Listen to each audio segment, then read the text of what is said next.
Chapter 85. This kiss was aggressive, like a siege.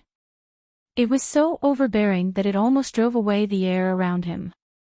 There was a cool mint taste between his lips and teeth. Songyu's back tightened into a line, and he clung to the cold wall. Fireworks exploded in his brain, and his body was stiff as Xie Sui's tongue went deep. His scalp was numb, his cheeks were hot, and he almost stopped breathing. The most embarrassing thing was Xie Sui's eyes. During the kiss, she didn't close her eyes. With the light outside the window, she looked at him seriously. Her eyelashes were thick and long, and her peach blossom eyes were dark and deep, as if she wanted to see through his every shyness. Every inch of his skin that was touched by her eyes was burning. Songyu's mentality completely collapsed, and all the complicated emotions in his heart collapsed. He raised his thin and white arm and covered Xie Sui's eyes. The youth's palm was warm, and there seemed to be sweat because of nervousness. Xie Sui's eyelashes trembled rapidly, and her breathing stopped for a moment. Then, as if she had become ruthless, she pinched Songyu's waist harder, and kissed him more passionately and wantonly. It was as if the long-suppressed feelings finally broke out, and the deep-sea magma rolled over his mind. Outside the window, it was snowing for the first time this winter. In the narrow corridor, the youth kissed. Outside, there was a bright yellow moon and a dark blue sky. The street lights shone on the falling snow. The pedestrians exclaimed and laughed. Outside, there were cheers and noises, and people were noisy. Undercurrents were surging in this space. He wanted to say something, but he didn't. The blazing youth was delighted. Xie Sui finally ended the kiss. Songyu was also panting slightly. His eyes were watery, but they were surprisingly bright. In the narrow and dark space, all senses were magnified. Xie Sui moved his hand away from her eyes, but she didn't stand up straight immediately. Instead, she leaned over and rested her chin on Songyu's shoulder, hugged his waist, and couldn't help but smile. He said, "Yu, I'm so happy." All Songyu's strength was taken away, and he could only lean against the wall for support. The dizziness in his head faded like a tide, and so did his fear and shyness. Hearing his words, her joy seemed to be contagious. Her heart was as clear as the first snow. He smiled, and his clear eyes were like a crescent spring. Xie Sui. Her voice was incomparably soft. He said, "I like you too." As soon as he spoke, he could clearly feel Xie Sui's body stiffen. She tightened her arms around his waist. The air was silent for a few seconds. Then, the youth let out a short chuckle. He scratched his waist as a punishment.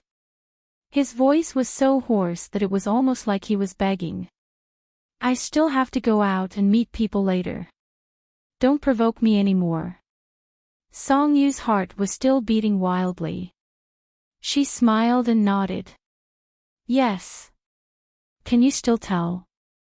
Songyu felt that they were having an affair behind a group of people's backs. He was nervous and excited. But with her lips kissed like that, it would be too awkward to go out and meet people. He turned around and asked Xie Sui several times. His heart was still uneasy and a little scared. Xie Sui would rather Jiang Chunyin and the others see through it immediately and then take the opportunity to announce their relationship. But considering Songyu's wishes, she was willing to wait a little longer. Her gaze fell on his soft pink lips. She smiled slightly. "Fortunately, it's not obvious." Songyu took a deep breath and then asked, "What did we talk about later? Did we go out and go to the bathroom together?" Xie Sui curved her lips. "Didn't we make a lifelong commitment together?" Songyu opened his mouth and tilted his head to look at her. He wanted to say something, but when he met Xie Sui's eyes, his heart stopped for a few beats.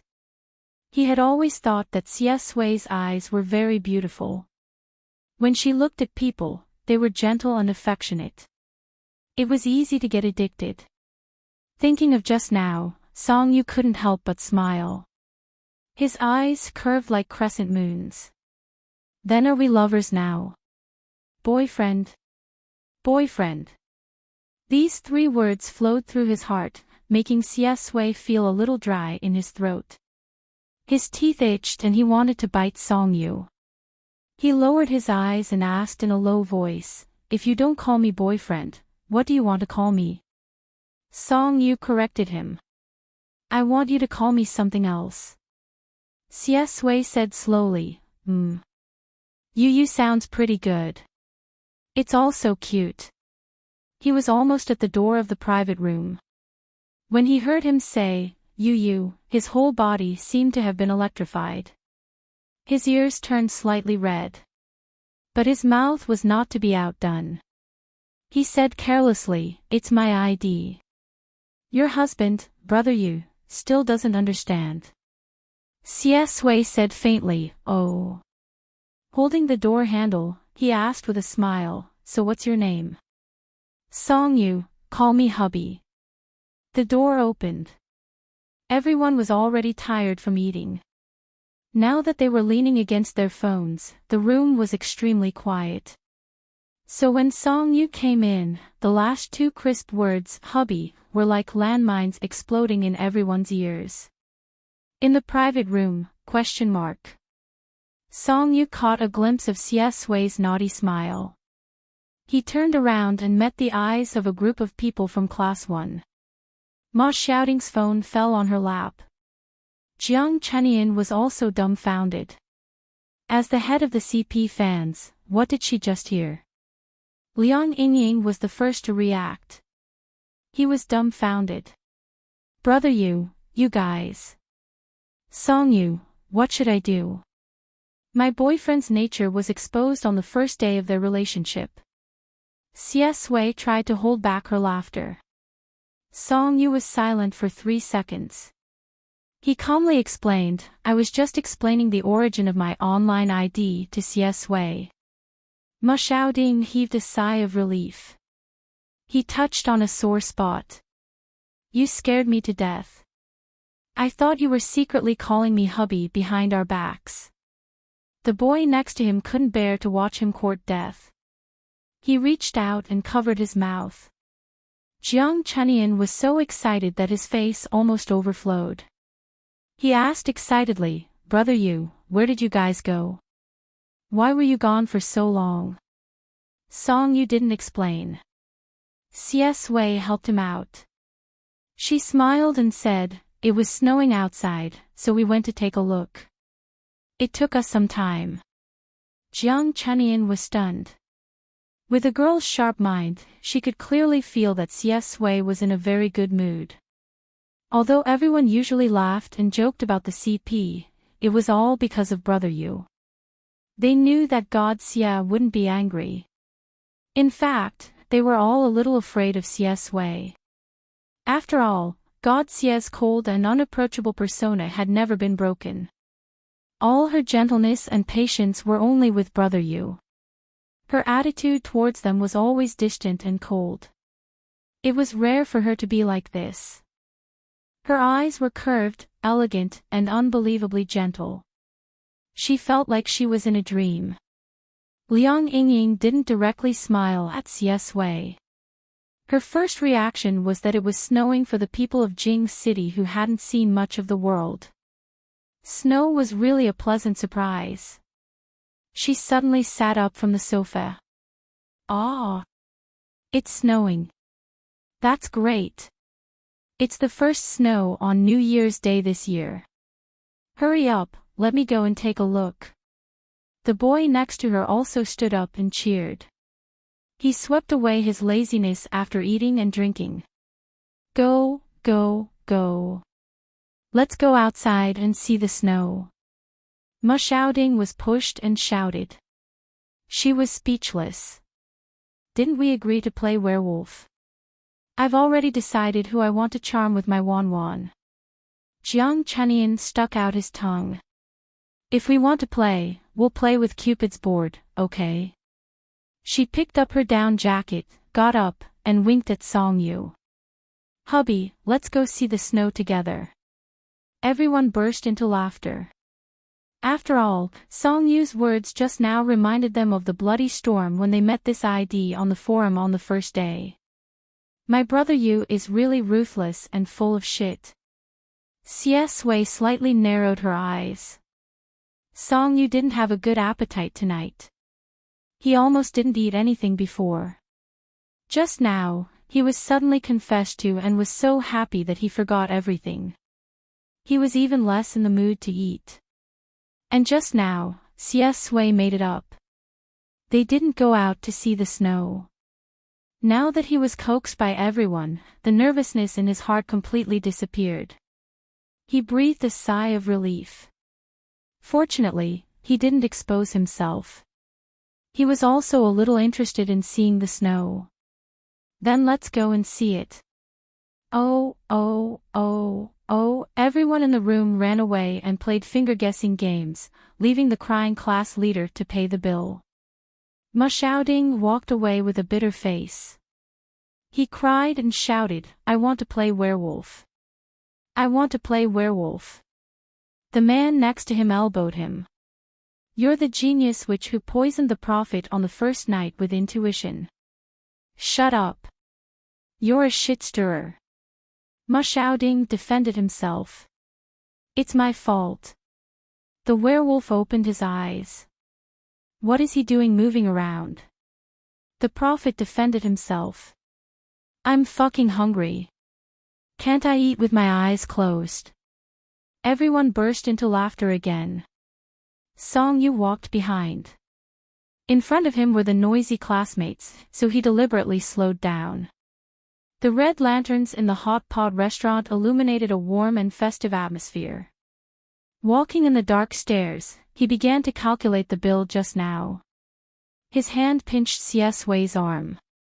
"You did it on purpose just now, didn't you?" Sui let him be and smiled. "On what purpose?"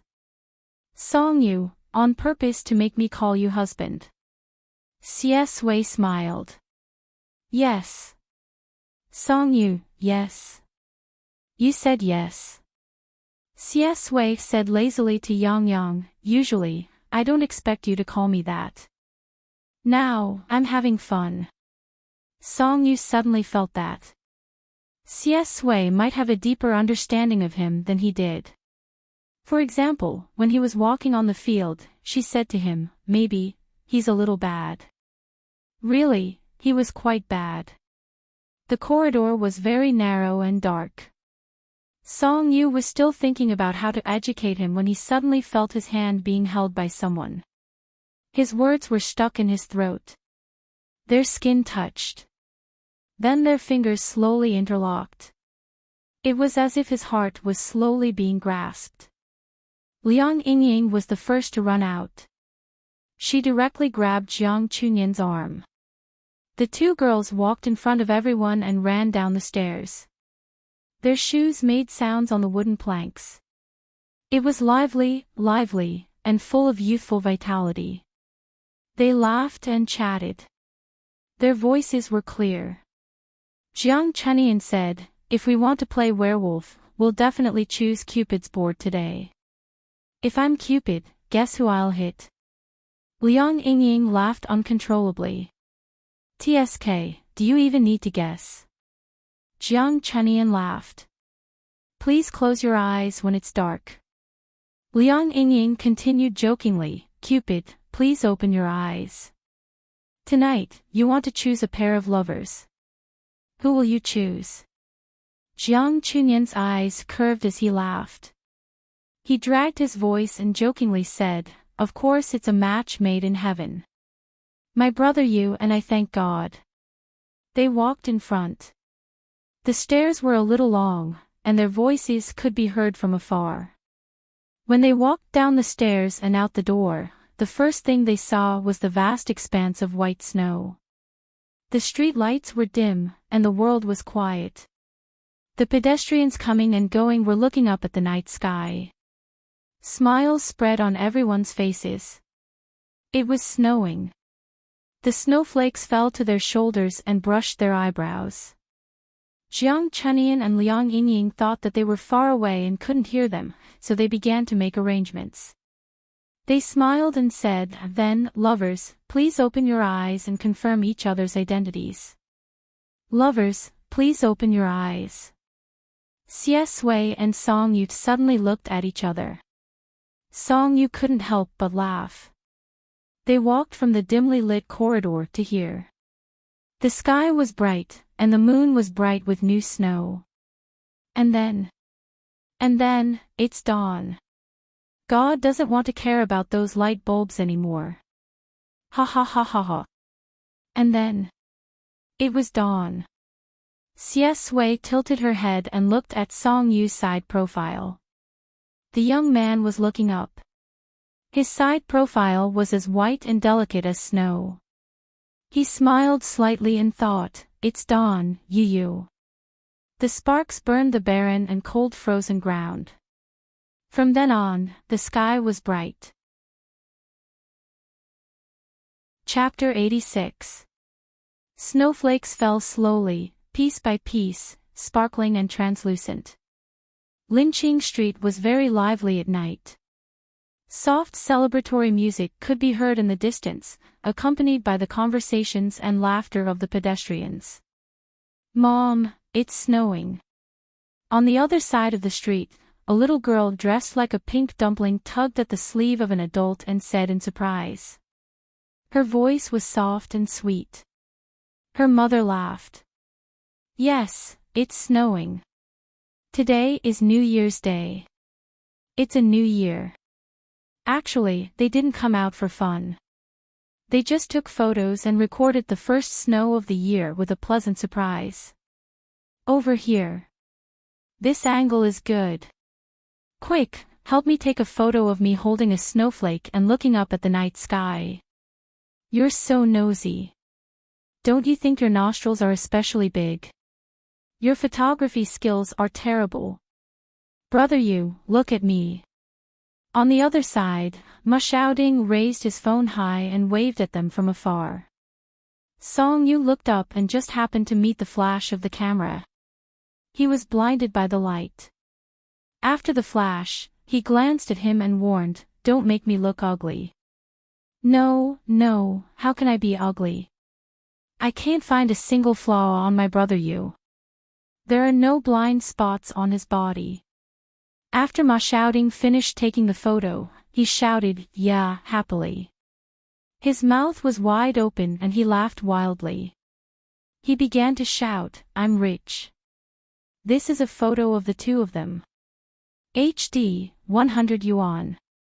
The boy next to him laughed and bumped him with his shoulder. "You're quite awesome. You know how to do business. Don't forget your friends when you're rich." Ma Xiaoding laughed and then shouted at the girl.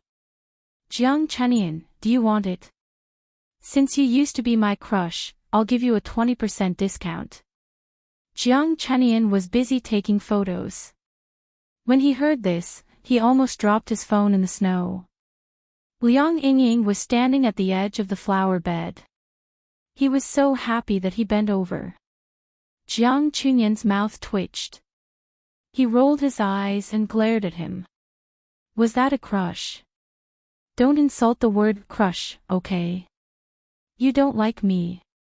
You like the position of the Chinese class representative. What you want is my position, hee hee. Liang Yingying said, "Ha ha ha ha, doesn't he like Sadako?" Ma Xiaoding coughed and rubbed his nose, trying to avoid this awkward situation. Before she could say anything, her phone was snatched away. Ma Xiaoding was just about to shout when she turned around and saw that it was Song Yu. She immediately shriveled up and pitifully called out, "Brother Yu." Song Yu held her phone, her thin eyelids drooping slightly. She sneered and said, "Are you asking for a beating? You used my photo to cheat money, and it's so ugly." Ma Xiaoding suddenly felt guilty. "I'll delete it right away, I'll delete it right away." Song Yu said, send it to me first before deleting it. Shouting, ? Why did brother you suddenly start saving his photos? Song Yu didn't save a photo of himself, but a photo of him and CS Wei. He had to admit that it was ugly. In the photo, they were standing in the snow. The street lights were cold, and behind them was a street that extended endlessly. There were only sporadic lights at the end of the road. On the way back to school, Song Yu finally remembered what had happened just now. He had originally dragged CS Wei out to confess, but who knew that she would be the one who accepted his confession? What a failure, Director Song. Song Yu then remembered and asked, just now, you saw the chat between my sister and me? CS Wei, yes. Fuck. So he had been watching her struggle the whole way.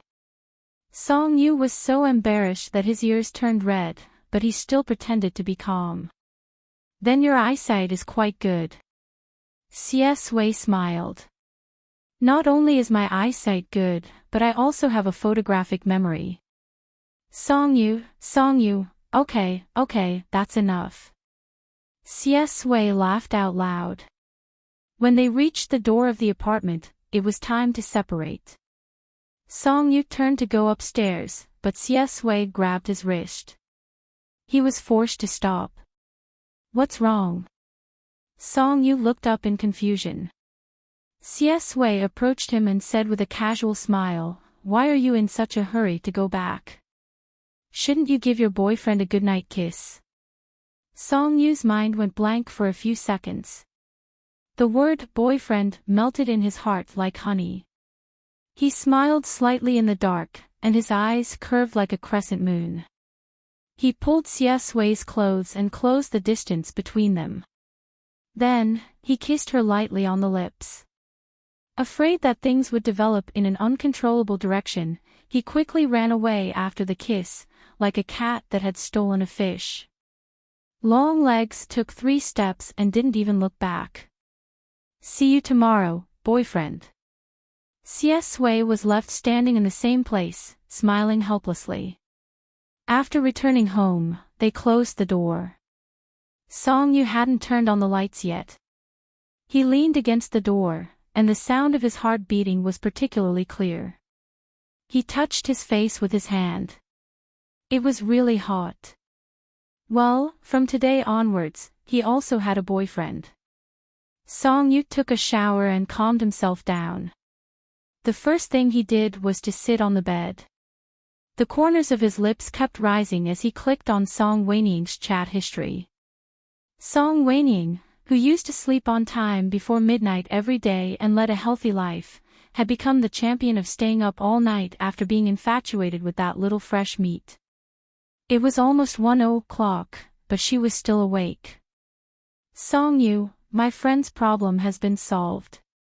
A row of candles was sent over. Song Weiniang, moment of silence, Song Weiniang, she's not worthy. You're referring to someone better. Song Yu, have you misunderstood your brother's charm? Song Weiniang. Whoa. Song Yu, I was wondering why I was so afraid of confessions. It's because I've always been the target of confessions. I don't have any experience. In the end, someone confessed to me today. It's too difficult. There's no challenge at all. Song Weiniang, smile, you're starting to show off now. Look through the chat history. What were you like a few hours ago? Do you want me to help you review it? Song Yu was in a good mood now and couldn't be bothered to argue with her. He began to pretend to be unfathomable. Anyway, Song Weiniang didn't know what was going on since they were so far apart. Song Yu, actually, everything is going according to my plan. I just looked flustered at the beginning. I'm very calm inside. Song Weiniang, 666, Director Song is amazing. Song Weiniang, what's her name? Hurry up, let me know first. Song Yu shrank his neck and thought to himself, it's still too early. He didn't know if Xie Sui would choose to go back. However, if Song Weiniang knew that the person she was in love with was a boy and the person involved in the bloody storm in a city, she would probably be so angry that she wouldn't be able to sleep in the middle of the night. After all, Song Weiniang had been full of dissatisfaction with the Xia family since a long time ago. After experiencing Aunt Sue's incident, her dissatisfaction reached its peak. In any case, in her eyes, the Xia family was equivalent to a family of scumbags. The Xia family was equivalent to scum. They were dissolute and fickle, passed down from generation to generation. However, she had always been a superficial person. Otherwise, she wouldn't have been so excited to ask Xie Sui for her contact information when she saw her at the banquet in her previous life. Song Yu, you'll see it during the new year. Song Weiniang. Song Weiniang, you're so fast. I've had so many boyfriends, but I haven't brought anyone home. My parents will probably be scared to death by you. Song Yu sat up and scratched his head. There was a hint of confusion and hesitation in his light-colored eyes, but this emotion immediately dissipated. What was there to be afraid of? He wasn't even afraid of the Lord God and 008. Why would he be afraid of his parents? Song Yu, that means you can't do it. Song Weiniang. I feel like I've been hinted at again. After showing off to his sister, Song Yu naturally had to chat with Xie Sui. Initially, he wanted to ask if she wanted to come to my house during winter break. However, he frowned and thought for a while. Then, he felt that it was inappropriate and deleted the sentence. They had just confirmed their relationship, and she was already in a hurry to bring him to meet her parents. What was the hurry? He recalled the things in his dream. He didn't know if it was because their relationship had been confirmed. The nightmares that would cause him to sleep uneasily every time were now smashed with a little sweetness. It was just like the first time they met when they were young. Song Yu typed a message to Xie Sui. He sent it over abruptly just like that. Song Yu, you'll never know how long I've known you. The memories of his previous life also accompanied him. That was really, really long ago. Xie Sui was probably asleep now. Anyway, she hadn't replied for a long time. Song Yu added another one at the end. Song Yu, good night. He put his phone aside, but didn't go to bed early. Instead, he stared at the ceiling. The panic about the future was only briefly covered by joy. Now, with the silent night, it spread again. He blinked in confusion. Many things quickly flashed through his mind. Would Zhao Ziyu appear again? What was the story between him and Xie Sui in his previous life? And 008, who had disappeared. When he returned from the Lord God, would he force him to leave? Leave. Some things were like old friends. For example, this world. He became more and more suspicious that 008 was actually lying to him.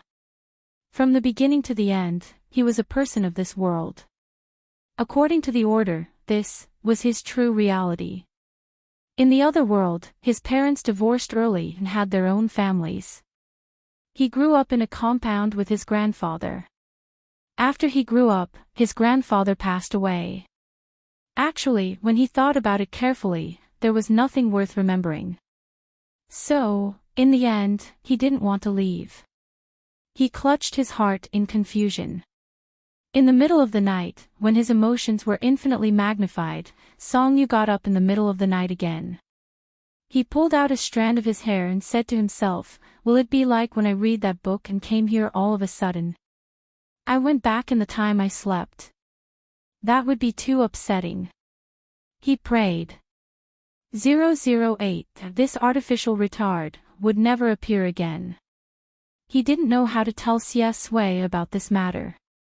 Whether it was in this life or the previous life, it was also fine to transmigrate. If he said it out loud, it would sound like a fraud. How could Xie Sui believe it? He turned back and found that there was an unread message on his phone. He opened it and saw that it was sent by Xie Sui. Xie Sui, then do you know how long I've liked you? Chapter 87. How long have you liked him? Song Yu's gaze fell on the phone screen. He stared at the line of words countless times. In the end, he lay back, his head sinking into the soft pillow. The corners of his lips curled up bit by bit. How long can you like him? It's only been 3 or 4 months. I knew you in my previous life. How can you compare? Putting the phone aside, Song Yu covered his eyes with his arm and couldn't help but snicker. All right, on account of Xie Sui liking him for so long, as a boyfriend, he would settle these matters alone. It didn't seem so scary anymore. On a winter morning, the sun rose very late. When it was still foggy, Song Yu went to knock on Xie Sui's door. Yesterday, he had been aroused by that sentence before he went to bed. He tossed and turned and didn't sleep well at all. He woke up at 5:30 in the morning. Because Song Yu had the habit of lazing in bed and didn't like to make people wait for a long time, they had never walked upstairs or downstairs together in the morning before. But now that they had confirmed their relationship, it should be a little different. Xie Sui opened the door. She had just woken up and looked lazy. The moment she saw Song Yu, she was immediately stunned. Song Yu's expression didn't change as he said, "Why did you wake up so late? Shouldn't you feel a little pressured for the final exam? Do you still want to get first place in the cohort?" Xie Sui didn't answer him. She smiled and asked, "You woke up so early. How many classes are you planning to sleep in today?" Song Yu, it had snowed the whole night yesterday. When he went out to take a look, it was already covered in silver. A thin layer of snow fell all over the forest path. When he stepped on it, it made a very comfortable sound. On Tuesday morning, before the morning self-study session started, Old Ching asked someone to drag him over. Needless to say, it was because of Qin Mo's matter. The Qin family was far away in a city. Qin Mo also lived with the Wang family in Jing City. When something happened to him, the Wang family naturally sent someone. In the office, the moment Wu Xinmei saw Song Yu, she felt as if the back of her neck was being pinched. Her eyes were about to fall out, her face was pale, and her skin was tense. It was her again. It was the same office again. The corners of Song Yu's mouth twitched in boredom. Old Ching suffered Wu Xinmei's sarcasm, but it was his student who was fighting, so he could only endure it silently. Now that he saw Song Yu, he immediately put down the thermos flask in his hand and suppressed his anger. "You're finally here. Hurry up and explain to her parents." "I couldn't explain it clearly, so I called your parents over."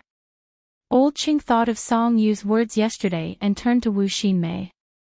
"Mrs. Wang, I think this should be an accident. Song Yu's health isn't good, and he's usually not that irritable. How could he possibly beat up a classmate?" Wu Xinmei was speechless. Song Yu was probably going to hurt Old Chang's heart this time. He didn't want to hide it and said straightforwardly, "I'm sorry, teacher. I really hit her. But this is our personal grudge, and I believe that Mrs. Wang would be happy to settle it privately." Old Chang's words were slapped in the face in the next second. He was so angry that his entire face was trembling. He directly picked up his phone and started dialing. "You're really lawless if I don't call your parents." The person who stopped him was Wu Xinmei. The woman who had been harsh and sarcastic just now suddenly stood up. After a moment of silence, she said directly, "There's no need to call, Teacher Ching. Since it's a personal grudge between children, let's settle it privately." "Old Ching, ? Wu Xinmei said, "The school doesn't have to interfere." She looked at Song Yu with an extremely complicated expression. Song Yu smiled indifferently and said lightly, "Okay, take me to see Qin Mo." Wu Xinmei's fingers gripped her handbag tightly, but she didn't say anything. Wu Xinmei had fought with Song Yu before. It was this youth who had defeated her son. She was almost traumatized. Moreover, the matter between the Song family and the Qin family shouldn't have been blown up. At the hospital, Qin Mo's head was wrapped in bandages. The moment he saw Song Yu, he wanted nothing more than to pull out the needle and jump down from the hospital bed to fight him. His amber eyes were burning with anger. The gentle and modest appearance that he had always had disintegrated. His expression was ferocious, and he almost squeezed out the words from between his teeth. "Song Yu, I've underestimated you." Song Yu walked over and naturally found a chair to sit down on. He took an apple and wiped it with a piece of paper. "You're calling me by my name now. Didn't you say that you were brothers with my brother 2 days ago? It's as if the two families have a very good relationship." Qin Mo was so angry that his chest heaved violently. Song Yu had been disgusted by him for so long. Of course, he had used all his strength when he suddenly exploded. Looking at Qin Mo's expression, he knew that he had been stunned by him at that time. "You locked me in the auditorium, so I sent you to the hospital." He raised the cleaned apple at him and smiled. "Good brother." The words, "good brother," were full of sarcasm. It almost pierced Qin Mo's spirit. The anger of being humiliated suddenly came out. Qin Mo's eyes were so sharp that he wanted to cut off a piece of meat from his body. He said quickly, "Do you think this is over?" "Song Yu, of course not, but you're going back to a city soon. Do you have to think so much?" Qin Mo sneered. "You? Song Yu, don't pretend. If it weren't for you being unreasonable, you would have made a big deal out of it with the Wang family. I have a recording of our conversation. If the Qin family knows that you've moved to another place, it will be even more outrageous. Do you think they will let you stay here?" Qin Mo's face turned pale. He said sarcastically, "What about you? If the Song family knows that you have a boyfriend in Jing City, will they let you do whatever you want?" Song Yu took a bite of the apple and smiled at him. "Oh, how did you know that we confirmed our relationship yesterday? Then hurry back to a city and spread the word. Thank you for contributing to our love." Qin Mo was so angry that he almost vomited blood. Song Yu just wanted to have fun beating him up yesterday. He just wanted to get rid of him, by the way. He didn't want to do anything to him. After all, he was too young and the Qin family couldn't treat him perfunctorily. Qin Mo should get out of here as far as possible. He just didn't want to be an eyesore. Song Yu stood up and looked down at him. His light-colored pupils were full of frost. He smiled carelessly. "Don't have any thoughts that you shouldn't have. You can't covet my woman." He ignored Qin Mo's state of being on the verge of exploding. Song Yu pushed the door open and threw the apple core into the trash can next to him. He walked to the door of the hospital with his long legs. The more he thought about it, the more he felt that his words just now were really cool. The door of the ward closed, but Qin Mo didn't withdraw his eyes. He stared at one point, as if he wanted to poke a hole in Song Yu's body through the wall. His fingers clenched the quilt. He didn't expect that Song Yu would be so reckless and directly sent him to the hospital. However, the most brainless way was also the most effective. This directly alarmed the Qin family. His grandfather was so angry that he called him this morning and scolded him for a long time, forcing him to return to a city. Qin Mo's eyes were dark and cruel. But, so what? They would meet again in a city. He would pay for the humiliation he suffered now. After the New Year's Eve party was the final exam. This time, Song Yu wasn't in a hurry. She was confident and took her time to review. Ma Xiaoding was scolded by his father before the exam. He was temporarily complacent and started to crazily study questions. When he started to shut up, the world became quiet. Mathematics questions had always been Song Yu's biggest headache. Now, this was also the focus. When they studied together in the library, they were all focused on the questions. Xie Sui thought that the two of them were dating alone. Most of the time, he was watching Song Yu do the questions. He could tolerate it in the past, but now that he was her boyfriend, how could he tolerate it? Song Yu frowned and poked him with a pen. Here, why do you write the answer as the interval from A to 1? Xie Sui directly pulled his hand and pulled him over. Under the cover of the bookshelf in the corner of the library, she kissed him and said with a smile, "I'm so good. Shouldn't you give me a reward? For example, a kiss and a question." Song Yu's study was messed up by him. The final exam was finally coming. During the last language class, the language teacher came in with a stack of papers. Standing on the podium, the teacher cleared his throat and said, "Do you still remember what I asked you to write at the beginning of this semester?" The whole class was stunned for a second before they started to whisper. "What did you write?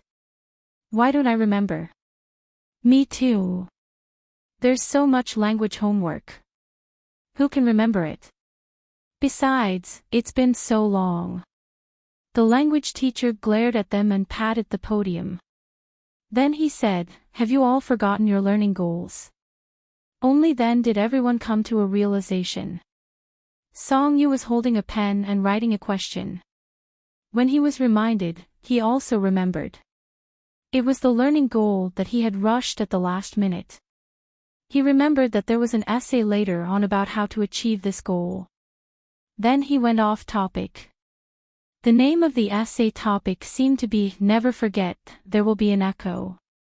Did it have anything to do with completing the plan? Song Yu's mouth twitched. He had long forgotten what he was writing. The language teacher said, "From summer to winter, 1 semester. Have you all reached your goals?" The class started to cough and laugh, avoiding the teacher's serious gaze. The language teacher snorted and tapped on the table again. She seemed to be exasperated. "You guys still don't understand my good intentions. When I gave you that question, it was to motivate you and make you remember it in your hearts.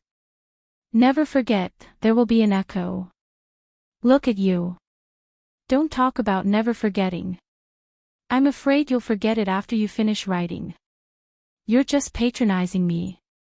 "Why are you patronizing me? Am I the one taking the university entrance exam? Don't think that 3 years in high school is a long time. In fact, it's just a blink of an eye. When you're sitting in the classroom of your 3rd year, you'll remember that it was yesterday." The language teacher shook his head and sighed. In the end, he handed the paper in his hand to Jiang Chenian. "Class representative, distribute this. Let this group of people wake up and see if they're worthy of being in high school." Jiang Chenian touched his nose and went forward to take it. Actually, she was also very guilty. Who didn't set a goal in high school? 2 English readings a day, a famous novel on Monday, and first place in the class in the monthly exam. He distributed the paper. Song Yu looked at her messy plan and sighed, unable to bear the sight of it. When Jiang Chenian handed it to Xie Sui, he was stunned for a few seconds. Then, he sighed. God, Xie's plan hasn't been completed. Song Yu leaned over to take a look. Only then did he remember that Xie Sui's original goal was to help her deskmate win first place in the city. "Song Yu, so, you're blaming me for not living up to your expectations." Xie Sui's slender fingers took the paper. However, her eyebrows curved as she smiled. "Who said that I didn't complete it?" Jiang Chenian, yes, yes, yes. "Brother Yu, are you going to get first place in the city in the final exam?" Shi Bowen slammed the table behind him. Class representative, are you going to distribute the paper or not? Only then did Jiang Chunian wake up. He walked back reluctantly. What's the hurry? Song Yu snatched the paper from Xie Sui's hand. His expression froze for a long time. Then, he said calmly, I don't think I'm that good. Not to mention you, I can't even beat the top 10 in the grade. Xie Sui tilted her head and smiled. This is between the two of us. What does it have to do with other people? Song Yu, what? Xie Sui read it out loud. Help my deskmate win first place in the city. His tone carried an indecent smile. Help you take me down. Song Yu, strong. Xie Sui said, I can't forget it. There must be an echo. Song Yu looked at her in a daze. Then, the corners of his mouth curled up. Yes, of course. Chapter 88. The final exam came late in the second snowfall of the year. The order of the exam seats was determined according to the rankings of the last midterm exam. Song Yu finally got his wish and sat in the same exam room as Xie Sui. Before the exam, in the last class meeting, the homeroom teacher stood on the podium and lectured as usual.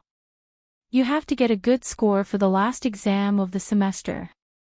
Be serious, calm, and meticulous. These words are written on the blackboard in the exam room every time. Ask yourselves, have you done it? I'm guessing you won't even look at it. The homeroom teacher turned around and wrote another line of doggerel on the blackboard.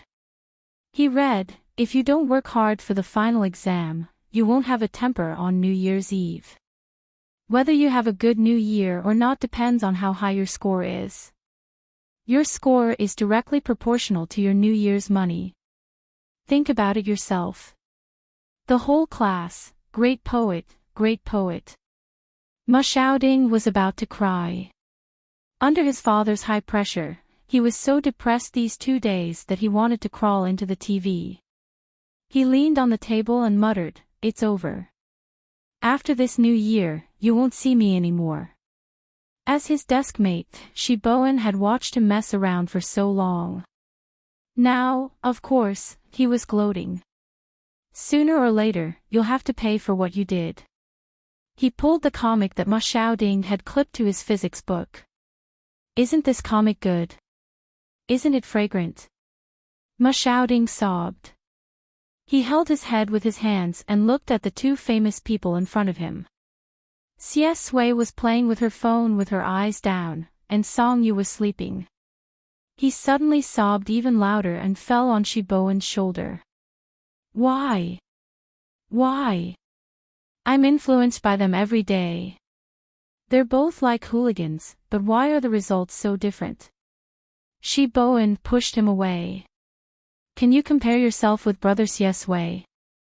You're asking for a snub. Speaking of these two people, Shi Bowen's eyes flickered twice.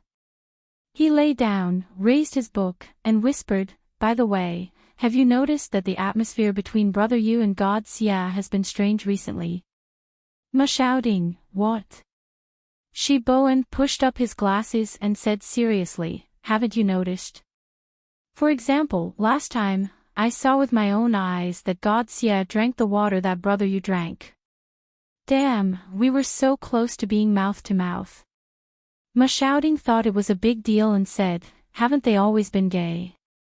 The whole school recognizes it.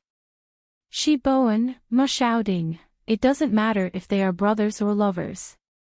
Benevolent people see benevolence, and wise people see wisdom. In any case, with me, they have more brothers, so I give them the golden water. Shi Bowen was speechless. You've gone crazy with the werewolves. I think they are lovers, and you are either Cupid in the chain, or a stupid wolf or a fool. Ma Xiaoding, ah. Song Yu felt that his revision was not bad, so he calmly and confidently welcomed the final exam. He was no longer the person who was frightened during his first monthly exam. That was not right. During his first monthly exam, someone else seemed to be the one who was frightened. The night before the exam, Song-yu finally went through the wrong questions, turned off the lights, and went to bed. He played with his phone and clicked on the forum that he had not visited for a month. He focused on studying and dating. His life was full and happy, and he rarely argued. There were also posts on the forum about this matter. Rational discussion. Why has Brother Yu disappeared recently? Main post, look through the posts where Brother Yu appeared. The last time he appeared was in the couple post of Sway Yu. Oh my god, is he planning to give up his identity as a troll? 1L, he doesn't even want his identity as a school bully, and you're still worried about this?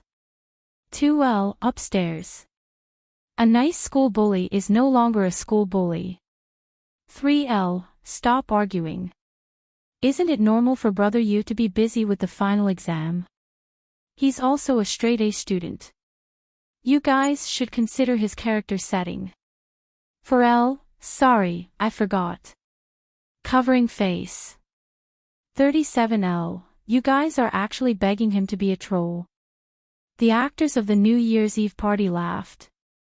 38L, I heard that the young widow visiting the grave was once the best song of the year XSWL. 39L, your husband, Brother Yu, come out and explain. 40L. If you can come out now, I'll cook you guys in a steel pot. Explain. Song-yu did not know what to explain. If he was not in a bad mood, he would not have the energy to argue online. He was busy studying and dating. He was refreshed and happy to see anyone. 345L, your husband, Brother Yu, is it hard to understand?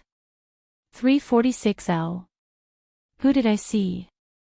347L, let's take a picture. 348L, ha ha ha ha ha. God damn it. After a round of cheers, they returned to the main topic. The words, give up and start a new life, were too lethal. 379L, upstairs, give me a live stream account. I'll take a hot bath with you to calm down. 380L, why? Brother Yu, why? Why did you start a new life? 381L, raise your hand. I know this question because of love, Doghead. Song-yu looked down and smiled. This answer was barely 60 points. On the forum of Jingqing First High School. As soon as the semester started, a famous troll turned it upside down and caused a lot of discussion. At the end of the semester, Brother Yu said that he would give up and start a new life. Forum. There was another round of heated discussion. Indeed, there was a beginning and an end. The exam was arranged. The first subject was Chinese and the last one was English.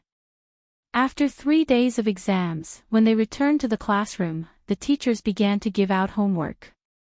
The mathematics teacher was the most considerate. The full score is 150. Those who score more than 140 will have a good new year. Those who score less than 90 will have a winter vacation workbook and a set of unit papers. Also, copy the final exam paper 3 times. The whole class was filled with complaints, suffering unspeakably. Of course, the misery of being tortured by mathematics was quickly washed away by the arrival of the holidays. When the bell rang, it announced the official end of the semester. Everyone rushed out of their cages, whistled, slapped the table, and cheered. Shiboen did not solve the last big question in mathematics. He frowned and asked Song-yu, Brother Yu, how much did you calculate for the last question? Song-yu smiled lazily. The square root is 5, so 140 is very stable. Anyway, I'll be able to have a good new year. After Ma Xiaoding finished his exams, he was obsessed with metaphysics. He threw the dice for himself. The higher the number, the better his luck. He threw every question for himself. If he did not do well, he would change the dice. He only changed the dice when he got 6. He really did not know who he was lying to. When Ma Xiaoding heard Song Yu's words, he became interested. Okay, brother Yu, let me calculate for you. Let's see how your new year will turn out. 6 is to shun. 1 is to shun. Molly, the dice spun on the table and finally stopped. It was a red one. Song Yu looked at him with murderous eyes. Ma Xiaoding swallowed his saliva and threw 2 more dice. What a coincidence. They were both 1. To shun. Song Yu rushed back to the dormitory with a pile of books in his arms. He said to Shi Bowen, keep an eye on him. Keep spinning. Let him go after he spins for 6 sixes. Remember to record it. Shi Bowen laughed loudly. Okay. Ma Xiaoding was a typical example of digging a hole for himself to jump into. Song Yu was not in a hurry to go back to the Meng family. On the last day of the semester, he volunteered to help Xie Sui move the books home. Xie Sui did not have any books to move. She did not buy any high school reference books, but she knew that Song Yu had an ulterior motive. She smiled and agreed. Song Yu had not been to Lianyan Street since the summer vacation. In winter, the streets were a lot colder. Snow fell on the trees on the side of the road. Walking on the road, there was a feeling of emptiness. Everywhere was white. Song Yu looked left and right. When he saw the familiar small clinic, he was suddenly reminded of the past. He smiled and said, do you remember that we fought against the bullies and got rid of evil for the people? Was I very handsome at that time? Xie Sui looked at him and chuckled. Yes. He did not pay attention to whether he was handsome or not. At that time, he only thought that this kid was very interesting. Thinking about it carefully, he felt that Song Yu was really different from others when they first met. A teenager from a city suddenly appeared and gave him medicine. How could he not throw it directly into the trash can? Sure enough, he was not very vigilant at the beginning. Song Yu thought of his enthusiasm when he came to Jing City and suddenly scratched his head embarrassedly. After they got together, he repeatedly recalled their previous interactions. He found that when they first met in Linshui, he was too deliberately trying to get close to her. Later, he even had the nerve to say that she approached him with ulterior motives. Wasn't he the most inexplicable one? At first glance, he knew that she had ulterior motives. After asking for the address, she directly came to his door. Song Yu felt a little guilty. He coughed and covered the expression on his face. Don't you have anything to ask me? Xie Sui looked at him with a smile and said in a cold voice, what do you want to ask? Song Yu, he remembered. In fact, Xie Sui also asked him about it. He just said that he was kind and willing to help others, and brushed it off. Then, Xie Sui really let him brush it off. Forget it. Anyway, they had confirmed their relationship. In fact, there was nothing to hide. Song Yu tilted his head and said calmly, in fact, I came to Jing City for you. Although she had guessed it, Xie Sui still felt very soft. She stared at him quietly with her dark eyes and smiled faintly. Why? Song Yu was surprised. Shouldn't you be surprised first? Xie Sui asked when she already knew the answer. She even guessed the reason why he came to Jing City. How could she be surprised? But when she met Song Yu's puzzled and surprised eyes, she still frowned and pretended to be shocked. Because of me. Did we know each other before? Song Yu breathed a sigh of relief. Finally, he could start his explanation. Yes, we knew each other when we were 5 years old. But you don't remember. Xie Sui smiled. It turns out that we knew each other so early. Song Yu said, yes. He frowned and began to think about how to talk about the past, especially about Aunt Sue. Could it be a scar on Siesway's body? And was the Xia family still harassing Siesway recently? What was his attitude towards the Xia family? He felt that he had repeated the last life. He still remembered, but Siesway didn't. In this case, Songyu simply began to talk nonsense. You lived in a city for a period of time. That was when I met you. You were very obedient when you were a child. You look like a little girl.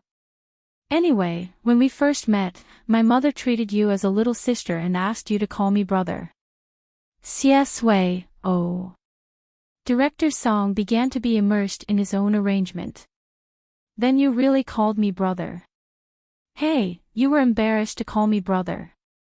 But when you called me that, you kept following behind me like a shadow. I couldn't bring myself to reject you, so I could only bring you around to play as a good brother. Alas, you were so clingy when you were a child. Chapter 89. Siesway looked down at him with a smile in her beautiful eyes. She seemed to be really exclaiming, "You're amazing. Genius Songyu." Songyu coughed and decided to keep a low profile. Of course, I won't ask you to call me brother now. Anyway, you just need to remember this. Siesway raised the corners of her mouth. Okay. How could she forget? She was quite a fierce little girl. This street was originally very cold. After the winter snow, there were even fewer people on this street. After Songyu said this, he breathed a sigh of relief and began to hesitate whether to tell her his identity. But it seemed unnecessary. Siesway would naturally know after returning to a city. In fact, he had never disguised himself. Have you made up your mind about the Xia family? Songyu held the book and tilted his head to ask her. Siesway was slightly stunned and said calmly, I think I will go back. Songyu thought for a moment and suggested, I should go back to a city in 2 days. Do you want to go together? Siesway said, wait a little longer. I'll go to you. Songyu was a little confused, but he still smiled and said, okay, hurry up. He noticed that Siesway didn't seem to be willing to tell him about the Xia family, so he didn't ask much. She was so sensible. When he arrived at Siesway's house, Grandma Chin still remembered him. Songyu was really shocked. But it made sense. Siesway didn't have many friends, so it was not surprising that she remembered him. Grandma Chin asked him to stay for dinner. The warm light shone in the room, and she told him something about Siesway's childhood. The old woman's voice was soft. Siesway didn't like to talk when he was a child. In the first week of primary school in Jing City, he didn't say a word. The head teacher almost thought he was a mute. After calling me repeatedly to confirm the situation, she was sure that he didn't go to the wrong school. Songyu felt distressed and amused at the same time. Grandma Chin said, you can say that this child is sensible, but it's true that he is not obedient. When he was young, he was very opinionated. But regardless of whether it was right or wrong, he was stubborn. You have to repeat the same principle over and over again for a long time before he gives you a perfunctory reply. I don't even know if he takes it seriously. Little babies are always stubborn, but I've never seen anyone more stubborn than him. In the past, a bird came to our house to accompany him, but it stopped moving after a few days. I told him that it was dead, but he didn't believe me. He insisted on staying by the corpse until it smelled bad.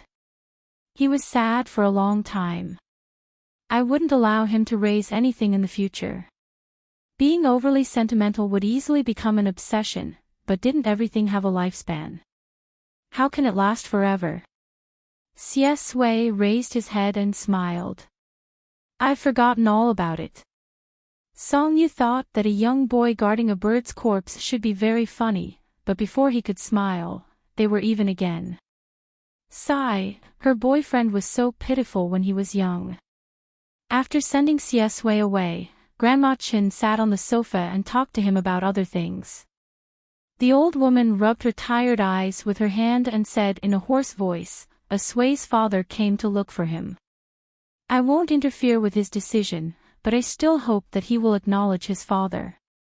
He came here naked, so he should at least have a home. My body won't be able to accompany him for long. When the time comes, he will be alone in this world again. Song Yu was stunned. He looked at the old woman's gray hair and wrinkled face and said softly, No, he won't. Grandma Chin sighed. There have been many people coming and going at home this month. I see that his father also values him. I hope that when I go back, I can make it up to this child. Asue's childhood was too hard. Song Yu pursed his lips and made up his mind. He asked Grandma Chin, Grandma, can you tell me about Aunt Sue? Grandma Chin was stunned for a moment. Asue's mother. Song Yu said, yes. All his knowledge of Sieswe's childhood came from the book, Gentle Control. He didn't have a general impression of Su Qiao. His mother was also stubborn. Grandma Chin sighed deeply with a complicated expression. It's a sin. She jumped down in front of the child on a rainy day, and on the child's birthday. She left without a trace, leaving the child alone in this world. From now on, his birthday is also a memorial day. All these years, Asue has never celebrated his birthday. On that day, try to treat it as a normal day. There is no joy or sadness. A TV series was playing on the TV. It seemed that it began to snow heavily outside. Song Yu's heart seemed to be half cold with the wind and snow. He forced a smile. I see. The snow was getting heavier and heavier. Even the news channel on the TV began to issue a yellow alert in Jing City. He stood at the window and looked out. The snow was falling densely from the sky with a cold light. Song Yu checked his mobile phone and found several missed calls from his uncle, aunt, cousin, grandmother, and parents. They probably knew that he was on holiday and urged him to go home. It was snowing heavily and the road was slippery. Grandma Chin suggested that he stay for the night. Song Yu thought for a while and nodded. He sent a message to his grandma Meng, telling her that he would stay at his classmate's house tonight. The snow was so heavy that he was afraid that he would have an accident while driving. Grandma Chin didn't have an extra bedroom in her house. It was easy to catch a cold if he slept on the sofa in winter. He naturally slept in the same room with Siesue tonight. They lived upstairs and downstairs in the teacher's apartment. Song Yu often did his homework and went to bed. It was common for them to sleep in the same bed. There was nothing to be embarrassed about. Siesue was calmer than him. What time are you going to sleep today? Song Yu really wanted to talk to him, so he said, whatever. Siesue had always been dissatisfied with his work and rest schedule. She raised her eyebrows and said, give me your phone after midnight. Song Yu wasn't in the mood to play with his phone.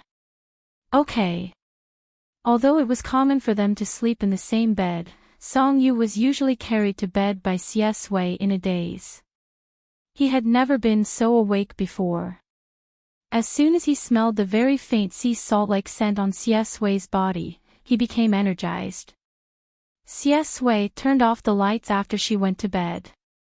His 5 senses were magnified in the dark.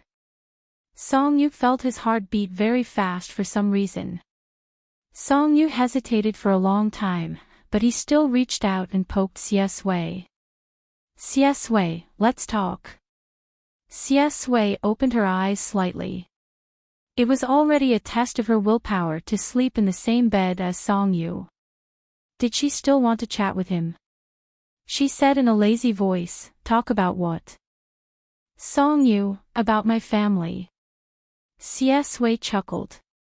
Song Yu answered very calmly, anyway, you'll have to meet them sooner or later. Boyfriend, don't you plan to come to my house for the new year? Wei suddenly turned over and faced Song Yu. In the dark, her gaze seemed to be hot. As soon as their eyes met, Song Yu's casual teasing got stuck in his throat and his ears turned red in embarrassment. Wei smiled and said, "Of course." Song Yu swallowed his saliva and said, "I have an older sister and an older brother. My older sister is going through menopause early, so she might be a little difficult to deal with. As for my older brother, he seems to be quite difficult to deal with." Wei smiled faintly and added in her heart, "Your older brother sees me as a scourge." Song Yu choked for a while and said, "But if we really have to talk about our business, you don't have to say anything first. I'll take care of them." Wei smiled and said in a low and hoarse voice, "Is you in such a hurry?"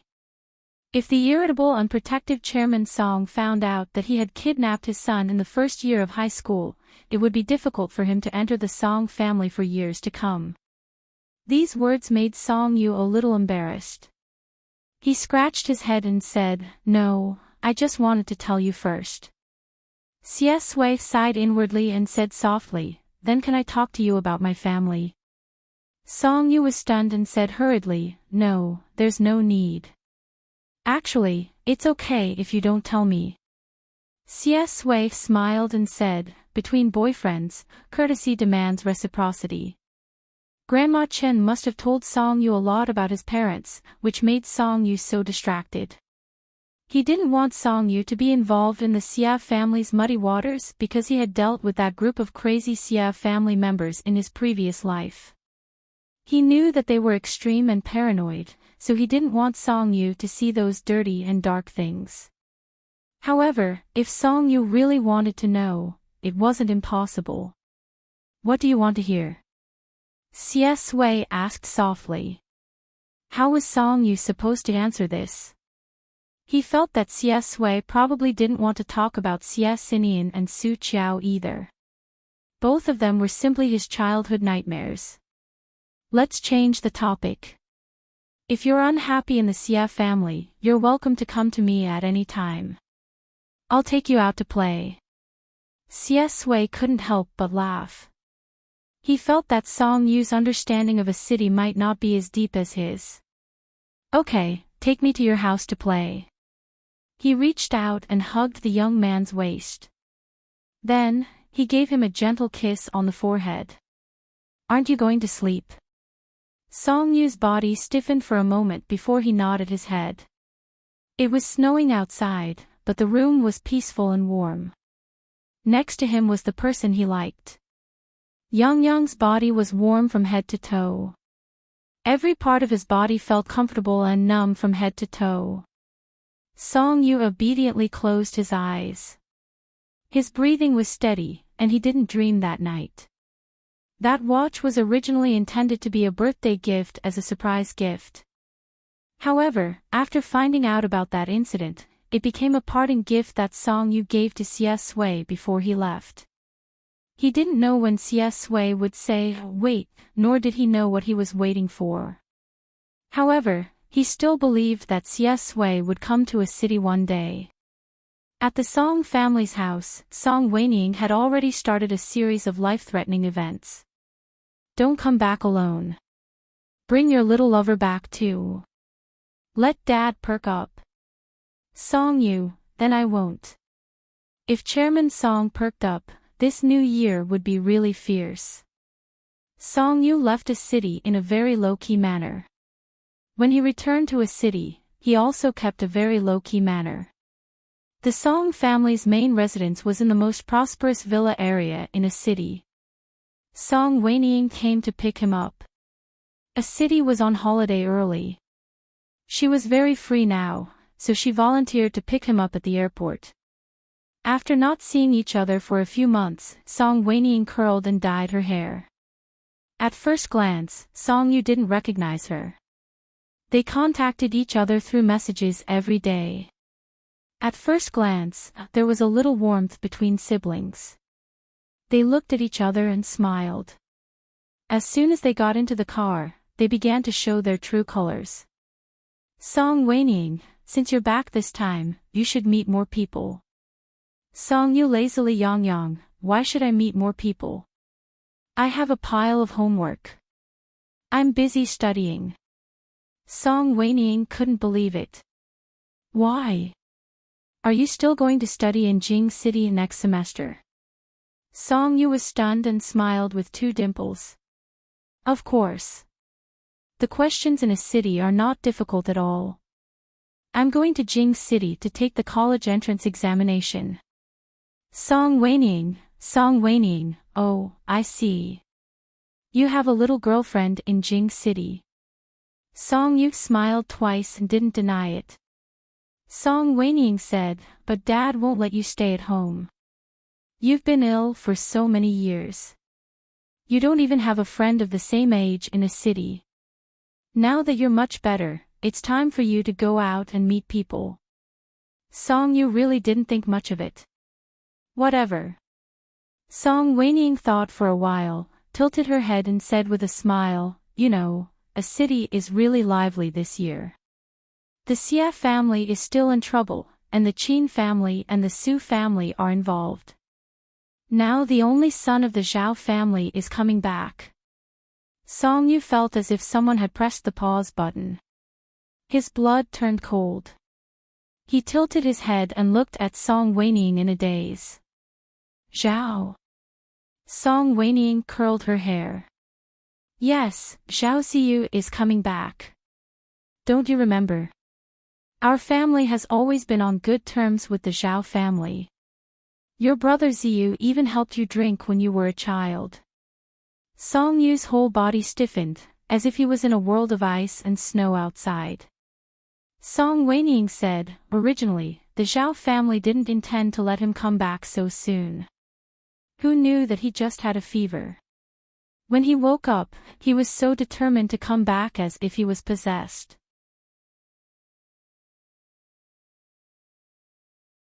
Chapter 90. What the hell was that? Did he know Zhao Ziyu before? Why did Zhao Ziyu suddenly decide to go back to a city? Was this the genius solution that 008 and the Lord God came up with? Song Yu's expression was as if he was facing a formidable enemy. Song Waining chuckled and reached out to pinch his face, saying, why are you so surprised? You were close when you were young. You won't be strangers when you see each other. Song Yu pushed her hand away and turned his face away. He pursed his lips and said, let's talk about it when the time comes. The fast-flowing neon lights outside the car window reflected on his face. Song Yu's face was cold and delicate, but there was also a kind of cold and fierce evil spirit. It was like a small beast protecting its food facing a sudden intruder, showing its claws and teeth.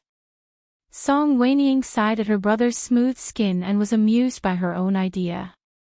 What the hell was a small beast protecting its food? When he returned to the Song family, except for his brother, Mama Song and Papa Song were all there.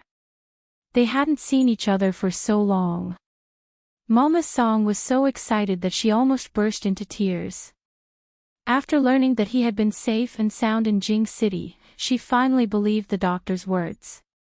Dr. Su was right.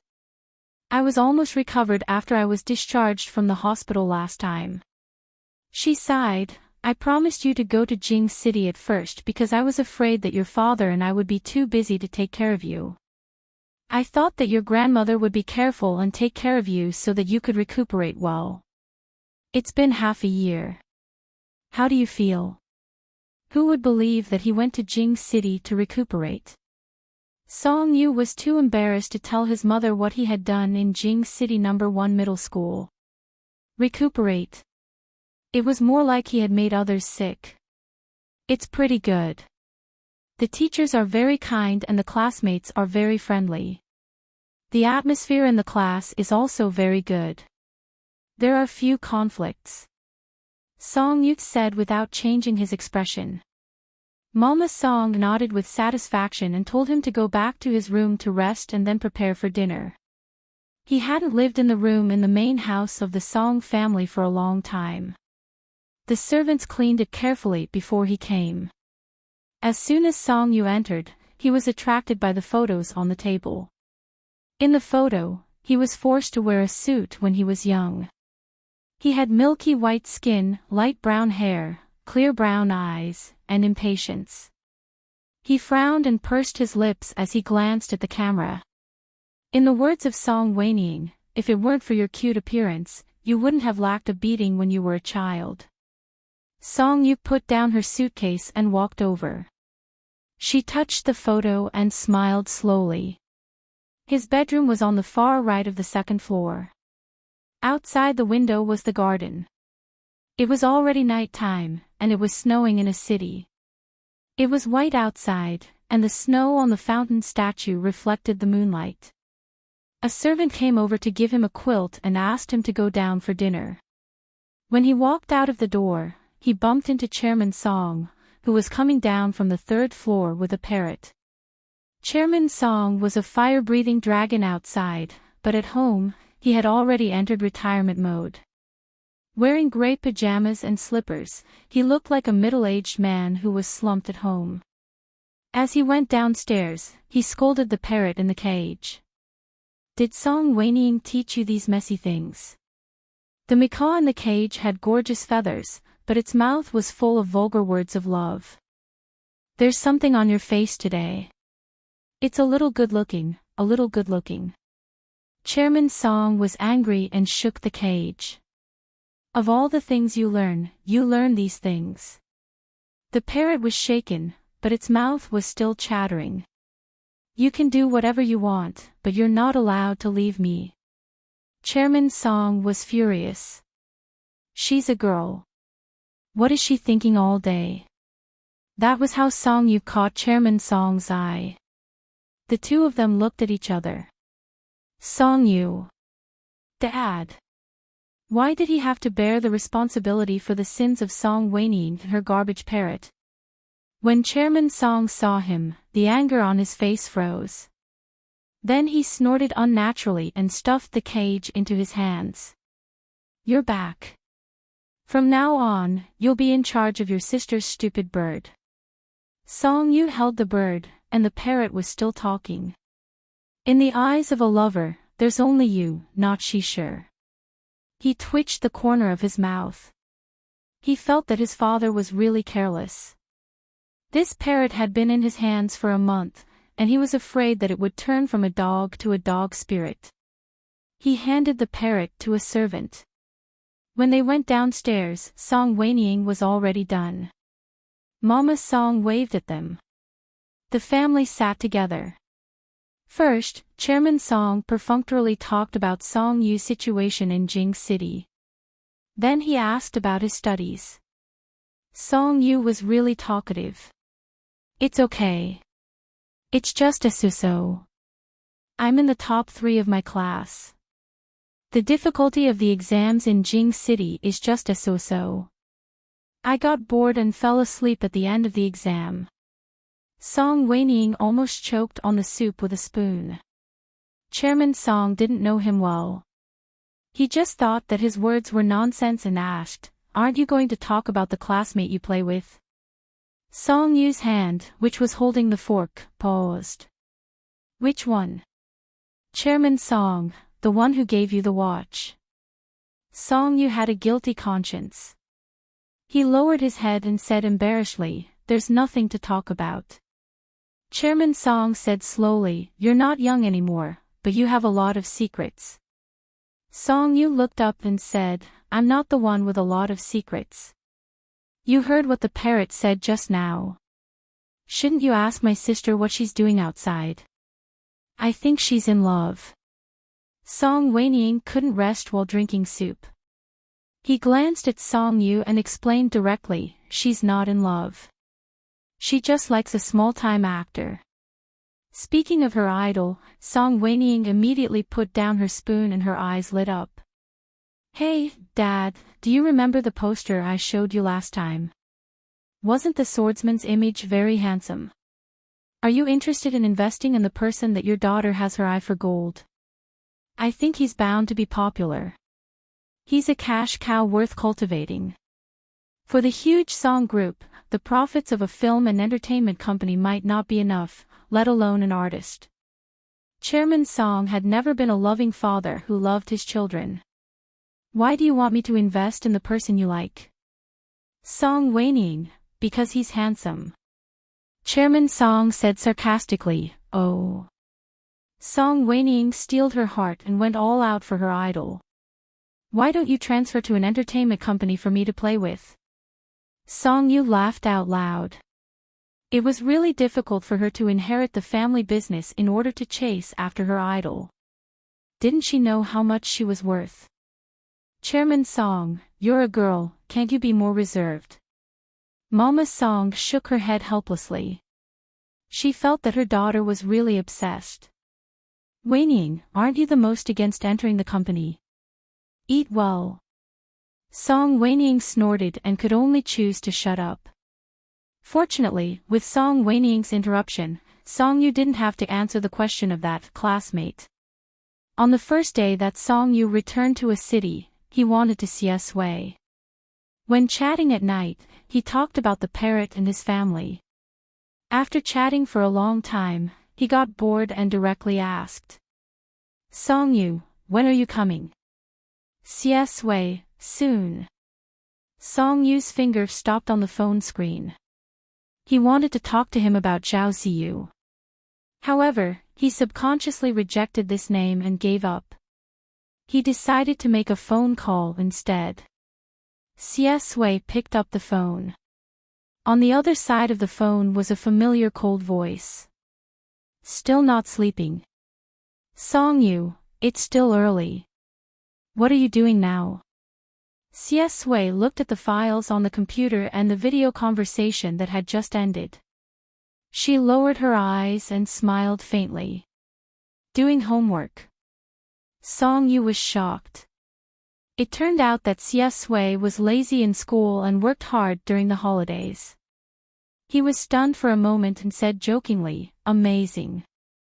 Is this the secret skill that you've been learning for years? Sway smiled. Yes, I'll only tell you.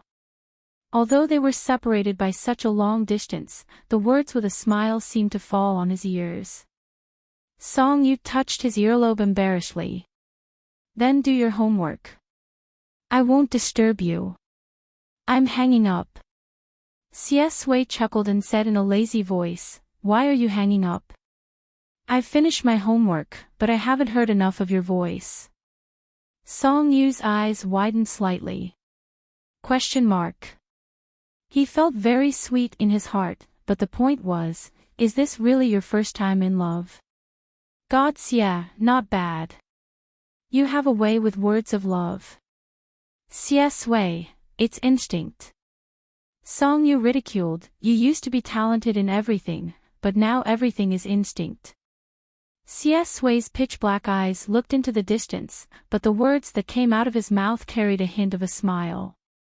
He spoke casually, as if he was joking, perhaps, we were lovers in our previous lives. Previous lives. When she mentioned these three words, Song Yu became alert and sad. There was a long silence. Sway seemed to notice that something was wrong with him and shouted, Yu. In front of 008, Song Yu sneered at the original plot and was blatantly sarcastic. But when it came to Sway, it was impossible for him to not care. According to 008's original words, it was Zhao Ziyu who took a bullet for Sway, so Sway fell in love with him. Why? Oh, it was foreshadowed for a long time. The two of them got along day and night on the deserted island, and Zhao Ziyu chatted wholeheartedly. Song Yu gritted his teeth and asked frankly, Sway, do you like me because I'm good to you? Sway didn't know how to answer this question.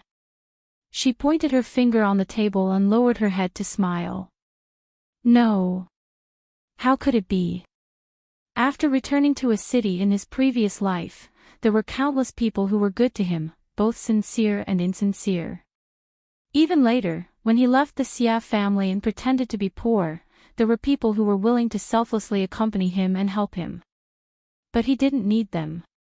He had been cold-hearted all his life. He didn't know that he was so easily moved. Why do you think so? C.S. Wei asked him. Song Yu began to give examples. If you didn't meet me first, but met another person first. He would chat with you all day long, talking about childhood, family, and the past. He would often pester you, showing you his love and gentleness. In the end, when your enemy came, he would sacrifice his life to take a bullet for you. Will you fall in love with him? C.S. Wei's hand on the table paused slightly, and her eyes were calm and cold. No.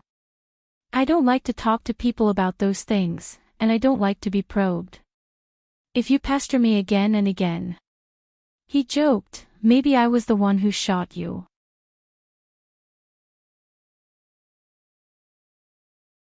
Chapter 91. Song Yu was shocked. Fuck. You really shot Zhao Ziyu in your previous life. How can you know me so well, boyfriend? He held the phone and was speechless for a long time. However, C.S. Wei's words were like a tranquilizer, dispersing the anxiety and irritation in his heart. C.S. Wei lowered her eyes and decided to take the initiative. Based on her understanding of Song Yu, she was afraid that he would hold back for a long time because of his pride. He asked, why did you suddenly ask this question? Song Yu blinked and lay on the bed, looking at the ceiling of the room. His mind was spinning. He decided to be honest with him. Do you still remember the dreams I used to talk about? C.S. Wei, yes.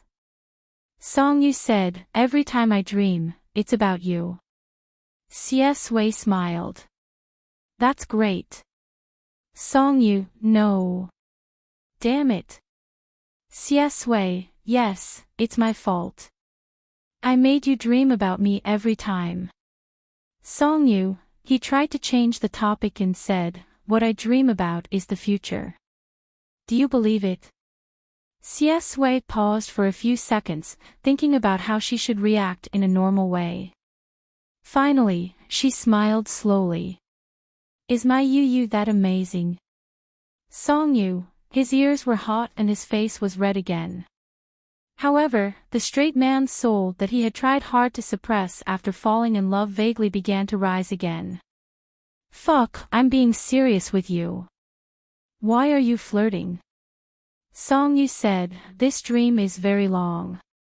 It's like a TV series.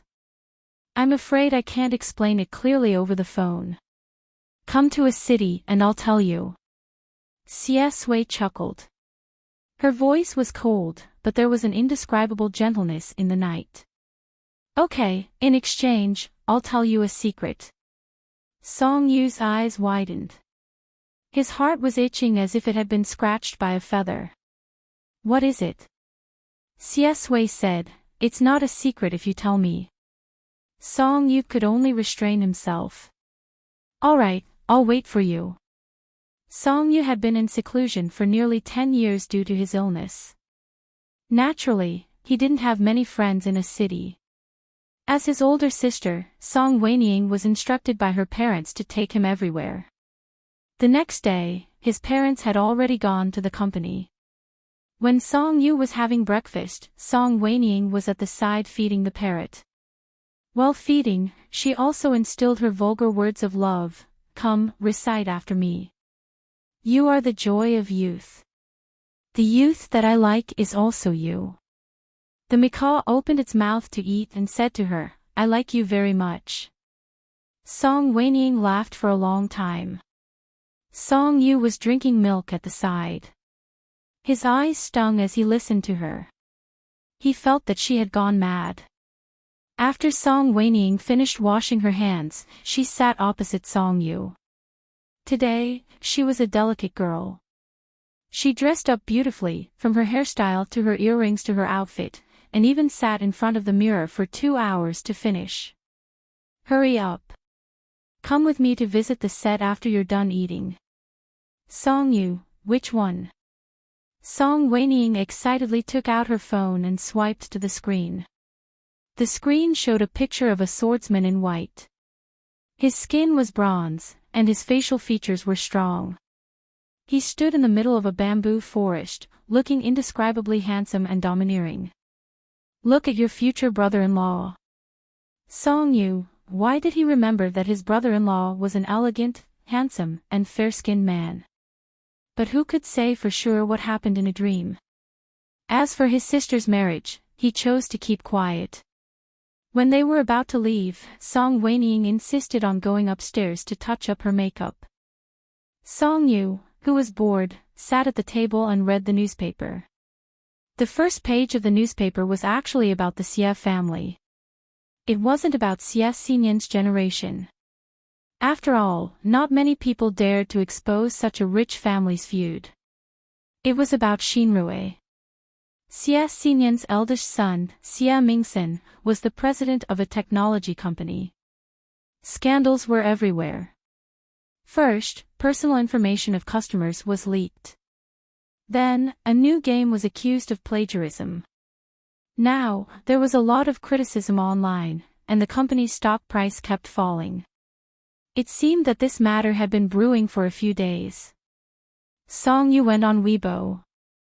One of the top 3 trending topics was about Xinrui. The popularity had not dissipated yet. When he clicked on it, he saw all kinds of passionate insults from netizens. They cursed Xinrui to quickly close down, and the senior management to quickly get out of here and die. Song Yu was not interested in this. To be precise, he was interested in the name of Xie Mingsen. The netizens' expectations were probably going to be disappointed. It was not that easy to make a listed company close down, not to mention that Xie Mingsen was backed by the Xie family. This kind of news would arouse more public anger if it was suppressed. Moreover, Xie Xinyan himself was so busy that he probably had no time to care about his eldest son's matters. That was why he let it stay on the trending topics for so long. Song Weiying went downstairs in high spirits. Song Yu put away the newspaper, looked her up and down, and asked, "What identity did you use to visit?" Song Weiying flipped her curly hair and said, "It's too simple. I used my excellent social skills to get the right to visit Brother Mingyi's set from his fan group. Your sister's current persona is probably a pure female college student who quietly chases after celebrities." Song Yu sneered, "A pure female college student." Song Weiying, "Yes." Song Yu, "What are you after? Didn't you want to follow the script of a domineering female CEO yesterday?" Song Weiying said calmly, "I'm after a pure love that is not mixed with anything material." Song Yu, 666. Song Weiying fiddled with her earrings and sighed, "In the end, I'm still too poor. I look like I'm rich, but I'm well aware of what I'm living like. Why do you think Dad is so old-fashioned?" "Oh, it's not just him, it's also his group of middle-aged and elderly entrepreneur friends." Ha! Song Yu exposed her, "If you really love him, you should sell your belongings. I remember that when you came of age, Grandpa gave you a house in the Shuyan mansion." Song Weiying, "Actually, it's not a matter of money. If I really spend a lot of money for him, Chairman Song will feel embarrassed and I'll be scolded when I come back." Ha! Song Yu was too lazy to ridicule her and changed the topic to today's itinerary. "If I go with you, won't I be bored?" He glanced at the parrot bathed in the golden sunlight and said, "It's better to walk the bird alone." Song Weiying was puzzled, "Is this lousy parrot as good-looking as my brother?" The macaw was very intelligent. When it heard Song Weiying's words, it immediately flapped its wings and opened its eyes wide. "I have everything you like." Song Yu was amused, "You're quite good." Song Weiying rolled her eyes, "What the hell?" The parrot was praised and proudly kept repeating, "I have everything you like. I have everything you like." "Shut up, just one sentence is enough." The parrot didn't listen, "I have everything you like." Song Yu sneered, "You're ugly in the way I like." Song whinnying, the parrot probably sensed that something was wrong and immediately changed its words. If you're safe, then it's sunny. If you're safe, then it's sunny. The weather outside was really good. The sun fell on the unmelted snow in the garden, and the white light was dazzling. However, Song-yu already felt that this annoying bird was sick of it.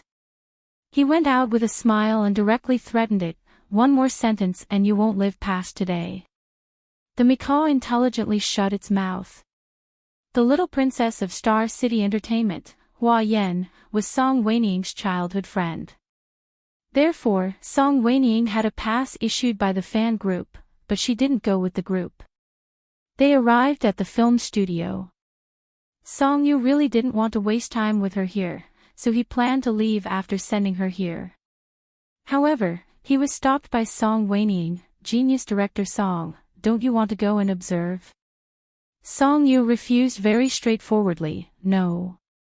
Hua Yen stopped her, "Don't make things difficult for your brother. Yu doesn't chase stars. It's boring to go there. Let him walk around." Song Whinnying let him go. This place was Gu Feng's filming base. Next to it were rockery gardens, pavilions, and carved beams and painted rafters. It was antique. Song-yu was handsome, tall, and long-legged. Along the way, many people secretly took photos of him, guessing that he was a small star. Song-yu was bored. Seeing that there were many crazy messages in the class group, he found a pavilion to sit down and began to reply to the messages. "Sadako doesn't forget the well digger, brother Yu, how are you doing in a city? Alas, one day without you feels like 3 years. I miss you so much now. Your husband brother Yu. Have you finished your winter homework? So free. Sadako doesn't forget the well digger, QWQ no, don't mention it. After I took my results back, my dad immediately beat me up. The worst thing was that my mom caught me playing games all night. Now she's forcing me to learn how to cook with her. Oh, I'm convinced. I'm living a life worse than death in a restaurant. Lights like old times, ha ha ha ha, awesome. Next time, we'll go for a picnic. Brother Sadako, remember to show off your skills. Playing wild at 90, brother Yu, is it snowing in a city? Take a picture for us to see. It's Wan, what snow? Take a picture. Handsome. Take a selfie. Song-yu ignored the commotion. He left and wanted to chat with Xie Sui, but suddenly he felt someone sitting next to him. It was the beginning of the day after the snow, and everything had a fresh and cold aura. The person next to him seemed to have the same smell. Song-yu tilted his head and found that it was a quite good-looking young man. They were 50-50. He was dressed very casually and was on the phone. His voice was also quite pleasant. "I'm at the Gufeng filming base in the film and television city. Yes, I just let them come over to play. My body is almost recovered, don't worry. Okay, come and pick me up." He put down his phone and tilted his head to look. Coincidentally, his eyes met with Song-yu's. Song-yu also saw his facial features clearly. His facial features were deep, his eyes were phoenix-shaped, his lips were very thin, and his skin was fair. He had a kind of elegant and noble aura, and his temperament was also different. At first glance, one could tell that he was from a rich family. The young man met his gaze and didn't avoid it. He just smiled and said, "There's no one next to you, right? If there's no one, I'll sit here first." Song-yu wasn't an easygoing person, and he didn't have much enthusiasm for strangers. He replied, "There's no one. Sit down." After that, he lowered his head and continued to play with his phone. The young man nodded politely and put his laptop on his lap. He leaned against the railing of the pavilion seat and began to type on the keyboard with his slender hands. The sound was crisp and smooth in his ears. Song Yu began to receive a series of complaints from Ma shouting. He didn't even have time to go out and find Xie Sui. Sadako doesn't forget the well digger, only learned for 3 days, and my parents think that I can graduate. Let me take care of lunch today. Damn. How do I open the gas tank? Which way should I turn it? You've got me doesn't know how to. I've never used a gas tank before. Your husband, brother Yu, Sadako doesn't forget the well digger. Oh, it's hot, I turned it right. But should I turn on the oil first or the water first? Don't the salt and MSG sauce and vinegar have names? Your husband, brother Yu, Sadako doesn't forget the well digger. Oh, I smell a very strange smell. Is the gas tank leaking when I turn my head? Oh. What should I do? Am I going to be poisoned to death today? What should I do, brother Yu? Your husband, brother Yu, a row of exclamation marks. Song Yu was annoyed beyond words. Your husband, brother Yu, don't panic, let's smoke and calm down first. After he finished replying, he suddenly heard the sound of candy wrapping being peeled. He tilted his head and saw that the young man next to him had torn open a mint candy and put it in his mouth. His gaze still didn't leave the screen, serious and focused.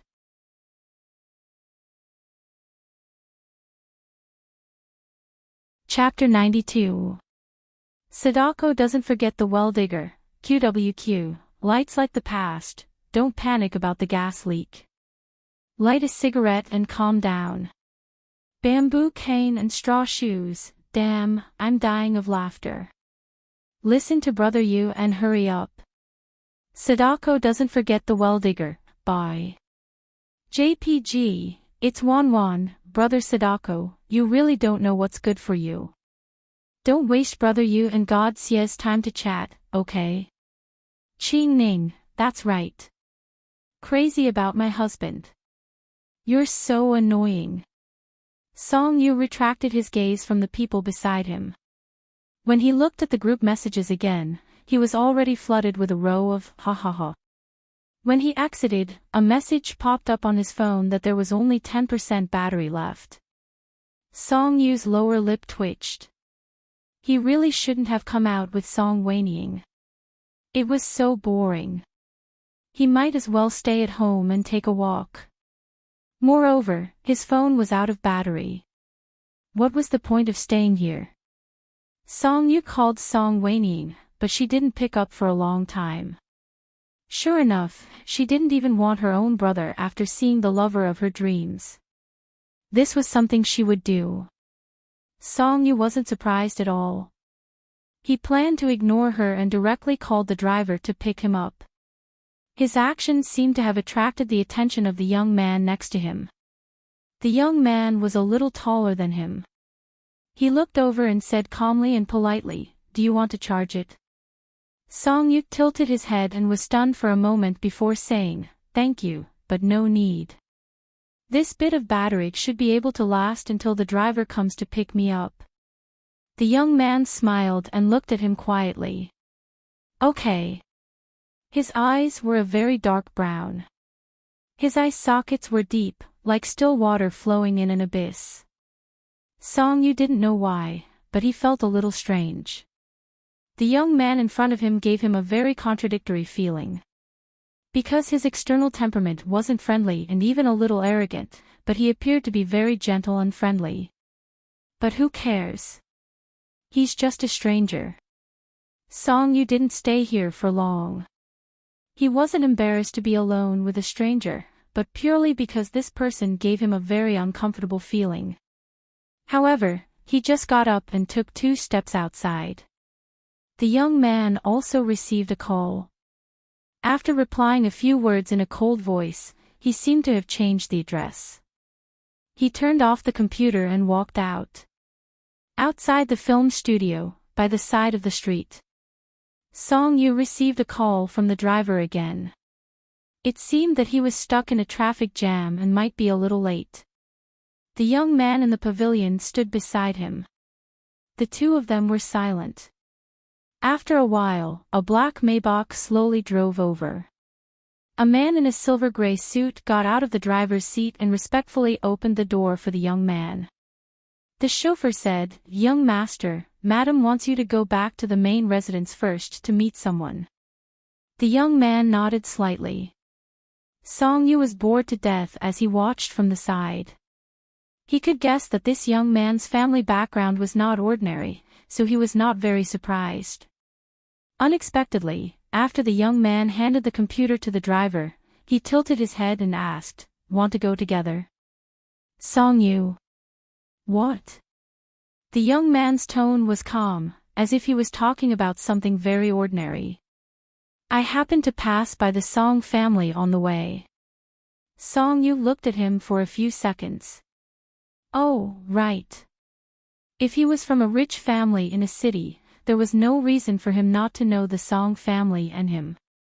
This was a somewhat overzealous stranger. Song-yu flatly refused, "Thank you. The driver will be here soon. Don't bother." Hearing this, the young man laughed. His slightly sharp and arrogant facial features softened, and his dark brown eyes showed a little helplessness. "You are still vigilant as when you were a child." Song-yu suddenly looked at him. The young man said slowly, "We haven't seen each other for so long. Don't you want to have a good chat, Yu?"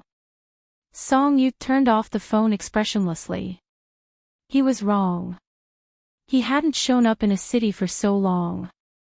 After leaving the hospital, he went straight to Jing City. It would be strange if he could recognize him. Song-yu had thought about what would happen to him if he met Zhao Ziyu many times. But he never thought that they would sit in the same car, and it was he who agreed. Just like he went to Floating Light just to see what Qin Mo looked like, now he was also disgusted by Zhao Ziyu's strange behavior. He wanted to solve these things before Xie Sui came to a city. "Do you want candy?" Zhao Ziyu handed him a mint candy in his palm. Song-yu said, "No." Zhao Ziyu slowly tore the candy wrapper and said softly, "I remember you liked mint candy very much when you were a child." He put the candy into his mouth with his slender fingers and said slowly, "I like this taste because of you." Song-yu, awesome. He deserved to be the chosen one. He was totally different from Qin Mo, who would only be scolded by him. A single sentence was enough to infuriate him. Song-yu suppressed his anger and didn't look like he was laughing because of anger. He said calmly, "Awesome. It seems that I forced you to eat a ton of mint candy when you were a child.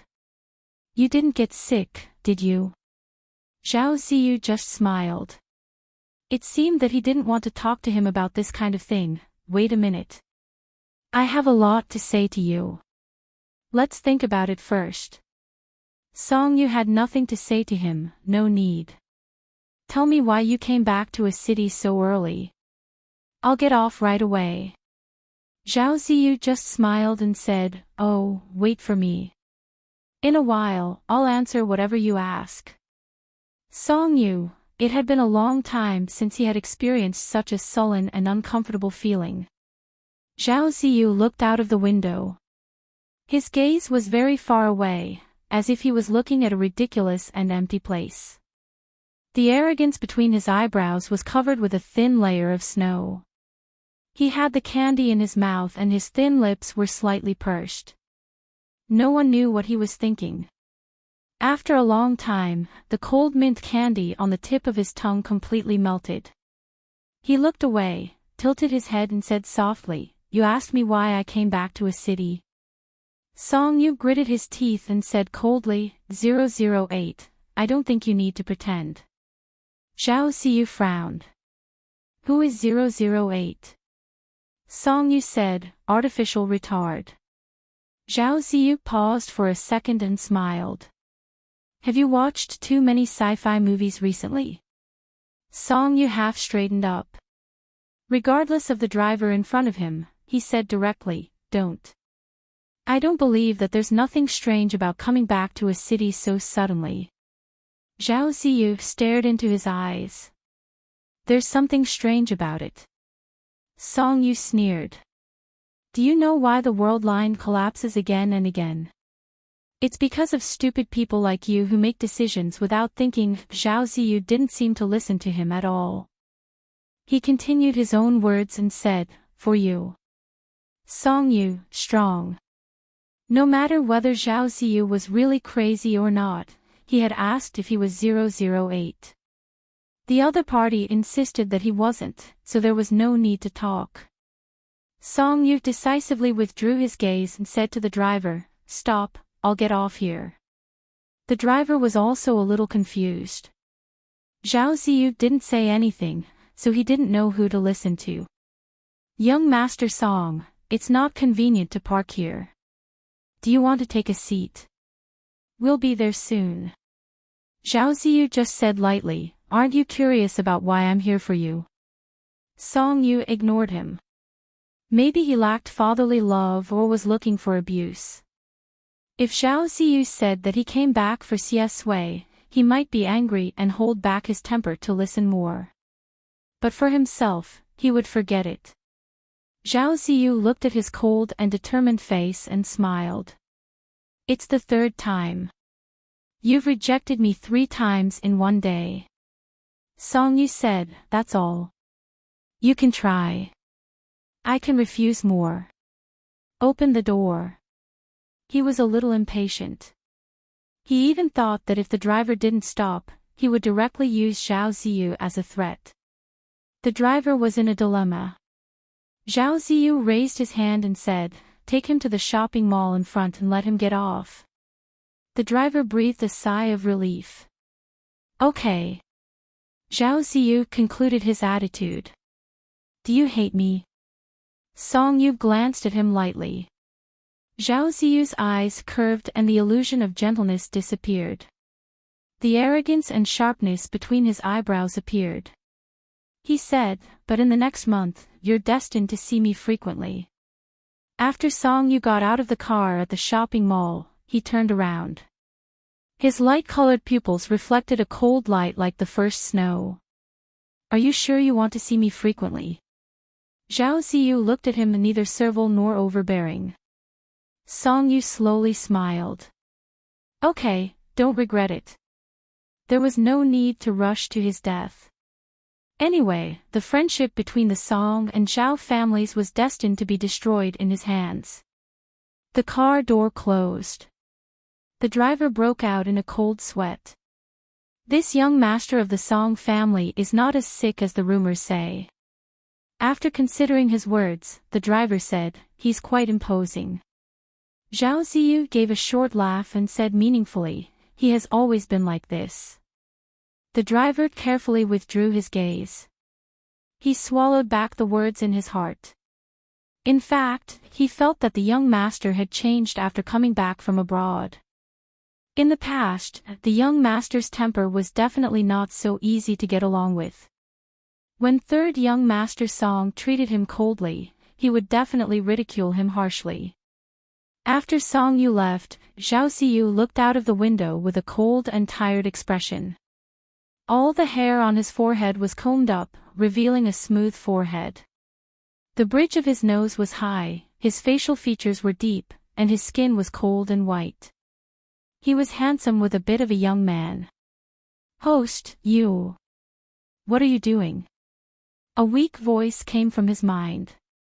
Zhao Ziyu said lightly, 008, is that your colleague? The system in his mind was silent for a moment. Zhao Ziyu said, Song Yu hates me. It seems that there's a problem here. He also has memories of his previous life, but not too much. After all. He paused and smiled ambiguously. If he remembers everything, he won't just hate me. He will want to kill me.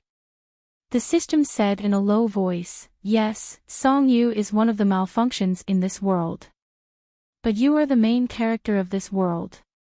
We let you get the memories of your previous life in the hope that you can finish the plot again.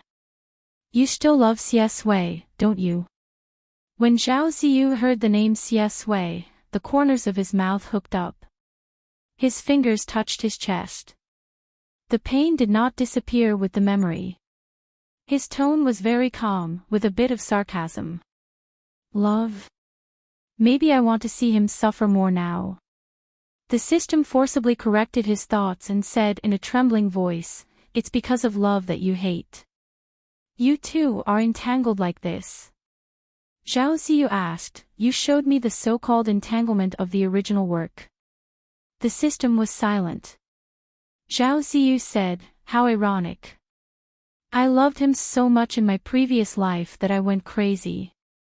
Didn't I also not follow the plot you imagined?" The system explained weakly, "There must be a problem in your previous life."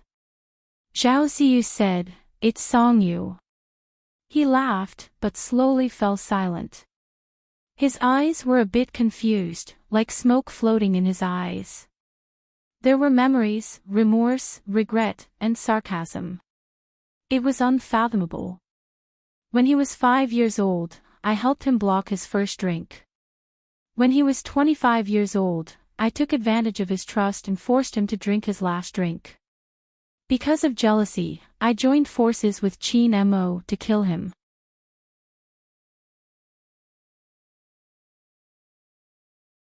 Chapter 93.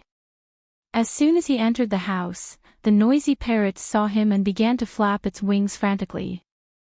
He could feel its joy even through the cage. Its voice was ear-piercing. "Welcome home. No place can be called home without you." Songyu suppressed his anger and walked over. The macaw looked at him with its round eyes. He took a deep breath and said calmly to the parrot, "Come, repeat after me. Zhao Ziyu, you must die." The servant at the side was speechless. During dinner that night, Chairman Song criticized Song Wenying. "I asked you to take your brother out for a walk, not to chase after celebrities. Why did you abandon him halfway? Is this what an elder sister should do?" Song Wenying knew that he was in the wrong. He sat up straight and shouted, "My dear brother, do you want to go to a university tomorrow?" Songyu was traumatized from bumping into Zhao Ziyu on his first day out. He flatly refused. "Forget it. I'll just walk my bird at home. This bird is much cuter than the people outside." The bird that was named raised its head proudly. Chairman Song was dissatisfied. "Nonsense. You stay at home all day. You don't study or make friends. Are you waiting to grow moldy?" Songyu's mouth twitched. "I'm waiting for love. I'm afraid that saying it will agitate you." In the end, under the strong urging of his parents, Songyu was forced to go out. A university was Xie Sui's alma mater in his previous life. Songyu relied on this obsession to generate some interest. When they were chatting at night, Songyu asked Xie Sui, "I'm going to a university tomorrow. Do you want me to take some photos for you?" "Xie Sui, you want to appear in person?" Songyu held back his laughter. "That's not impossible." Xie Sui smiled. "Okay." Songyu added, "In my dream, a university is still your alma mater." Xie Sui paused for a moment and smiled. "Yes." When they were chatting over the phone, it felt like something was missing. However, it was too late, and Xie Sui had been busy with the Xie family's matters recently.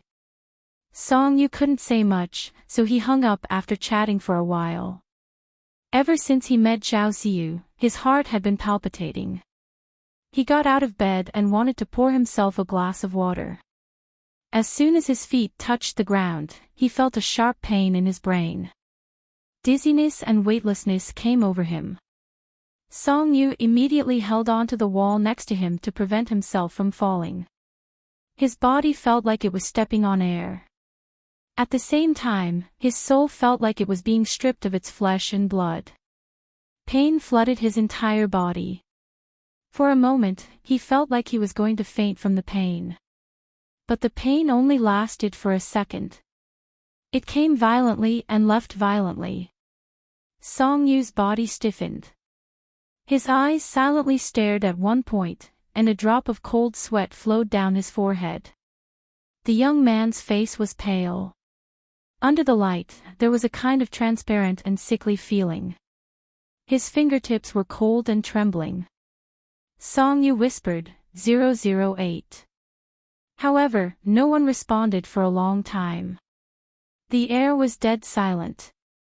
Jing City was different from the sunny weather in a city. It had been snowing here all the time. Finally, it stopped for a while. It was also a gloomy day. A car drove out of the cemetery. The tires ran over the snow, leaving a long track. In the cemetery, in front of a grave, the snow was cleaned up. A man bent down and put down a bunch of flowers. He was followed by 2 bodyguards. Beside him stood a tall young man. Xia Xinian stood up slowly. The silver-gray suit was steady and straight. The man was tall. His eyes were coffee-colored. The eye shape was similar to Xia Sui's. However, he was less romantic when he was young. Now, he looked more weathered. His voice was also low.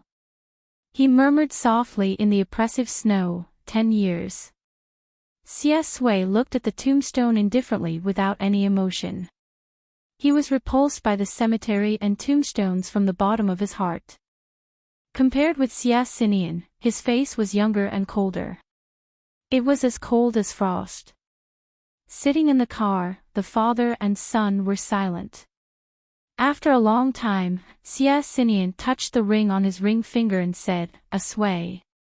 Come back to a city with me." Xia Sui looked out of the car window quietly. Xia Xinian said, "I have divorced Qin Choyun now. The marriage alliance between me and the Qin family was just a show. When Xiao Qiao was pregnant with you, I planned to do so.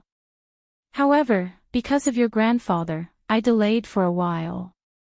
I didn't expect that your mother would disappear. I thought that she didn't dare to disturb me for so many years because she hated my deception. I didn't expect that she was framed by Qin Choyun and driven out of a city. Now that I have fallen out with the Qin family and your grandfather, you will be my only heir when you go back." Xia Sui smiled faintly. He was tired of being sarcastic. It was exactly the same as the words in the previous life. Why can't Xia Xinian leave my touching fantasy? Xia Xinian paused and said, "I know you hate me, but shouldn't you hate the person who hurt your mother more? You should go back to the Xia family, take back everything that belongs to you, and avenge your mother." Xia Sui tilted his head. There was a faint smile in his dark eyes. He said softly, "Do I have to go back to the Xia family to avenge her?" Xia Xinian looked into his eyes and slowly closed them. "You are very different from what I thought." He had thought that the son of him and Su Qiao, who grew up alone in Jing City, should be humble and pitiful. He might be angry, nervous, or expectant of him. However, he didn't expect that the young man would call him Uncle Xia gracefully when they met for the first time. The calmness that didn't belong to his age. Xia Sui took after his mother's appearance, but his character was very similar to his. He was a cold-blooded member of the Xia family. Xia Xinian said, "Even if your mother fled to Jing City, she didn't change your surname because she still hoped that you would come back." Xia Sui said carelessly, "Why do I have to bear the responsibility for her stupidity?" Xia Xinian said, "What about Song Yu?" Xia Sui wasn't surprised that he would say this name. Xia Xinian would definitely investigate when he came to Jing City. Besides, he didn't intend to hide his relationship with Song Yu from him. Xia Xinian didn't expect that his son would fall in love with the mysterious and weak young master of the Song family in Jing City. However, this might be a piece of good news. The Song family has protected Song Yu well for so many years. If you don't go back to a city, I'm afraid that it will be difficult for you to see him again. Xia Sui was silent. But in his heart, he said indifferently, "Why do you think I want to see you? Song, you just mentioned the university to Ma Xiaoding." Ma Xiaoding, who was talkative, immediately spread the news in the class group and reported Song Yu's whereabouts in real time.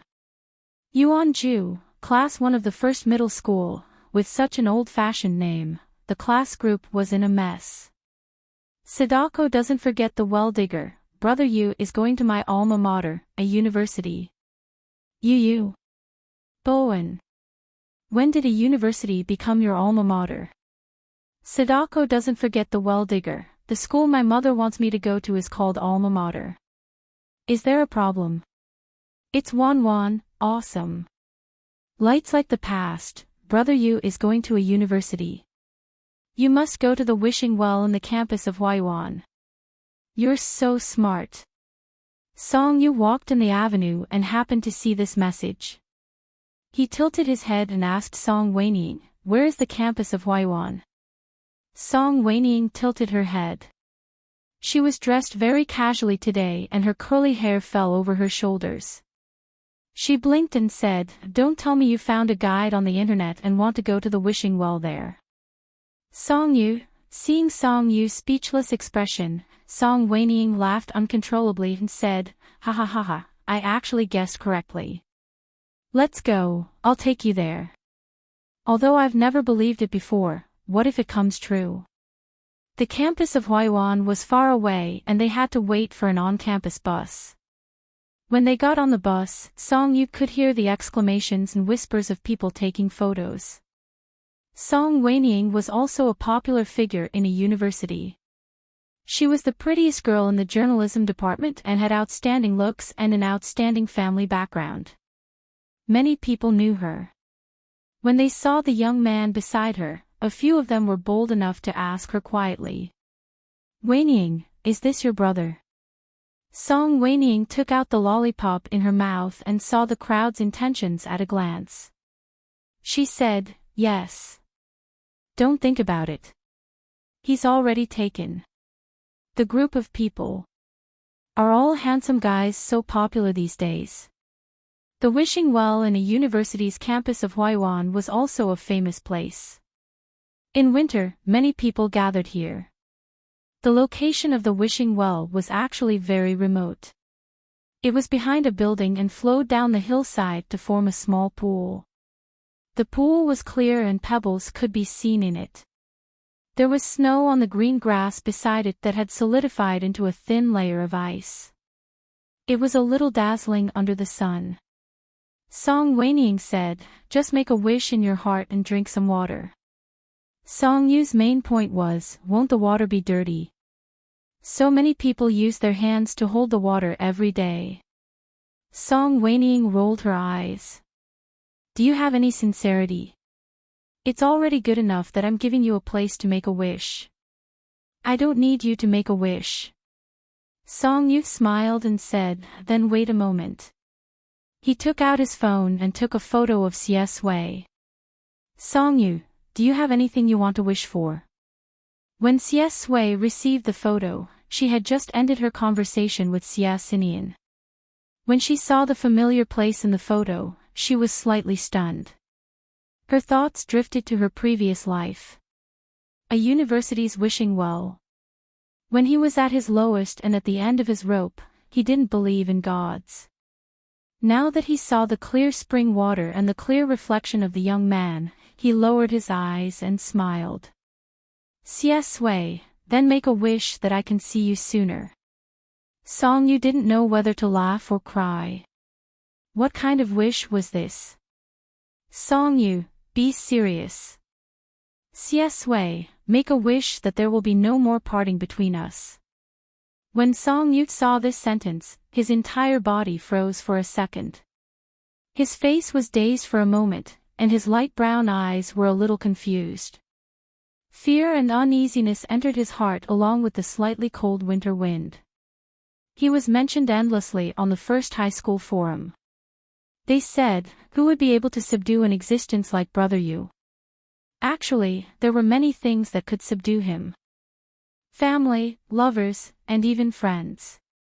Looking deeper, life and death, illness, aging, everything was beyond the individual and was determined by fate. He had never taken his inexplicable undecorative illness to heart. It wasn't until he saw Xie Sui's message that he recalled what happened yesterday that he realized that he was still sick. Was it a mental illness because of traveling back and forth between two worlds? Song Yu's fingers were cold and a little sour. Rather than saying that he was afraid, it was more appropriate to say that his heart ached.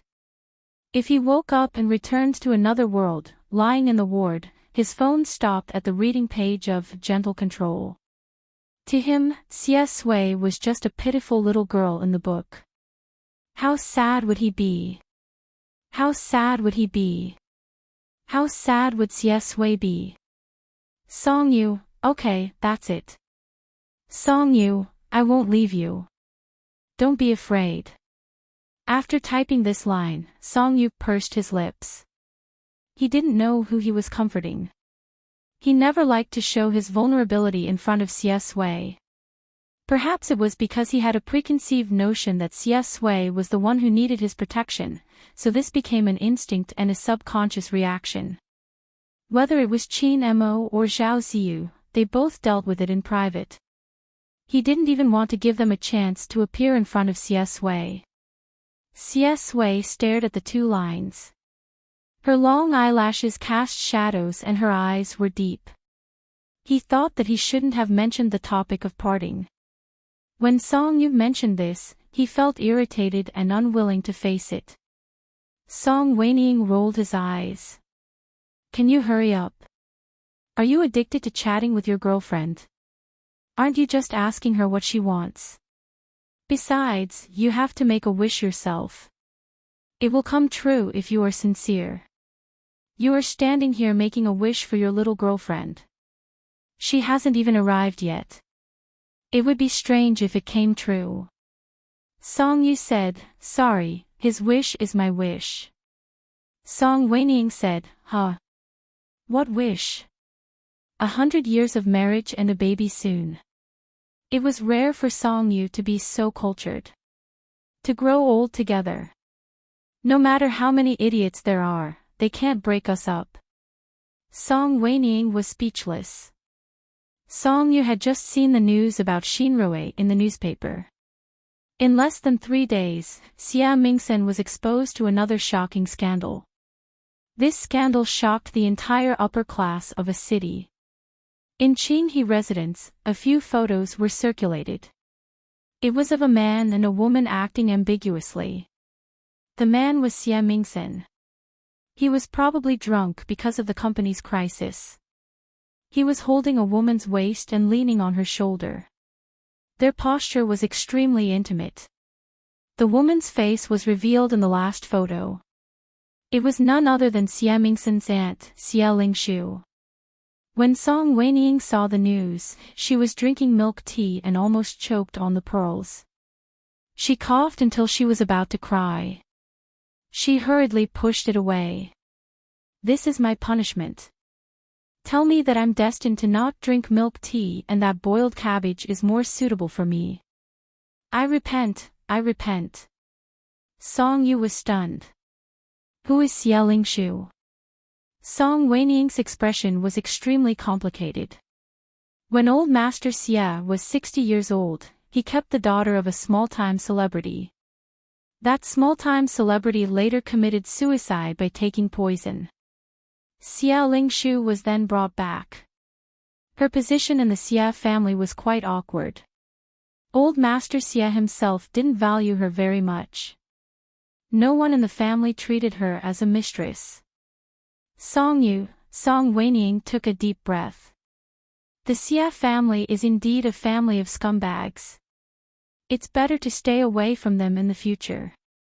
Old Master Xia is a womanizer, and third young Master Xia is a scumbag. His descendants are probably not good either.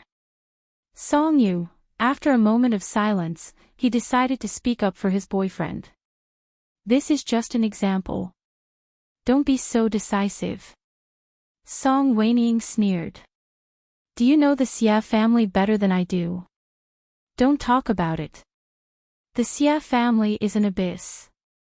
Whoever enters it will be unlucky. She curled her hair. Old Master Xia and Xia Xinian will probably be angered to death. But the Xia family is really ruthless. I've seen Xia Lingshu a few times at banquets. One look and I can tell that she's ambitious and scheming. But she's too ambitious. She even seduced her own nephew. She was purely watching the show. Now that things have turned out this way, Xia Mingxin's position as the crown prince of the Xia family is probably in jeopardy. The Xia family doesn't lack people. Song Yu had a headache when he thought about the messy relationships of the Xia family. No, he couldn't let Xia Sui get involved in that mess alone. You'd better deal with the Xia family. As the daughter of the Song family, Song Weiying didn't have any scruples. She had always been sarcastic towards the Xia family and said casually, "How can I explain the Xia family's affairs? But you just need to know that most of the men in the family are scumbags and most of the women are crazy. They look good on the outside, but those who know them know how rotten they are. Of course, they might still be a fragrant and tempting cake outside." Song Yu's mouth twitched. Oh. Song Weiying concluded, Xia Lingshu's image has collapsed. A genius jewelry designer, the daughter of a noble family, was found out to be having sex with her nephew. The Xia family's winter is really exciting. Song Yu had been in a city for a few days and was in the eye of the storm. But because of the protection of his family, he hadn't seen this with his own eyes. Xia Lingshu was originally a public figure. After this incident was exposed, the scandal was all over. However, Song Yu was still a little surprised. How could the Xia family allow this kind of family scandal to be spread? There was no chance for it to be reported at all. Song Weiying snorted. Only old Master Xia and Xia Xinian care about family scandals and reputation. The rest of the Xia family can't wait for this matter to blow up. It's best if they can completely destroy Xia Mingxin. A bunch of lunatics. Of course, it's impossible for them to do nothing. The news is going to be blocked soon. On the television, Xia Lingshu's eyes were red. The Xia family's genes were very good. She was undoubtedly a beauty. Few people in the entertainment industry could compare to her. She didn't cry. Her exquisite makeup couldn't hide her haggard appearance. She seemed to be trying her best to control her emotions. She said to the camera, "I don't know who took those photos and how the rumors spread. But the innocent knows that they are innocent. I will soon give justice to myself and the evil person an unforgettable punishment." But her punishment hadn't come yet. Another piece of news bombarded a city. Xia Xinian and Qin Qiuyun divorced. This incident happened very early, but it was only reported at this critical juncture. There was another uproar on the internet. The public was very interested in this kind of feud between rich and powerful families. They immediately made guesses. Song Yu looked annoyed and chatted with Xia Sui. "Song Yu, my sister said that the Xia family's men are scumbags and their women are crazy. You should be careful." Xia Sui was stunned and didn't know how to reply. But Song Yu's definition of himself had always been kind, simple, and can be moved by a little gentleness and kindness. He smiled faintly. "Xia Sui, okay. Xia Sui, I'll return to a city tomorrow. Xia Sui, wait for me." Xia Sui turned off his phone. He looked out of the window silently. Actually, he had lied to Song Yu. He had already arrived in a city today and reached the Xia family. Located on the central axis of the city, it was the most prosperous but also the most depressing. The Xia family's old mansion was like a dormant beast under the night sky. The winter night was dark, and the darkness was condensed. The carved iron door slowly opened. He stepped onto the stone steps that led to the inside. Red roses climbed on the branches, and the darkness was extravagant. Xie Sui touched the watch on his wrist casually and looked up at the strange yet familiar place in front of him. The exquisite villa was illuminated, and the main hall was full of people. The butler said respectfully, "Young master, please go in. Third young master has already made it clear to them. Everyone is waiting for you now." Xie Xinian divorced Qin Chuyin directly. At this juncture, he brought Xie Sui back and confessed everything to the Su family. The entire Xie family knew what his motive was. The position that they had fought so hard for was going to be taken by a teenager who had suddenly appeared out of nowhere. Who knew how many people were waiting for him to make things difficult and be jealous? The butler felt sorry for this child and sighed inaudibly. "Don't be afraid. The Su family is also inside." Xie Sui asked, "Is Su Shuren here?" The butler was stunned. He didn't know why he was so calm and even said little aunt's name directly. "Yes." Xie Sui smiled. "That's good." Xie Sui could guess Su Shuren's motive. Xie Xinian was now deeply in love, but in the end, he couldn't give Su Qiao a status anymore. He had said that he wouldn't marry for the rest of his life. If this continued, the Xia family wouldn't be able to explain it to them. Su Shuren could use this to make a fuss. He could pretend to be pitiful and selfless, feeling sorry for his nephew who was alone and helpless. He could use Xie Xinian's remaining regret to successfully marry Xie Xinian and become a Mrs. Xia, who didn't matter to Xie Xinian, but who needed such an identity. She had a good plan. But, how could he let her get what she wanted? Xie Sui looked down and smiled. There was a bit of sarcasm and deep meaning on her face. She said softly, "It's been a long time." They were all old friends. "Xie Sui, I'll go back to a city tomorrow." "Xie Sui, wait for me." Song Yu's eyes widened when he saw it. He sat up, as if a rainbow had risen in his heart, fresh and bright, dispelling the haze. It seemed that he would be particularly relieved when he saw him. He couldn't suppress the smile on his lips. "Song Yu, Song Yu, it's finally here." He happily walked to the balcony and saw the parrot. He instantly felt that it was handsome and taught it to speak. Come on, do it quickly, do it quickly."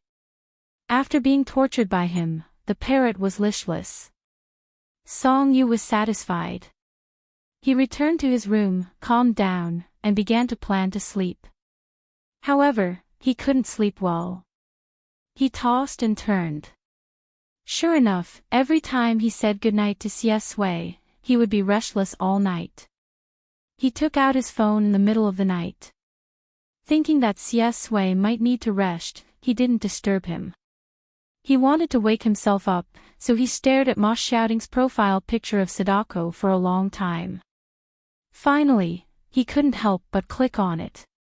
"Your husband brother Yu, chat with me." Ma Xiaoting had always been a person who stayed up late.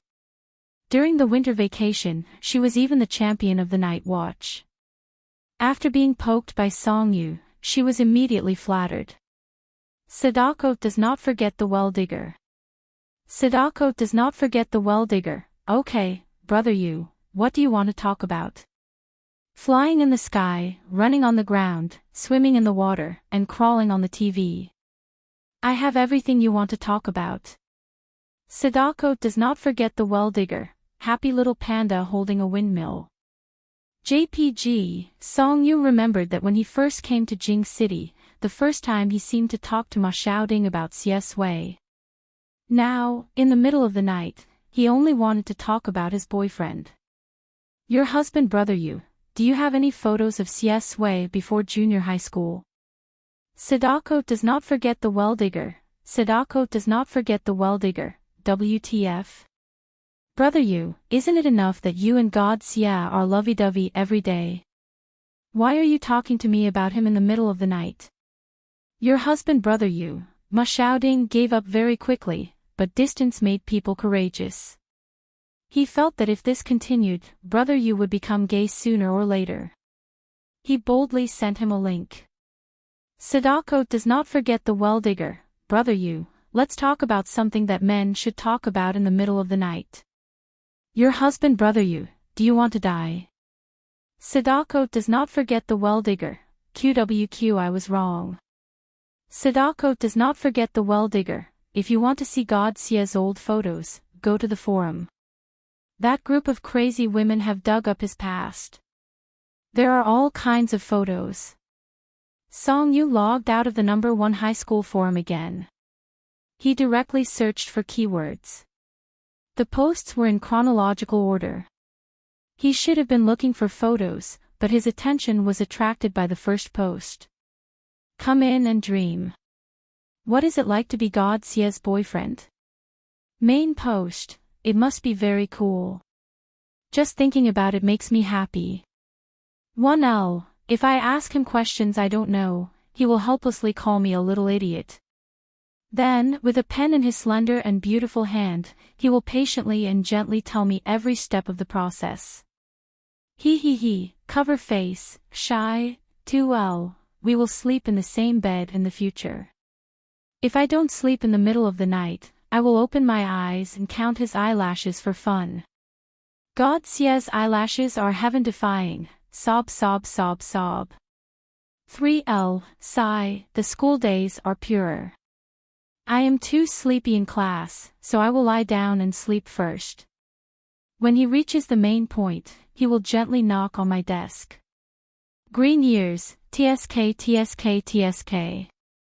4L, God Xie is so good at fighting. If anyone dares to bully me, I will ask him to help me beat them back. If I do badly, the top student in the grade will comfort me and say that the results are not important. Shy, 5L, fuck, you guys are so good at talking. I am envious. In the middle of the night, I sat up and couldn't help but shout, I want to marry CS Wei. Then, my husband hugged my waist and dragged me back to bed to sleep. He even shouted at me, is marrying Song Yu wrong for you? Sob sob sob, he is so fierce. 6L. The champion is out. 7L, when it comes to dreaming, no one can beat the person above. Thumbs up, 8L, ha ha ha ha ha, I am dying of laughter. 9L, your husband, Brother Yu. I think Brother Yu is the most qualified to answer this question. He has experienced all the 1234 comments. And the hug at the sports day. Sob sob sob, I am so moved. 10L, sigh, Sui Yu is so peaceful. I don't even want to believe it. I want to fall in love all. 67L, when I saw the person above mention Brother Yu, I suddenly miss him. Do you think Brother Yu was forced by God Xie? He has so many fangirls on the forum. Then, God Xie got jealous and forced him into a corner. He pinched his chin and threatened him with a hoarse voice. If he didn't leave the internet, he would keep kissing him. Don't provoke him. 68L, fuck, I want to read the novel. It is so fucking romantic. 69L, sister, you should be glad that there are fewer people and they are all asleep. Otherwise, you will definitely be criticized. 70L, there is a saying, why did Brother Yu abandon the pole and turn good? Song Yu didn't know how many such questions he saw. He was a little sleepy in the middle of the night, so he casually replied. 71L, your husband, Brother Yu, studying. The forum exploded with a bunch of groundhogs. After repeated screams and exclamation marks. Those who were not awake yet were confused. Ah. For studying. Brother Yu left the internet to study. A little sober. I keep feeling that something is a little strange. Especially sober, so excited that they were incoherent. Brother Yu, we all know that you are studying. The point is. Why didn't you sleep in the middle of the night to click on the post, "What is it like to be God Xie's boyfriend?" The words woke them up. The night exploded. Song Yu, fuck. Song Yu slept very late and woke up especially late the next day. He didn't want to care about the explosive messages on his phone. After washing up, when he walked down, he saw someone he didn't want to see on the sofa in the living room. Zhao Ziyu was reading. A few strands of hair fell on his forehead. His side profile was serious and handsome. Song Yu stayed up all night and felt like vomiting. When he saw him, he was even more irritated. He even wanted to go back to his room so that he wouldn't be annoyed. But when he remembered that this was his house, the person who should be chased away should be Zhao Ziyu. So he could only suppress his anger and go down to eat. After he walked down, Zhao Ziyu closed the book and his gaze slowly fell on him. Song Yu was wearing pajamas. His hair was soft, and every inch of skin from his face to his neck was very white. However, his expression was cold, and his obedient aura faded. His eyebrows were sharp, and he seemed especially unapproachable. Just like when he was young. It was just that when he was young, he was more lively. A group of children would gather together and laugh, imitating the adults to drink. At that time, Song Yu didn't know about his illness. For the sake of coolness and face, he was eager to drink when someone handed him wine. But even a fruit wine with a low alcohol content was poison to him. The Song family and the Zhao family were old friends. He was asked to take care of this younger brother, so he became more serious. He stopped him and pulled the child, who was reluctant to part with him, out. After coming out, Song Yu was indeed scolded by Mother Song. Only you can do it. Why do you want to try everything? Do you want to go to heaven? The other children at the banquet were also repeatedly warned by their parents when they went back. However, when he was still young, Song Yu was born rebellious and undisciplined. If he didn't suffer, he wouldn't learn his lesson. He didn't care at all. When Mother Song forced him to thank him, he only thought about it perfunctorily and took out a mint candy from his pocket. Zhao Ziyu's impression of him was that he was a cute, rebellious child from the Song family who couldn't touch alcohol. He came back to his senses and watched Song Yu eat breakfast quietly. He didn't intend to pay attention to him. Zhao Ziyu said, "Your parents handed you to me and asked me to take you to meet your peers." Song Yu lowered his eyes and said casually, "No, I don't want to go out today." Zhao Ziyu said very naturally, "Then I'll stay here and read with you." Song Yu sneered. "No, you can stay here and bask in the sun with the bird." He left after eating and smiled at the parrot by the window. "Behave well. Do you remember what I taught you?" The macaw shook its wings and didn't dare to say anything for a long time.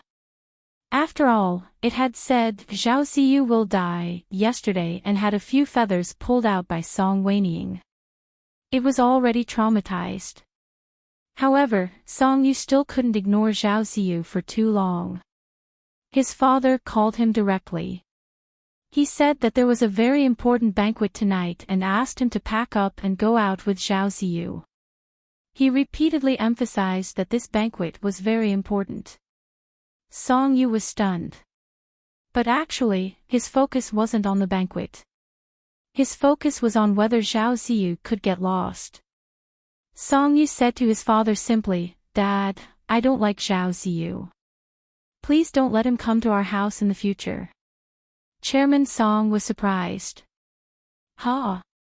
Weren't you very close when you were young?" Song Yu clicked his tongue. "Don't bully me because I don't remember when I was young." "How could I remember?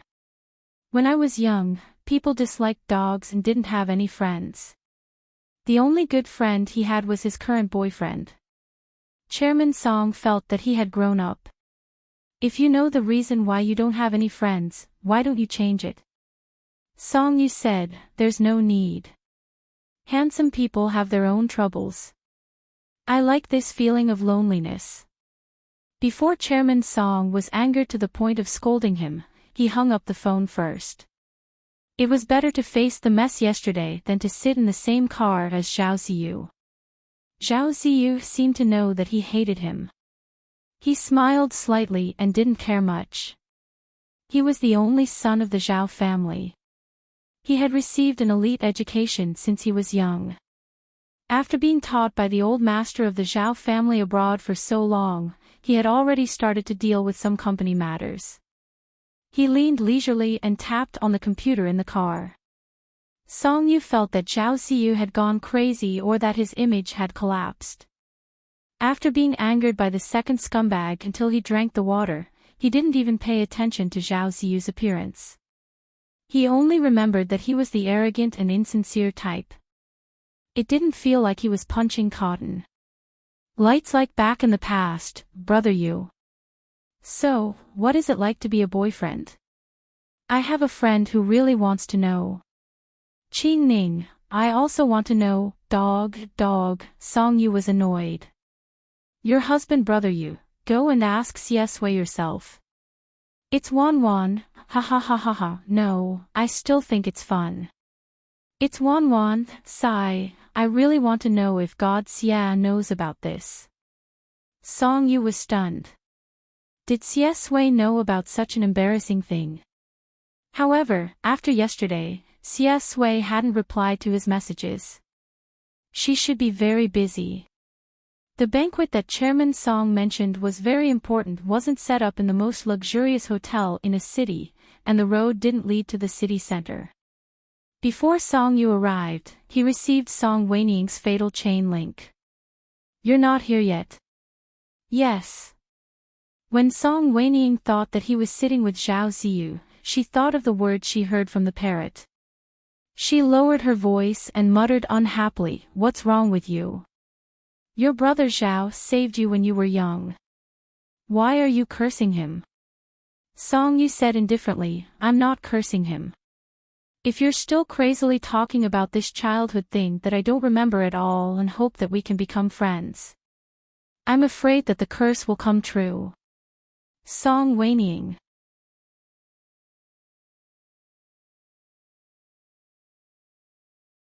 Chapter 94. Get out of the car. Zhao Ziyu tilted his head and said to Song Yu.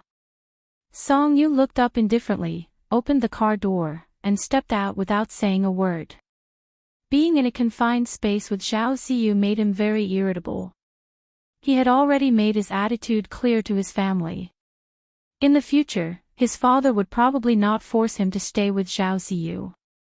After all, curse come true sounded quite scary, and he wasn't trying to scare people. He was very serious. After getting out of the car, the iron gate was wide open. The design of the garden in front of him was very strong, but Song Yu was no longer in the mood to appreciate it. His mind was full of the news he had just heard from Song Weiniang. The banquet was actually held in the main residence of the Xie family. The Xie family? What's the matter? Holding such a grand banquet. Xie Mingsen and Xie Lingshu's matter was still at the forefront of the storm. Moreover, Xie Xinian had just gotten a divorce, and his relationship with the Qin family was extremely awkward. Forget it. Xie Sui hadn't come to a city yet. He would help her boyfriend see what kind of demons and ghosts these were. After Song Yu fell ill, he basically only lived in rumors in a city. Everyone only knew that the young master of the Song family was weak and sickly, but they hadn't seen him even once in 10 years. Song Weiniang was afraid that he would not be used to attending such a banquet alone for the first time, so she specially told the butler. As soon as he entered, he was led to her side by a servant. A complicated and gorgeous crystal chandelier was in the center, shining on the marble floor as smooth as a mirror. The table was full of people dressed in suits and leather shoes. Those who could come here were all big shots in a city. Passing through the crowd, Song Yu saw Song Weiniang. She seemed to be waiting for him at this place. Sitting in a corner, Her chestnut-colored curly hair fell to her waist, her skin was snow-white, and her blue high-end evening gown made her look elegant and noble. Song Weiniang was really worried about her precious brother after rejecting the courtesy of a bunch of plastic sisters. She sat on the sofa and waved at him. "Come here." The main hall was huge, and everything was resplendent and luxurious. With her status as a Song Weiniang, even if she was sitting in such an inconspicuous place, she would still attract a lot of attention. However, she was known for her arrogance and willfulness in the socialite circle. Seeing that she refused to talk to a group of people with a displeased expression, the people around her could only watch silently and did not dare to disturb her. After all, the daughter of the Song family did indeed have the right to do so. Song Yu was wearing a white suit and a blue tie with a Windsor knot. He looked noble and delicate. He sat next to Song Weiniang with a cold expression. The waiter brought a glass of champagne, but Song Weiniang rejected it first. "No, my brother doesn't drink this." When Attendanting heard the word "little brother" from her mouth, he was slightly stunned, but it was only for a second before he returned to normal, nodded with a smile, and left. Not only was waitering stunned, but the people who had been secretly observing them were also stunned. Younger brother. Song Weiniang's younger brother. Other than the mysterious third young master of the Song family, who else did she have a younger brother? Song Weiniang was too lazy to care about those people's surprise. As an older sister, she decided to talk to Song Yu face to face and speak earnestly. "Don't harm my parrot in the future. If Dad hears about it, my Xiaolan will probably be plucked and stewed. It's fine if you hate it, but don't implicate the innocent and teach it those nonsensical words." Song Yu was shocked and asked her back, "Don't you think your sweet words are even more nonsensical?" Song Weiniang said, "Sweet words are always the most beautiful words in the world." Song Yu did not want to chat with her. His focus was on the Xia family, and he did not want to talk about Zhao Ziyu at all. He leaned on the sofa and asked Song Weiniang in a low voice, "Point out the Xia family members at the scene to me." Song Weiniang had always acted like a socialite at banquets. If she could eat less, she would eat less.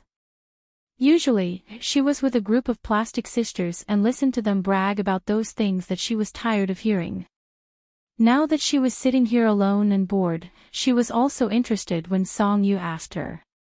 She sat up straight and looked around. The Xia family is huge and there are quite a lot of people. Now, the guests here are a few cousins. Do you see the man at the door? He's eldest young Master Xia's only son, Xia Su. His father is a good-for-nothing, but he's very smart and capable. Xia Mingsen just destroyed Xinrui and hooked up with his aunt. Xia Xinian is now divorced and has no other children. If Xia Mingsen steps down, there's a high chance that he'll be the third-generation heir of the Xia family.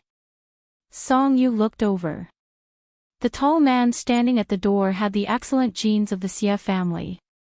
He was handsome and tall. Wearing a black suit, he looked even more capable and calm. According to Song Weiniang, Xia Su should be flushed with success. However, it was obvious that although the man's smile was appropriate, his expression couldn't hide the anxiety. Not necessarily. As a prophet who was familiar with the original novel and had the buff of dreaming, Song Yu looked away. Song Weiniang wasn't surprised. "I'm just saying there's a high chance. Old Master Xia has been a playboy since he was young. Who knows how many mistresses he has? He has 7 or 8 grandchildren on the surface, not to mention those outside. Who knows who will be the last one? Besides, didn't Xia Xinian say that he has an illegitimate son?" Song Yu felt a little uncomfortable when she heard that the illegitimate son was actually there. She changed the topic and asked, "Has Xia Lingshu appeared?" Song Weiniang raised her chin. "Of course, she's there. Look, what a beauty who stands aloof from worldly affairs." Xia Lingshu sat quietly at the table in the middle of the banquet hall.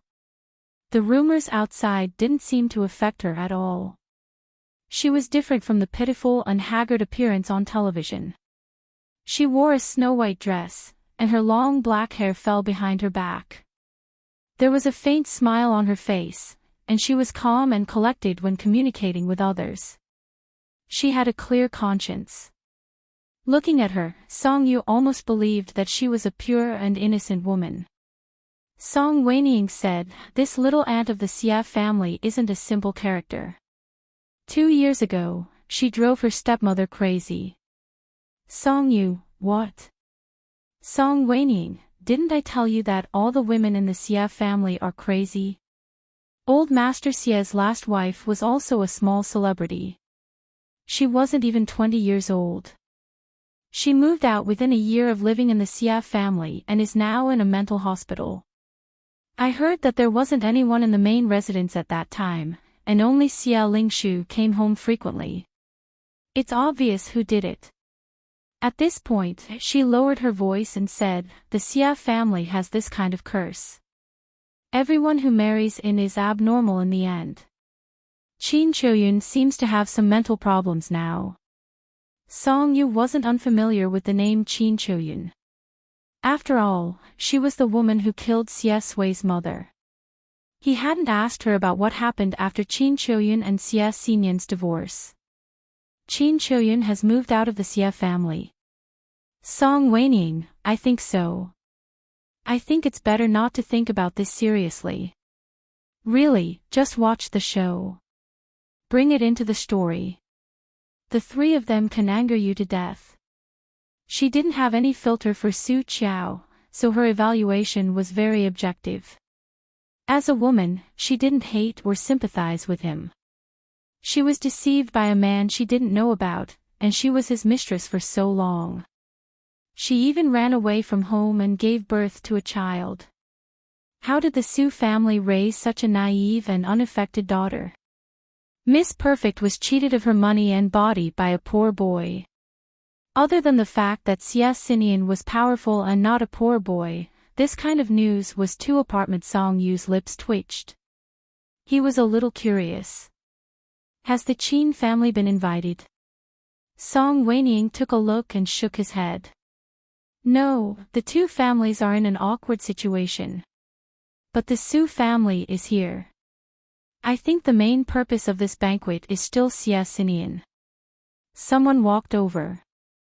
She tucked her curly hair behind her ear and whispered to Song Yu, "It's the woman besides Xia Lingshu, the second daughter of the Su family, Su Shiren." Song Yu looked over again and saw the woman with her black hair tied up beside Xia Lingshu. Actually, Su Shiren was quite good-looking, but next to the dazzling Xia Lingshu, she looked very ordinary. She was a few years older than Xia Lingshu and had a gentler and more stable temperament. The two of them were chatting happily now. Su Shiren's appearance was really not outstanding. Su Qiao was a famous beauty back then. It was hard to imagine how the two daughters of the Su family, born of the same parents, could be so different. Song Weiniang's news was very widespread because even if she did not deliberately ask around, the gossip would still spread. She muttered in puzzlement, "What's Su Shiren doing? The Xia family is the culprit who killed her biological sister. Why is she still trying to get close to Xia Lingshu now?" She was even more puzzled. Xia Lingshu too. Has she changed? Hasn't she always been arrogant? In any case, after saying that to Song Yu, Song Weiniang's thoughts became firmer. He thought for a while and said, "Dad and Mom won't tell you, but I have to remind you that you must stay away from the Xia family." Song Yu was speechless. What should he do? He felt that Xia Sui would be endlessly troubled by her sister. All the guests were seated, and the banquet officially began. As the melodious piano music sounded, the lights in the hall suddenly dimmed. The hall instantly became quiet. The Xia family members standing at the door perked up. The red carpet stretched from the magnificent door to the cobblestone garden path. The last to arrive was tonight's main character. The bodyguards stood on both sides. Xie Xinian pushed Old Master Xie in a wheelchair. Old Master Xie's hair was white, and he was wearing a suit. He was not in good spirits. After such a big scandal happened in the Xie family, he was so angry that he almost fell ill a few days ago. He had not recovered yet. Facing the full hall of guests, Old Master Xie's expression was old and gloomy. However, Xie Xinian, who was pushing the wheelchair, smiled slightly. The head of the Xie family, who was in his prime, had a calm and powerful aura. Everyone was on tenterhooks. In the entire city only the Xie, Song, Qin, and Zhao families stood at the top. 90% of the guests present wanted to curry favor with the Xie family. Song Weiniang was the only one who treated the Xie family's affairs as a joke. The others had been paying attention to the direction of the situation. They did not know who would take over the Xie family after Xie Mingxin fell. They looked at the old man in the wheelchair in shock, and their hearts were in turmoil. One had to know that Old Master Xie had not appeared at any banquet for a long time. What kind of event could invite him here? Song Yu did not understand those twists and turns. He looked at Xie Xinian and thought that this was Xie Sui's father. Xie Sui looked more like Su Qiao, but his eyes were inherited from Xie Xinian. At a glance, it was obvious that they were father and son. Romantic and fickle. But this was not the only thing that bombarded the entire city tonight. They slowly walked in. Everyone saw the young man behind Xie Xinian. The entire hall was silent. The young man was tall and had long legs. His tall and straight body was wrapped in a pure black suit. The lights in the hall were dim, and the moonlight outside shone on his cold and handsome face. The Xie family's signature peach blossom eyes were curved on the outside and curved on the inside. They hid a romantic and affectionate aura, and only gave people a cold and alienated feeling. He stood behind Xie Xinian. The temperament of the 3 generations of the Xie family was different from each other, but they were incomparably harmonious. The young man's expression was casual, but the smile on his lips was polite. Under the light, he was as noble as a true genius. The guests in the hall seemed to be choked by something. Song Weiniang was the same. She had been nagging the Xie family just now. At this moment, she was also shocked by this young man. Song Yu, fuck.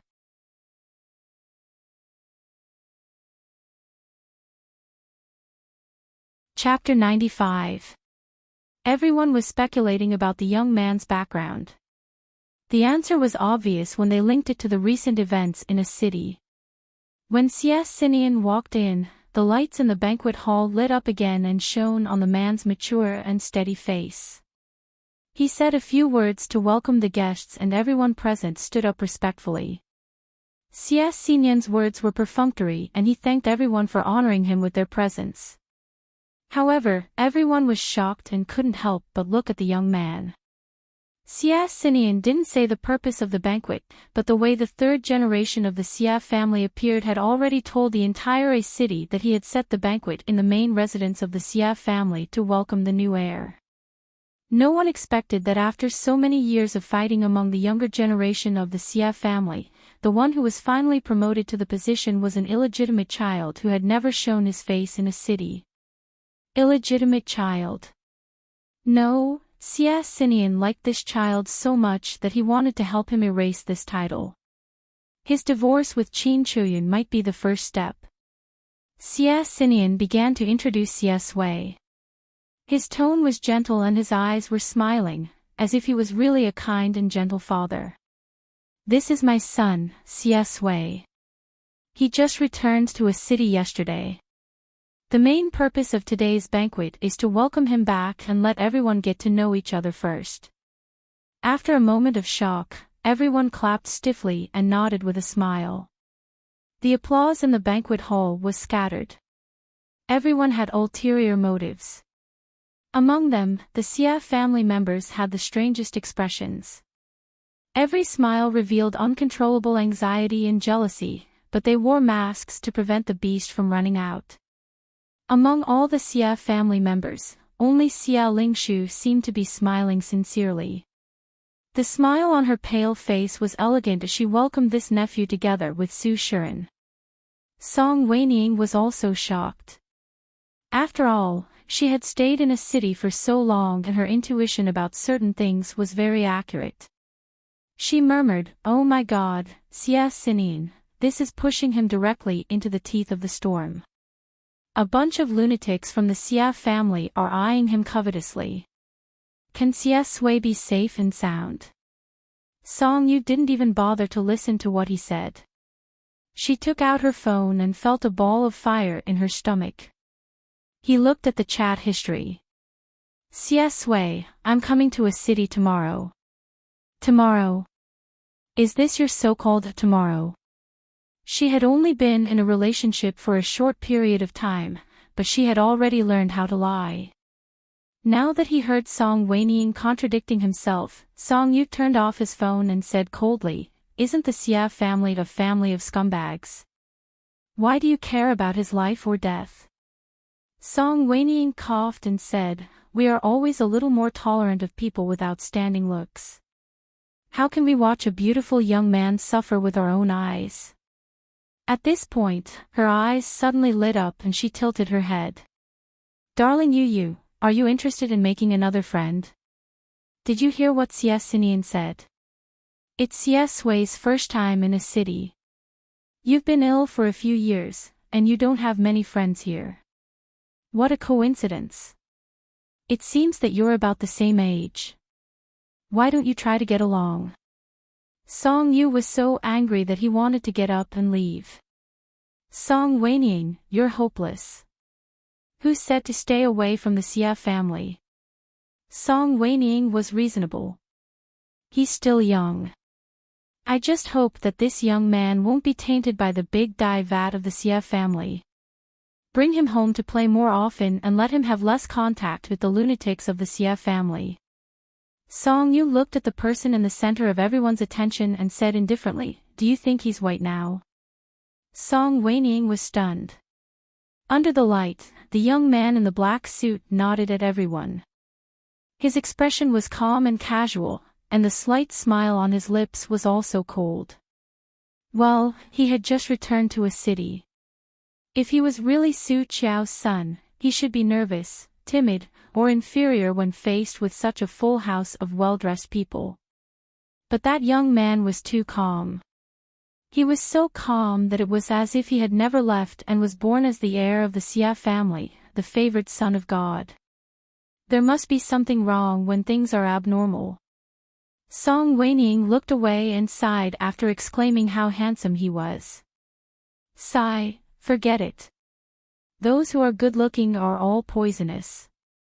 Perhaps the danger of the Xia family is in their blood." After saying that, he turned to educate his younger brother. "Learn from him. At the same age, why can't you be like him and shock the entire city?" Song Yu was speechless. Xia Sui really made him hold back his anger today. Song Yu said indifferently, "My family is low-key and doesn't like to exaggerate. Didn't he see how many banquets Mother Song wanted to throw for him?" Song Weining laughed. "Ha ha ha ha ha. Old Master Xia was not in good health, so he was just going through the motions."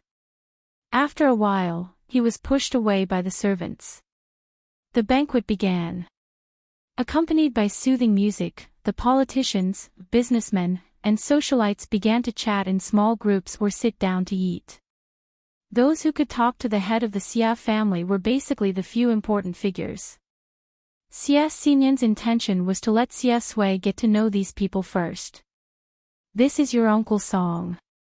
After Xia Xinian said that, he felt that his son, who he couldn't figure out, stiffened. Xia Sui had met several important figures before, but her performance had always been impeccable. However, when it came to Song Ziqing, there seemed to be some subtle changes in the atmosphere. Chairman Song was a fire-breathing dragon at home and a heartless old man.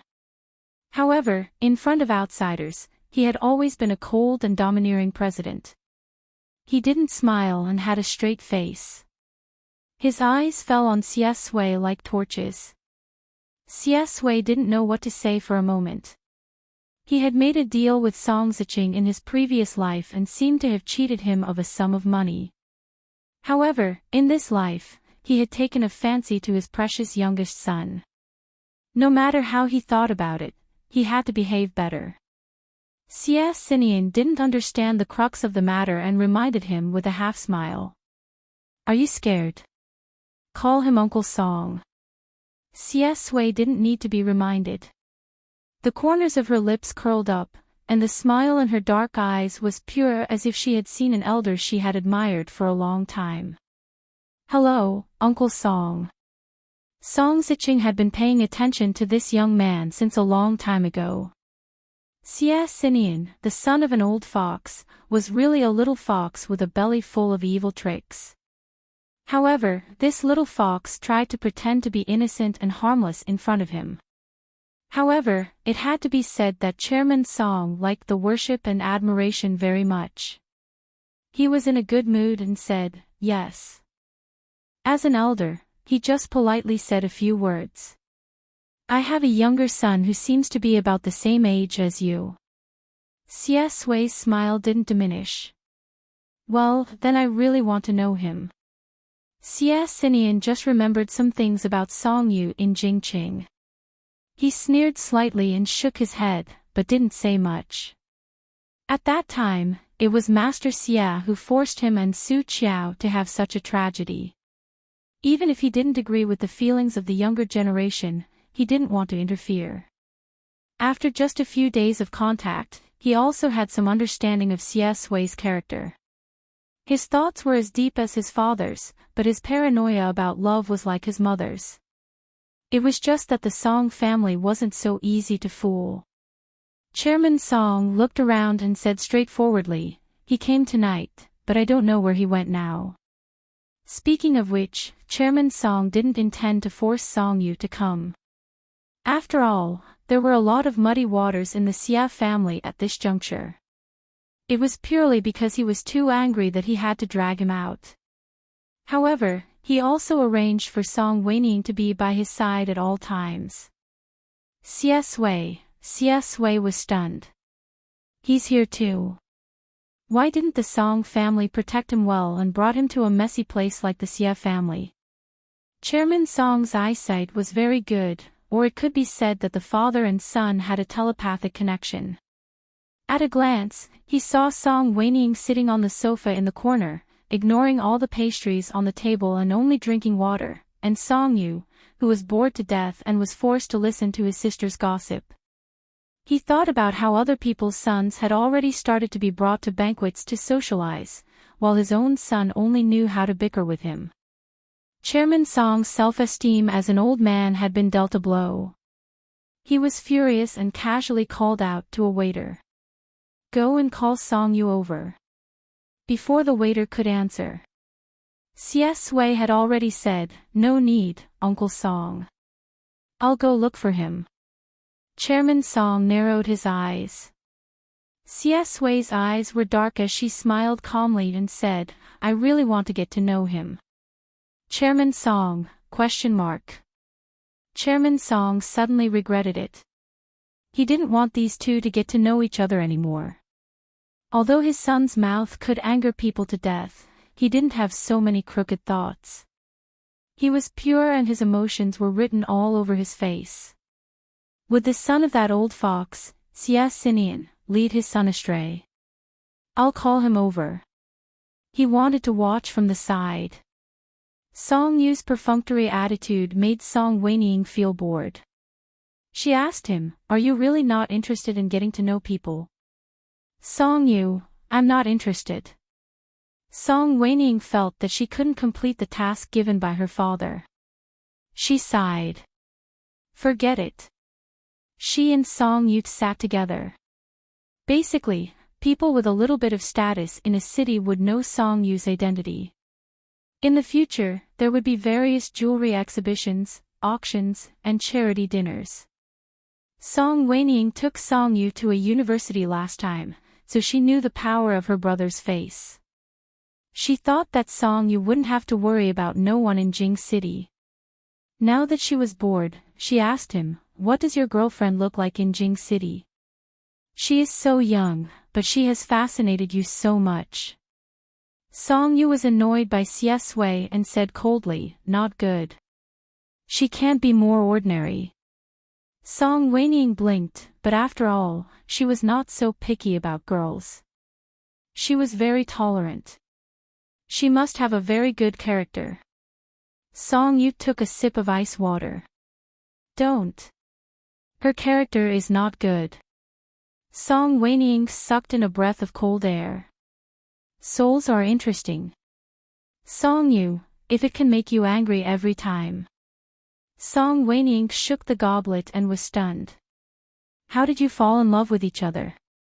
But before Song Yu could give an answer, a servant came over and said that Chairman Song wanted to see him. Song Wenying breathed a sigh of relief and gloated. "What's going to come will come." Song Yu twitched the corner of his mouth. He felt that Chairman Song was so bored that he began to meddle in his personal life. Song Yu didn't realize that something was wrong until he walked over. After politely greeting several uncles, Chairman Song said, "Come, let's get to know each other. This is your Uncle Xie's son, Xie Sui." Song Yu, never in his wildest dreams would he have thought that his reunion with Xie Sui in a city would be hosted by his father. "Dad, you'll regret it in the future." Standing opposite him was tonight's main character. He was dressed in a black suit and looked handsome and elegant. When Xie Sui saw him, he seemed to be stunned for a moment, but he quickly hid it and politely extended his hand to him.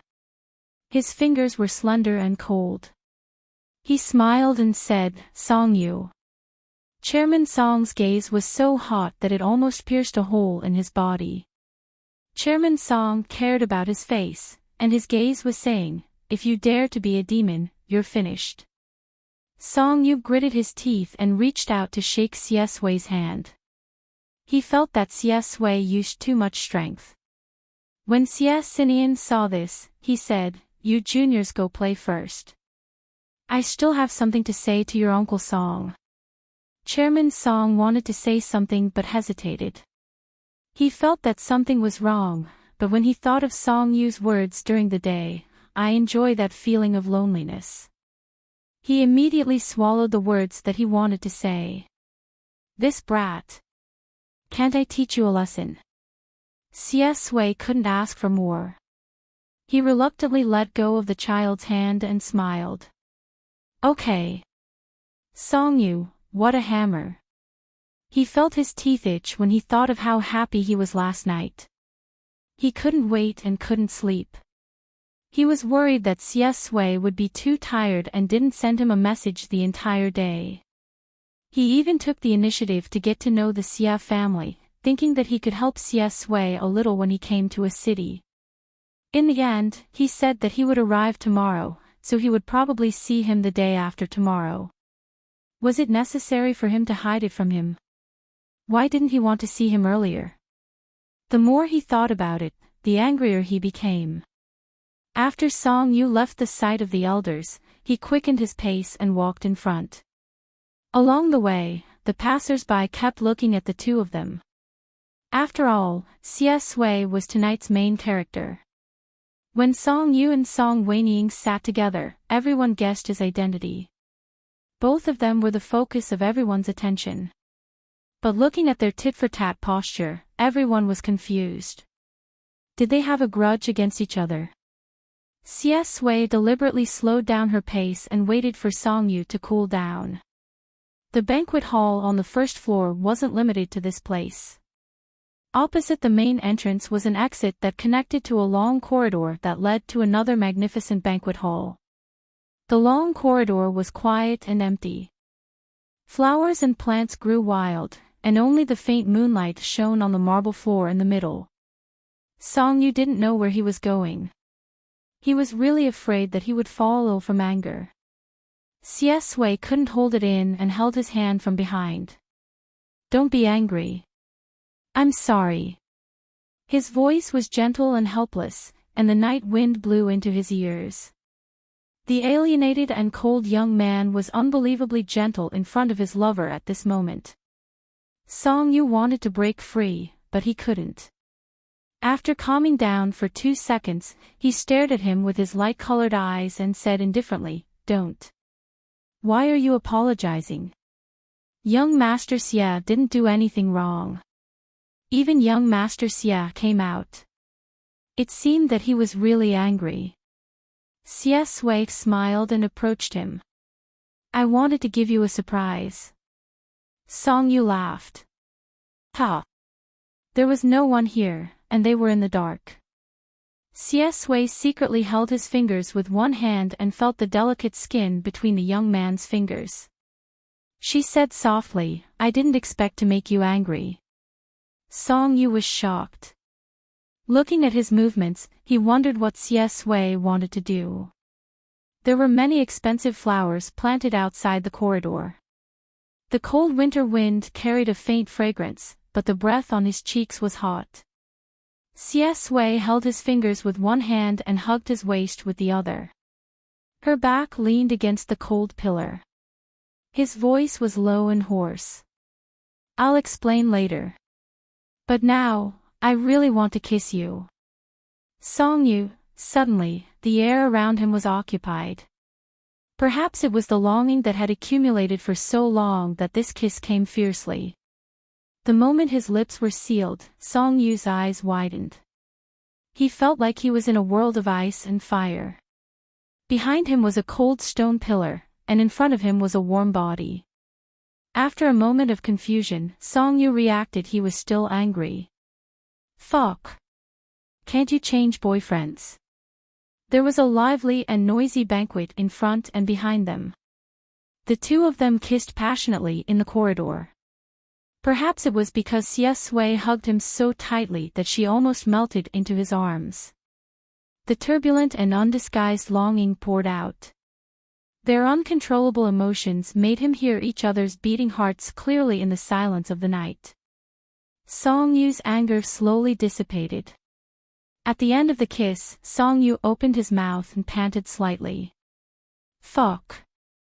Song Yu was almost suffocated by the kiss. The corners of his eyes were a little red, and his light-colored pupils were glowing. He looked like a small beast baring its fangs and brandishing its claws. His expression was very fierce, but Xie Sui's heart softened when she saw him.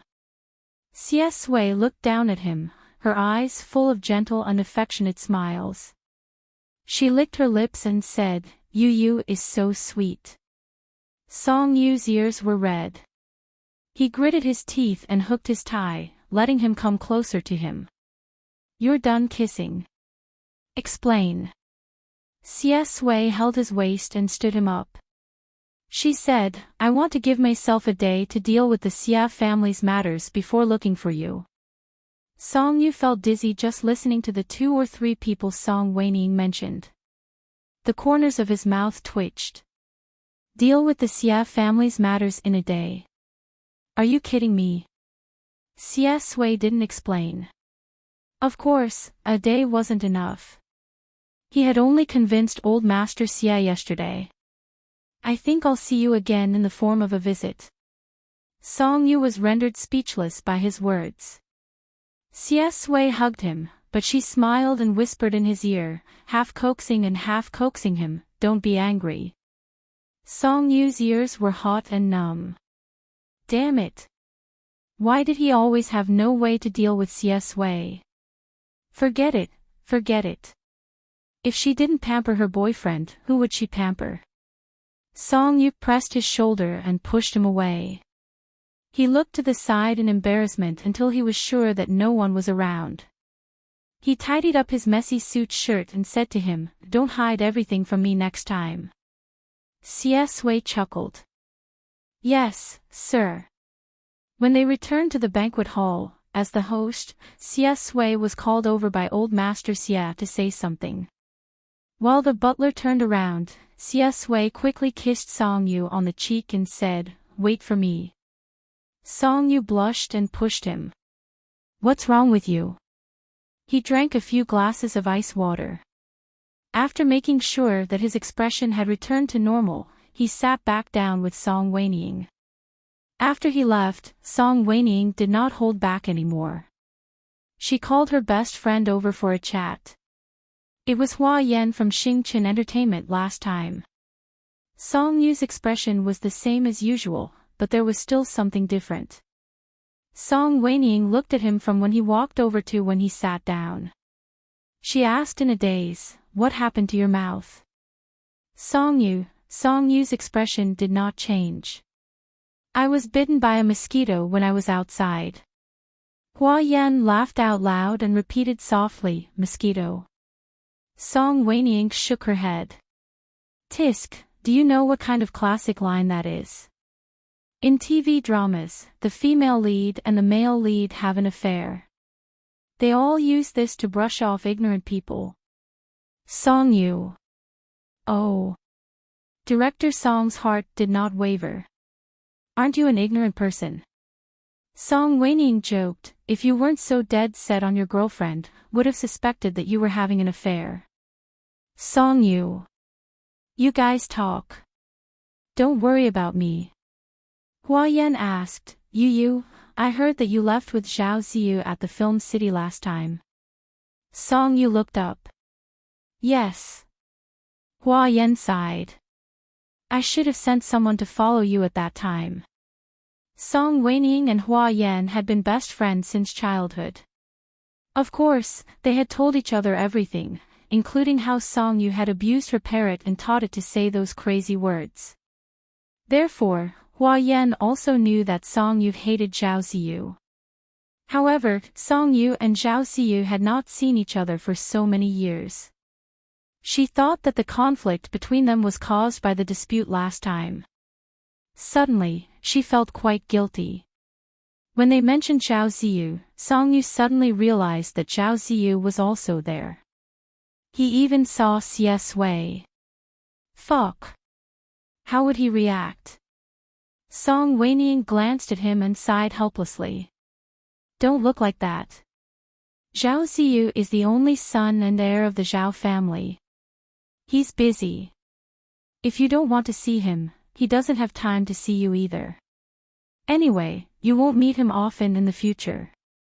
Don't worry."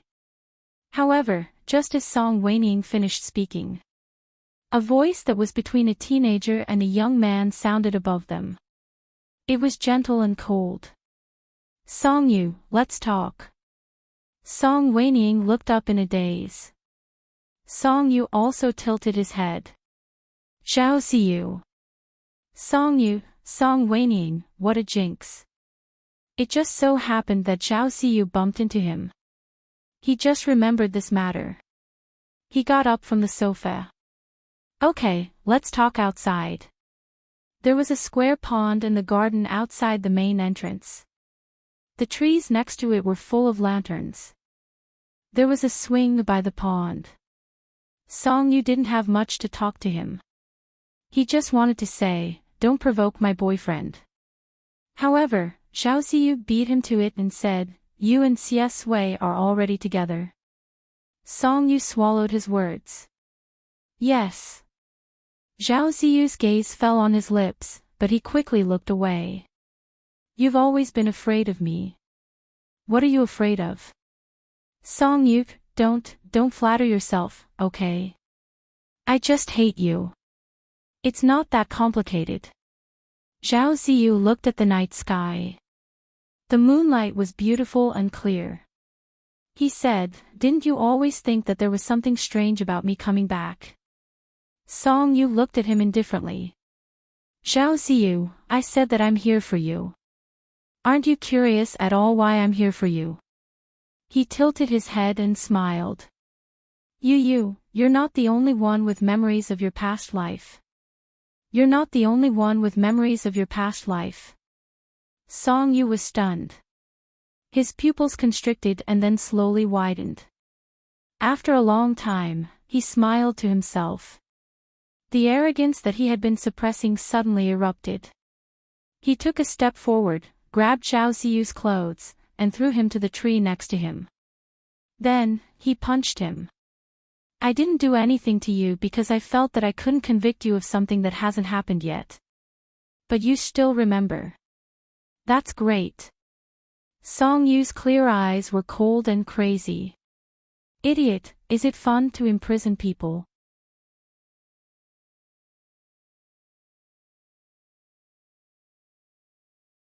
Chapter 96. Xiao Ziyu was stunned. He looked up abruptly and met Song Yu's eyes. The young man's eyes were very beautiful, but there was a hint of hostility in them. Other than disgust, there was no other emotion. They were cold and angry, almost exactly the same as the pair of eyes in his memory. His heart suddenly twitched, and he felt a sharp pain. When Song Yu punched him in the face, Xiao Ziyu did not resist. Song Yu had always been ruthless when he hit people. He grabbed Xiao Ziyu's collar and slammed him into a tree. His voice was cold. So, what do you want to tell me? You also have the memories of your previous life. Isn't it too late for us to settle the score now? Xiao Ziyu let out a muffled groan, but his brown eyes were calm, as if he did not care about this embarrassment at all. He asked, imprisoned. Song Yu sneered. Do you still want me to help you remember? The sea, the island, were you also shot by CS Wei? Xiao Ziyu's face was blue and red from the slap. He took a deep breath and reached out to grab Song Yu's wrist. Let's talk first. Your memory might be wrong. Song Yu broke free coldly. He was so strong that he almost broke Xiao Ziyu's arm. You should be glad that you are in the Xie family now. Xiao Ziyu stared at him and said in a deep voice, I know that telling you everything will make you hate me even more, but I already feel guilty towards you. I'm only saying this because I don't want you to repeat the same mistakes. Song Yu retorted. You still feel guilty. Did my death in my previous life have something to do with you? If you don't want to repeat the same mistake, the best way is to kill you now. Xiao Ziyu pulled his painful facial muscles and smiled. Sure enough, he was still the same as in his previous life. He was as arrogant and sharp as a knife. He looked up and did not say anything, but as a qualified negotiator, he knew how to make Song Yu listen to him. His voice was soft and calm. You and CS Wei are together. He only brings you bad luck. Hearing the words CS Wei from Xiao Ziyu's mouth, Song Yu was silent for a while. The young man stood upright, tall and thin. The garden was quiet, and ripples on the lake was rippling in the wind. Xiao Ziyu said, I did not imprison him. He was the one who found that island. At that time, I just wanted to have a chat with him. Xiao Ziyu asked, how many memories do you have of your previous life? Song Yu's face was so pale that it was almost transparent under the moonlight. How many memories did he have as memories of his previous life? Actually, when he thought about it carefully, there was really very little. It was all about CS Wei. When he was young, he first met her in the manor. When he grew up, he caught a glimpse of her at a banquet. Then, they met again abroad. Finally, he was locked in a warehouse by Qin Emo on a rainy day. He could not piece together a complete story. After he and CS Wei met abroad, there was a blank space. Did he return to China for some reason? Then he met CS Wei again and rekindled their childhood friendship. Did Qin Emo take revenge on him because he was too close to CS Wei? In fact, his memory track was normal even in the original work. In the book, it was a reunion abroad. He enlightened CS Wei and made him feel relieved. His piecing together of his previous life was nothing more than these messy memories and 008's inadvertent slip of the tongue. But in the end, he still relied on the original book, Gentle Control, and Gentle Control was wrong in his previous life. How ironic. 008 said that they were friends in their previous lives, and Song Yu only dared to think that they were friends. Song Su said so many things, but the sentence that left the deepest impression on him was, "Don't provoke CS Wei. You and she are in two completely different worlds." Yes, they were in two completely different worlds. At that time, CS Wei had experienced too much darkness. She alienated and coldly rejected everyone's approach. She also had the same attitude towards him in the hospital. The most normal situation he could think of in China was a nodding acquaintance at a banquet or a business cooperation in a company meeting room. In his previous life, he did not have that kind of feeling towards CS Wei. CS Wei even forgot about her childhood. How could two people like them love each other? Song Yu suddenly felt tired and annoyed. He was disgusted by these previous lives, by the system and by the main god. Without these, he and CS Wei would simply meet in Jing City and fall in love with each other. The biggest problem they faced was the opposition of their families. However, Chairman Song was easily soft-hearted, and his sister's willpower was not firm. They would be together smoothly, graduate, go to the same university, and then be together for the rest of their lives. Zhao Ziyu. Song Yu looked at the bruises on his face. For the first time, he was calm and not angry. "You don't have to talk to me. I don't want to hear about your previous life." Zhao Ziyu was so angry that he laughed. For the first time tonight, his brown eyes showed anger. "Because I said that CS Wei would bring you bad luck, so you don't want to hear it?" He stood up and took a step forward. "Do you want to know how you died in your previous life, Yu?" Zhao Ziyu's smile was a little cruel, light and cruel. "It's all CS Wei's fault." Song Yu looked at him quietly with her shallow eyes. Zhao Ziyu said, "If it weren't for him, you would have gone abroad to receive the best treatment and waited for the day of full recovery. You stayed in China alone for him, and he didn't even spare the time to take care of you. Didn't you trust him very much? Then with CS Wei's mind and means, if he really valued you, how could he let you fall into that situation?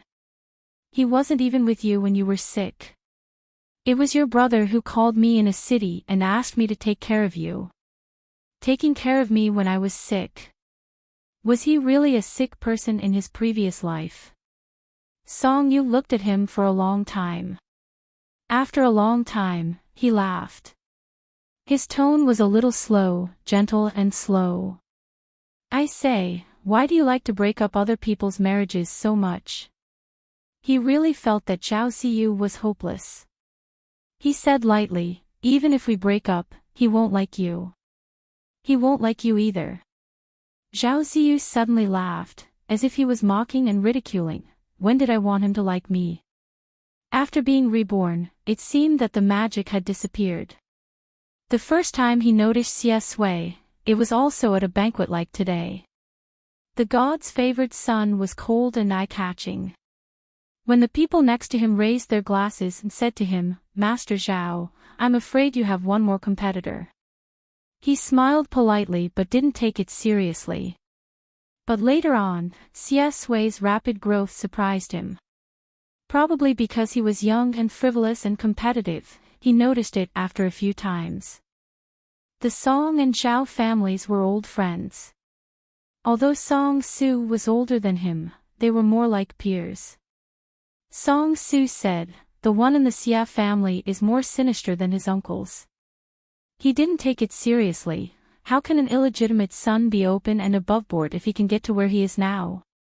Song Su said, "Are you interested in him?" He smiled, "Just a lot of business." He thought for a while and asked Song Su, "Where's Song Yu? Where did he go?" Song Su rolled his eyes. "Outside." When he went outside, Song Yu was sitting in a sports car and seemed to be planning to leave. A woman with a slender waist clung to his neck and looked at him seductively. "Handsome, are you interested in a hot and exciting car ride with me?" Song Yu was very clean. He took away her hand. "Car accident?" Don't. You want to die, but I don't want to go to jail. The seductive woman was speechless and swallowed the shock in her throat. He was amused and looked at her from afar. When did that kind of bewitchment start?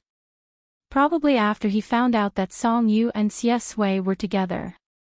Unbelievably, uncontrollable anger gushed out, jealousy grabbed his heart, and unwillingness grew crazily. Who was he jealous of? At that time, he was given a choice. There was a crazy voice in his ear hypnotizing him, and he thought that he liked Xie Sui. He wanted to cut off their relationship with his own hands. He wanted to send Song Yu back. The Song family's foundation moved, and the whole family was abroad. He just wanted him to have a good sleep and go back to recuperate. There was a very small amount of alcohol in the drink. He even asked Song Yu's personal doctor indirectly.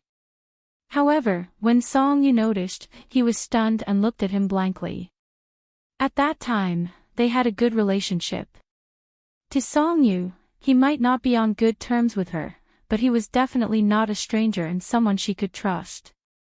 The glass was broken on the ground, and his face was splashed. Song Yu put on his windbreaker and went out with a cold face to take a taxi back to the place where he and Xie Sui were temporarily staying. He was angered by Song Yu's gaze. He took a deep breath and contacted Qin Mo. If he had known that Qin Mo was such a lunatic, he thought, he would never have made that call. Song Yu. Zhao Ziyu called his name. Song Yu didn't have a watch, so he didn't know the time. However, he felt that this boring conversation was over, so he turned around and wanted to leave. Zhao Ziyu didn't say the emotions hidden in his heart and the vague love and hate that was forcefully influenced in his previous life. He knew that Song Yu didn't care at all. He just said calmly, "Stay away from Xie Sui, Yu. He will only bring you disaster." Even if he didn't, there was still Qin Mo, Sun Heguang, and the so-called System A system that existed in his mind and could even influence his thinking in his previous life. He would deal with it himself, but he was afraid that Song Yu would get hurt because of it. Song Yu stopped in his tracks.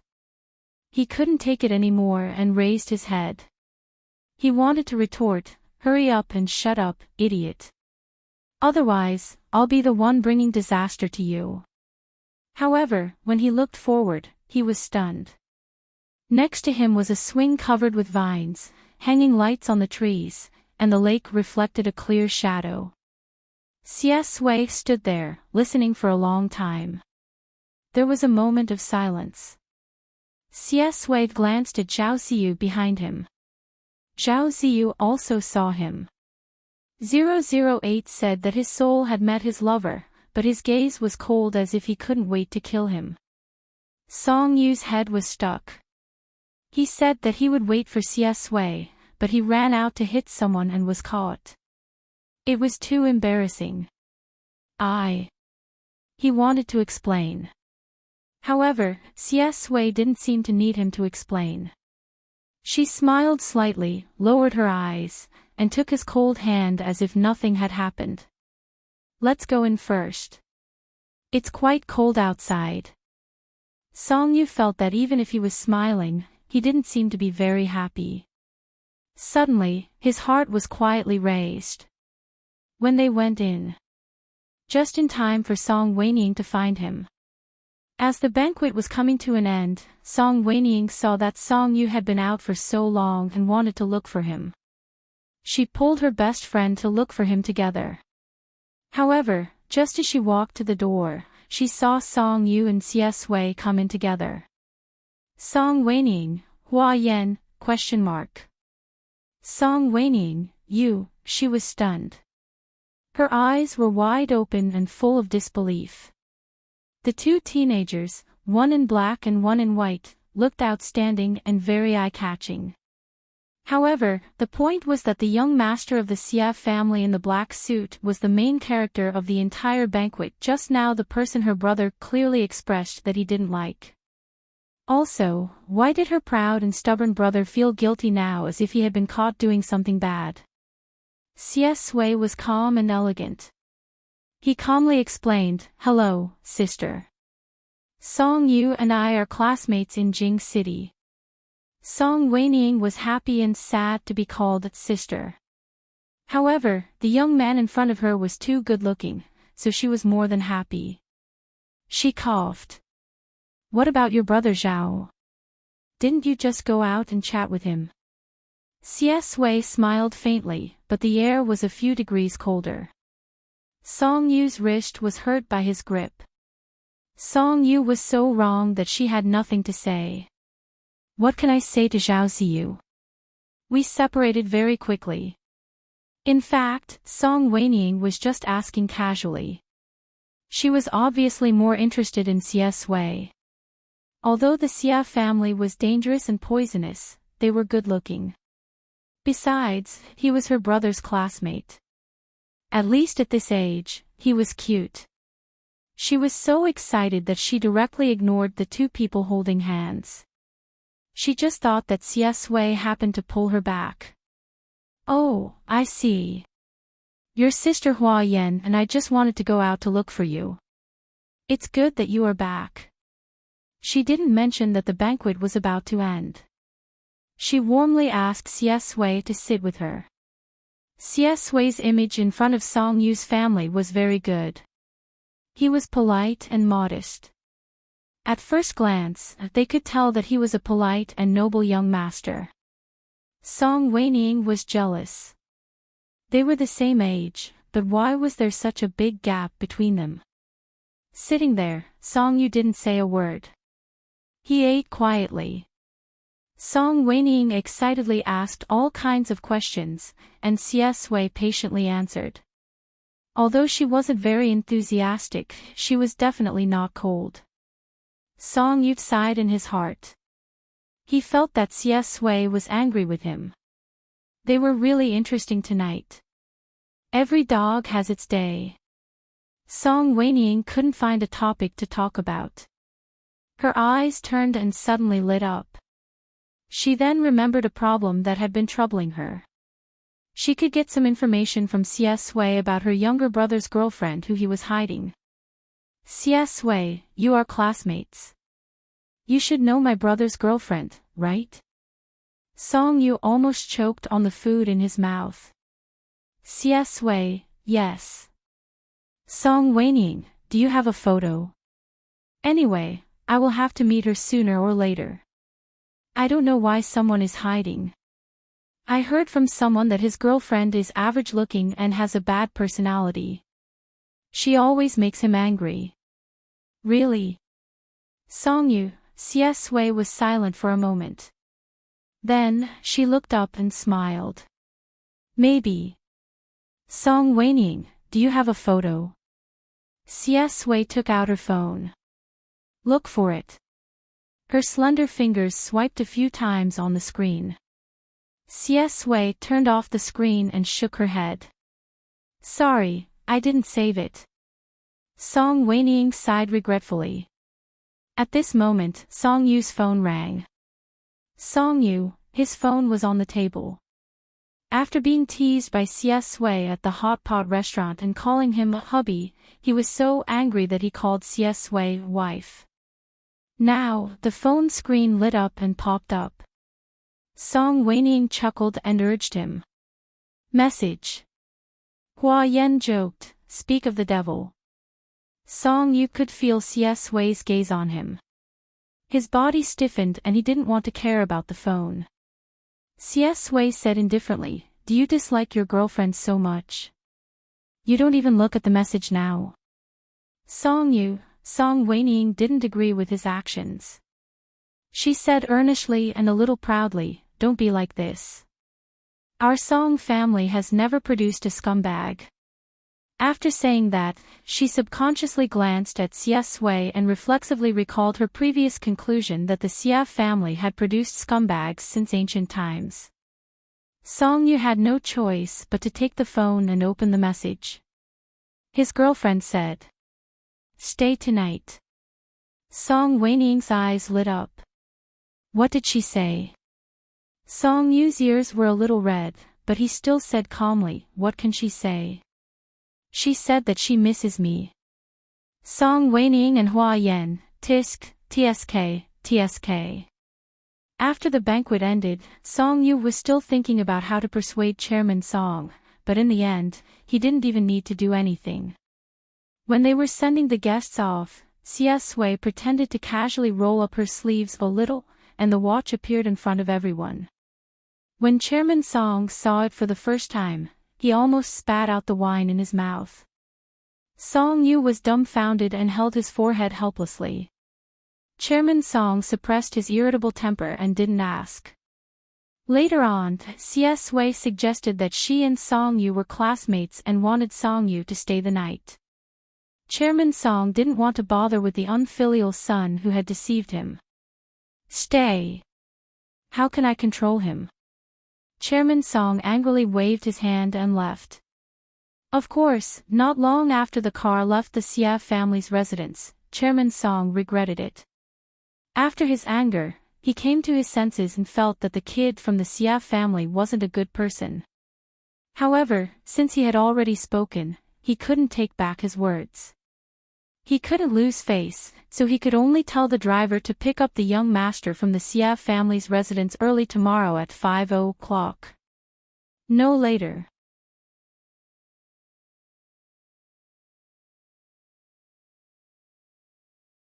Chapter 97. Looking at his father's angry back, Song Yu knew that he would have to face his father's anger and explain himself when he got back. What else could he do with a scheming girlfriend? Xia Xinian had no objection to Song Yu staying. The other members of the Xia family were stunned for a long time. Obviously, they were shocked by the news. Song Yu, Song Ziqing's youngest son. How did Xia Sui know him? But the Xia family was good at pretending. They suppressed the shock in their hearts and greeted him with smiles. Then they drove away with their own ulterior motives. They didn't want to stay here any longer. Old Master Xia went upstairs early and asked the servant to call Xia Sui to the study after the banquet. Song Yu felt that this old master was quite troublesome. Xia Sui had to leave halfway. Only Xia Lingshu was left here. As half the host, she took the initiative to lead Song Yu to the guest room. She stood up and smiled. "Young Master Song, come with me." Xia Lingshu was undoubtedly very beautiful. Her skin was smooth under the light. She was wearing a snow-white gauze dress and her black hair was like clouds. Song Yu didn't dare to show his relationship with Xia Sui too obviously. He nodded. The main house of the Xia family was very large. Except for the servants, there were very few members of the Xia family living here. It was empty like a gorgeous shell. After leaving the banquet hall and bypassing the garden, Xia Lingshu took him to a small, exquisite villa. The place that was bustling just now suddenly became quiet and cold. The cobblestones were laid flat on the road. The street lamp next to it shone cold white light. The servant walked in front with a lamp. Xia Lingshu tilted her head and asked him, "You and Sui are classmates. Can you live together?" Song Yu had always been wary of this and of the Xia family. After all, he heard nothing good about her from Song Weining. "Yes." Xia Lingshu's eyes lit up and she smiled like a gentle elder. "What a coincidence. You and Sui have just returned to a city. Since you both know each other in Jing City, Sui won't be lonely in the future." Song Yu pursed his lips, his expression calm. The night breeze was gentle. Winter nights were still a little cold. When they came out, Xia Lingshu put on a coat and said, "Actually, I feel sorry for Sui. He grew up alone in Jing City and suffered a lot at such a young age." Xia Lingshu said, "When I found out about this, I didn't rest well for a long time. I thought I was getting a sensitive little nephew whose childhood scars would take us 5, 10, even 20 years to heal. I didn't expect Sui to surprise us." Song Yu twitched the corners of his mouth. Did they bully him because he just came to Jing City and didn't know what kind of monsters the Xia family was? Don't, sister. You've just been exposed to a scandal a few days ago. Xia Lingshu said gently. Song Yu, was he like this when you first met him in Jing City? Song Yu was bored, so he answered, what do you mean? Xia Lingshu's eyes curved. He's so excellent. I'm really curious about what he experienced in Jing City. Song Yu was a little proud. How could his boyfriend not be excellent? At the same time, he felt that Xia Lingshu's speaking skills were really bad.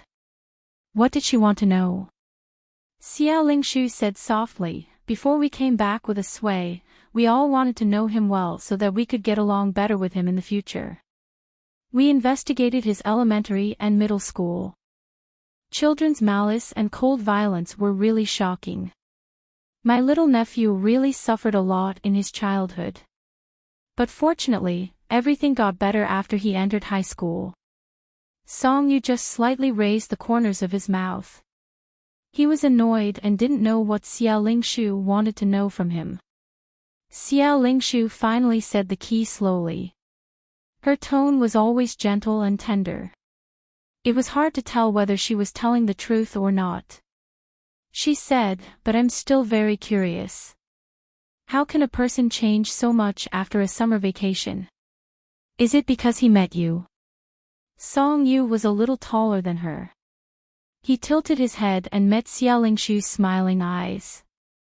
Song Yu's face was as cold as frost, and he said lightly, maybe. Xia Lingshu didn't know the relationship between him and Xia Sui, and Xia Xinian wouldn't let her investigate it. She just felt that Xia Sui gave her a strange feeling. She felt great danger and oppression from the boy at first sight. With a woman's intuition, she knew that this little nephew was not simple. All the members of the Xia family, including her, didn't take this illegitimate son seriously at first. After all, in Jing City, he was raised by Su Qiao, a silly woman who only thought about love. What could he do? He would become the target of public criticism and the victim of the Xia family's power struggle. However, things didn't develop in this way. Xia Lingshu's guess was that Xia Xinian had been secretly raising this illegitimate son. Asking about the Su family and divorcing Qin Choyun with great fanfare was just a show. Her third uncle had been secretly cultivating Xia Sui from the beginning to the end, and Xia Sui had been keeping a low profile for so many years. In high school, at the critical moment when Xia Xinian was about to take her back to a city, she began to reveal her true nature. Asking Song Yu now was just to prove her guess. Xia Lingshu said, maybe you don't know. A Sui has always been a silent and introverted child in junior high school. Song Yu was stunned and said, I know.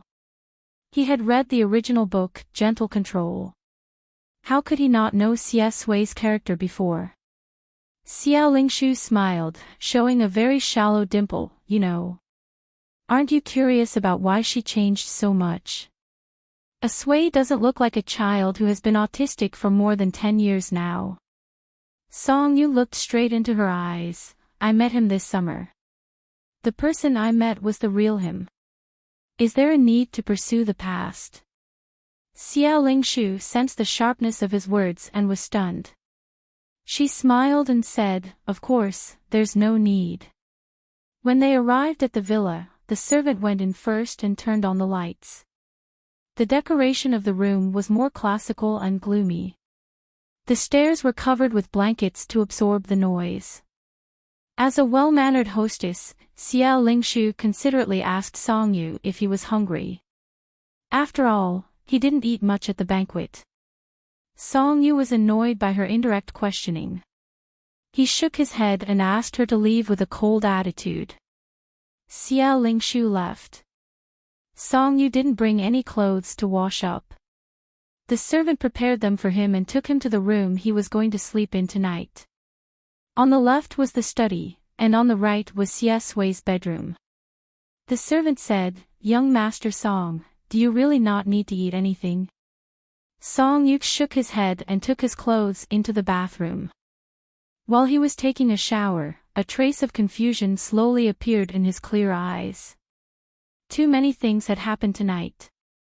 First, there was Zhao Xiu, and then there was Xie Lingshu. In fact, the two things were fine individually, but when put together, it was very abnormal. He wanted to abandon the so-called previous lives and tender control and simply have a simple relationship with Xie Sui. Then he realized that her boyfriend wasn't simple either. Did he really know Xie Sui? She had asked herself this question when she first met Xie Sui a few days ago, but she had subconsciously ignored it. According to the original setting of tender control, Xie Sui at this age was a pure and innocent little white flower. However, after dating, he realized that Xie Sui was not a pure and innocent little white flower at all. In fact, except for the first time when they met in the water, when Xie Sui showed a kind and timid side, he didn't even bother to pretend at all. The image of a little white flower had long collapsed into a mess, but he didn't feel that something was wrong at all. Song-yu buried his face in the bathtub and forced himself to wake up. He felt that something was wrong. When he came out of the shower and went back to the room, he found that Xie Sui was already back. Xie Sui took off her black suit jacket and unbuttoned the first two buttons of her white shirt, revealing her sexy collarbone. Her legs were very long, and she sat casually on the edge of the bed, reading a book in her hand. The lines of her arms were strong, and under the warm light in the room, her cold side profile showed some gentleness. Song-yu walked closer and realized that Xie Sui was reading a diary. Sensing the movement, Xie Sui looked up and put away the book. "Are you done showering?" "Yes." Song-yu didn't know what to say. When he was in the shower, there was a strong desire in his heart to say all the desires. It was not about the messy dream, but about the book, gentle control, and the nonsense 008 and the Lord God. Why did they have to hide so many secrets from each other? Song-yu opened his mouth. "Hi." Xie Sui looked at him with her dark eyes with a smile. Her gaze made Song-yu feel as if she knew what he was thinking, and his heart skipped a beat. But Xie Sui's expression was gentle, so the feeling of being seen through and being stabbed in the throat faded a lot. Song-yu called him a few days ago and said that he would tell him a secret. Now he wanted to say it, but he found that he didn't know how to say it. 008 was simply a bad account. He frowned in distress. Xie Sui said, "Sit here first, you." Song-yu pursed his lips and walked over first.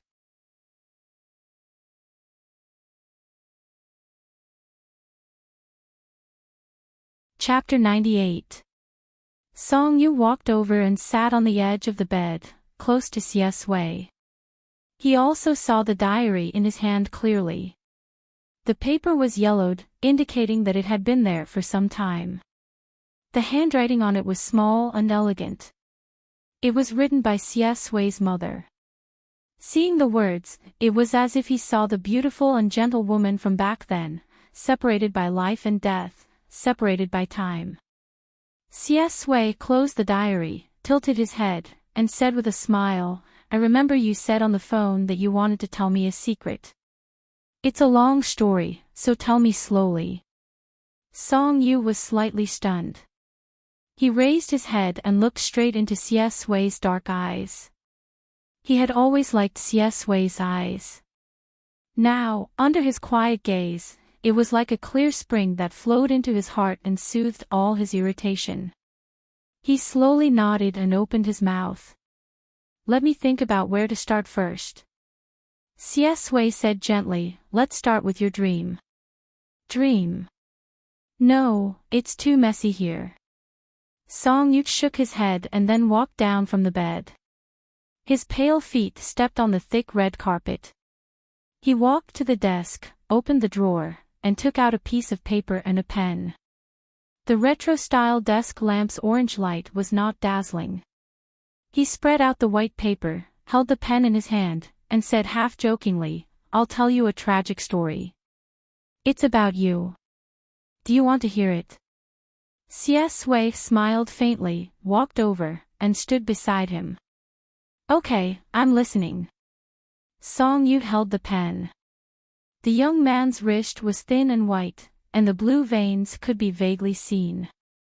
It looked fragile, and it was hard to imagine how he could exert such great strength. He drew a line on the paper. Come, this is your timeline. I once read a book called Gentle Control, and the main character was you. Wei lowered his eyes and listened carefully, his expression calm. Song Yu drew a node from left to right on the line. Here is when you were 6 years old. The author didn't write clearly before you were 6 years old, but he used about 3 chapters to briefly explain that you had a childhood sweetheart, which was me. He simply signed his name at the side and pointed the pen at the 2 words, Song Yu. You don't remember those memories, but we got along quite well when we were young. Then he broke a point in the timeline. From 6 to 15 years old, you followed Aunt Sue to Jing City and were adopted by Grandma Chin. The years between then could be summed up in one word, miserable. Song Yu's tone was not heavy, trying to lighten the atmosphere. Then, something worse happened. I really felt like the author had a grudge against you, and he wrote this book to torture you. When you were in high school, you met Wang Ci. Yes, he was a naive rich second generation. He sat next to you and bullied you. After you sent him to the hospital, he became even more hostile towards you. But he wasn't the worst. Qin Mo was worse. Wei listened quietly, his smile still lingering. Qin Mo couldn't be described as simple. He was a scumbag. He coveted your appearance, pretended to be a good person, and kept making a good impression in front of you. When you were bullied by Wang Ci, he helped you many times, chatted with you and comforted you from time to time. At that time, your character was inferior and timid. Of course, when you encountered a little light, you grasped it tightly, so you poured out your heart and lungs to him. But he was a scumbag. You were sincere to him, but he was just playing with you. He even set you up when you graduated from high school. Song Yu frowned slightly as the image of the young man vomiting while holding onto the telephone pole in the rainy night appeared in his mind again. The tip of the pen stopped at this point in the year of high school and drew a node, almost cutting the paper. He didn't mention those disgusting things, but simply summarized. You injured Wang Ci and escaped from the apartment. Grandma Chin went out to look for you because you didn't come home too late and got into a car accident. At this point, Song Yu tilted his head, wanting to see Wei's expression. However, the young man was against the light, and his expression was hidden in the shadows. He didn't seem to be moved. When he met his hesitant gaze, he only smiled and said, "Continue." Song Yu was stunned for a moment. He nodded obediently and continued to hold the pen to break the line. It broke at the part between the 3rd year of high school and his return to the Xie family. University is a new stage. Here, you met another scumbag called Sun Heguang. That's his name, right? I don't remember wrongly. Grandma Chen was hospitalized and needed a lot of medical fees. You worked part-time in university and didn't know how many jobs you had a day. This scumbag was the boss of the hotel you worked at. He had a white moonlight in his heart who looked very similar to you. So when he first met you, he had ulterior motives. At this point, Song Yu seemed to have returned to the time when he was watching Gentle Control. He felt aggrieved and speechless, especially now that Wei was his boyfriend. He had never seen Sun Heguang before. He didn't know if he could discuss with Chairman Song to let Tianliang's son Pe Ha. You rejected his pursuit, but he didn't give up. In school, he made all kinds of obstacles for you. When he forced you into a corner, the Xia family found you. A new node. After that, Song Yu paused for a moment, and then drew a dot a short distance behind her. In the book, after you returned to the Xia family for a period of time, Xia Xinian made you the heir out of guilt. After the dust settled, you felt bad about everything in the country and went abroad for 3 years. Oh, it was during these 3 years that we met again. You were disgusted by Sun Heguang and Qin Mo, and your personality was very gloomy. I appeared as your childhood playmate. In the book, I chatted with you for a long time and used childhood memories to comfort you. The corner of Song Yu's mouth twitched as she speechlessly said, enlighten you, pacify the gloom in your heart, let you let go of the past, completely let go of your hatred for Qin Heezan, and become a kind person again. Xie Sui smiled. After Song Yu said the most disgusting part, the rest was easy because he was so angry at that time and didn't read it carefully. When you returned to the country, you appeared in a city as the heir of the Xie family. At this time, you met Zhao Ziyu at the banquet, the one you saw tonight. At this point, Song Yu still felt the need to defend himself. I really didn't hit him for no reason. He really deserved a beating. Xie Sui smiled and said in a deep voice, I believe you. Song Yu's mood finally improved a little and he smiled. The timeline drawn at the beginning was not enough. He held a pen at the end and extended it. There was no need to divide the nodes. Anyway, it was not clear. He said as he extended it. Zhao Ziyu and you were rivals in business. After a while, he liked you, but you didn't like him. At this time, Qin and Sun suddenly repented and felt deeply guilty about what happened in the past. They rushed to apologize to you, but you didn't seem to have forgiven them. So they hated you because of love. The 3 of them worked together to drive you out of the Xia family and imprison you on an isolated island. Song Yu cursed in a low voice, a bunch of idiots. The pen stopped. The rest of the story was from 008's mouth. The original plot of Gentle Control. Song Yu's tone became very complicated. Zhao Ziyu regretted it after imprisoning you. He dealt with Qin and Sun, but he was reluctant to let you go. He chatted with you every day on the island through the door. He also secretly helped you solve the Xia family's problem. In the end, someone from the Xia family came to the island and wanted to shoot you. Zhao Ziyu took a shot for you. Life and death were on the line. At that moment you were moved. Song Yu almost gritted his teeth when he said the last 4 words. You were moved. Moved my ass. After that, you all went back. At that time, I had already died of illness and was buried in a cemetery in a city. Zhao Ziyu was lying in the hospital in a coma. You came to my grave alone and felt emotional about the death of your childhood sweetheart. In the ending of Gentle Control, you left my grave and went to the hospital where Zhao Ziyu was. You stayed by his bed. Well, I guess he will open his eyes soon to achieve a happy ending. He put away the pen. There was a line drawn by hand on the paper that was not straight. Every node was clearly separated, and each person's name was written next to it. Song Yu was divided according to time, so the range of his name on this line was pathetically narrow. After recalling this story, Song Yu's head was a little empty. He stepped on the blanket and still felt a little cold. Suddenly, he felt that someone sat down next to him. He turned his head in a daze. It was Xie Sui. The chair was very big, just enough to accommodate 2 people. The young man was wearing a shirt and his tie was untied. He looked idle and languid. His expression did not change, as if he had just heard a stranger's story. Xie Sui asked, "Are you done with the story of Gentle Control?" Song Yu was very close to his warm body. After being stuck for half a second, he nodded.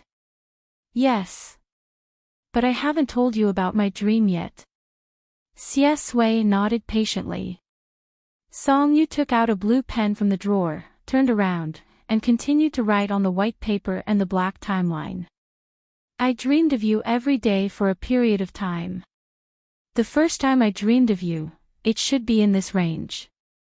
Not long after you returned to the Sia family, I was chatting with my sister at the banquet and saw you. But at that time, I didn't dare to acknowledge you. The second time I dreamed of you was when we met again abroad in the hospital. It seemed that we met because of me. At that time, you didn't remember anything about your childhood at all. Song Yu smiled and commented, "Young Master Xia is quite unreasonable." The third time. The pen returned to the beginning. I dreamed of when we were young. The first time we met in the manor, you followed behind me and called me brother. I took you to climb the wall to steal fruits. Then the fourth time. Song Yu was a little lost. He did not know which time period it was. Was it when Xia Sui was trapped on the island or when she was trapped on the island? Do you remember that I was trapped in the auditorium last semester? It was raining heavily. Then I had a dream. I was trapped in a dark room by Qin Mo. This bastard gave me a tube of alcohol. I went out to call you, but before I could finish the call, I fainted. After I fainted, I heard my mother crying and my sister crying and questioning you. You said you were sorry. That was it. Song Yu did not know how to deal with 008 and the system, but he had made it clear that he wanted to tell Xia Sui. It was like a big stone and his heart had been lifted.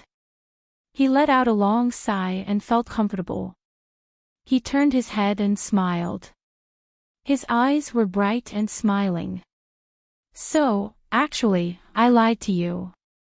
Before I came to Jing City to find you, I didn't have any memories of my childhood.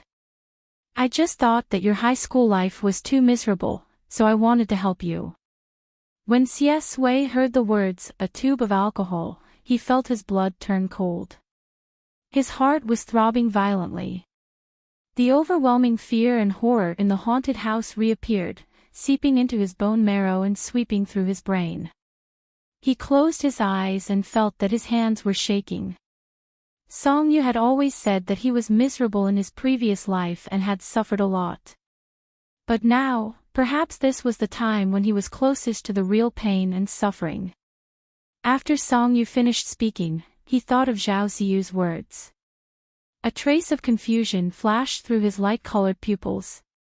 He said, "I have always told you that those who approach with ulterior motives have bad intentions. But it seems that my purpose was not simple at the beginning. In our previous life, we were friends until we died. In this life, am I cheating? Because I knew the plot first, I went to find you when you were still young. I treated you well and made you fall in love with me. Was this cheating?" In fact, this question had been bothering him for a long time. It was like taking a guide to conquer Xia Sui. Xia Sui opened his eyes. His eyes were as cold as before, but slightly red. No. Song Yu had a lot to say, but when he saw his red eyes, he suddenly shut up. Xia Sui smiled and reached out to press the back of his head.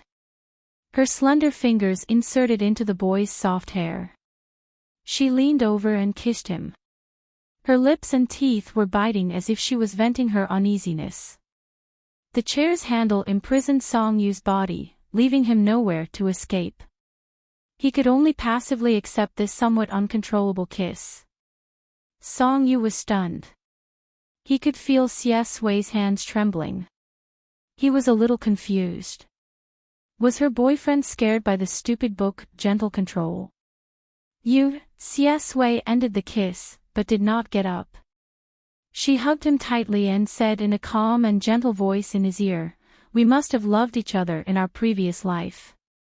When you came to Jing City, I fell in love with you. It was love at first sight." Song Yu was stunned. Then, he heard Xia Sui say after a moment of silence, almost coaxing, "Yu, don't you have anything to ask me?" "Ask what?" Song Yu's body stiffened. Xia Lingshu's words flashed through his mind like lightning. But I'm still very curious.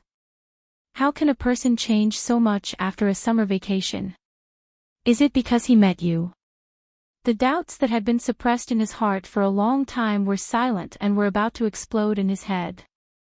From the second time they met, the young man no longer hid his true nature, elegant, smiling, gentle, indifferent, undisciplined in his speech, calm and watertight in his handling of matters. At the parking lot, she whispered to him, "Dreams are all fake. When you open your eyes, I will always be by your side." Song Yu's throat was dry. As if waking up from a dream, he opened his mouth and said in a voice that did not sound like his own, "Xie Sui, that day you asked me to stop dreaming, was it because..." Xie Sui sat down and looked at him quietly with eyes as dark as the abyss. Because of what? Song Yu had been speechless.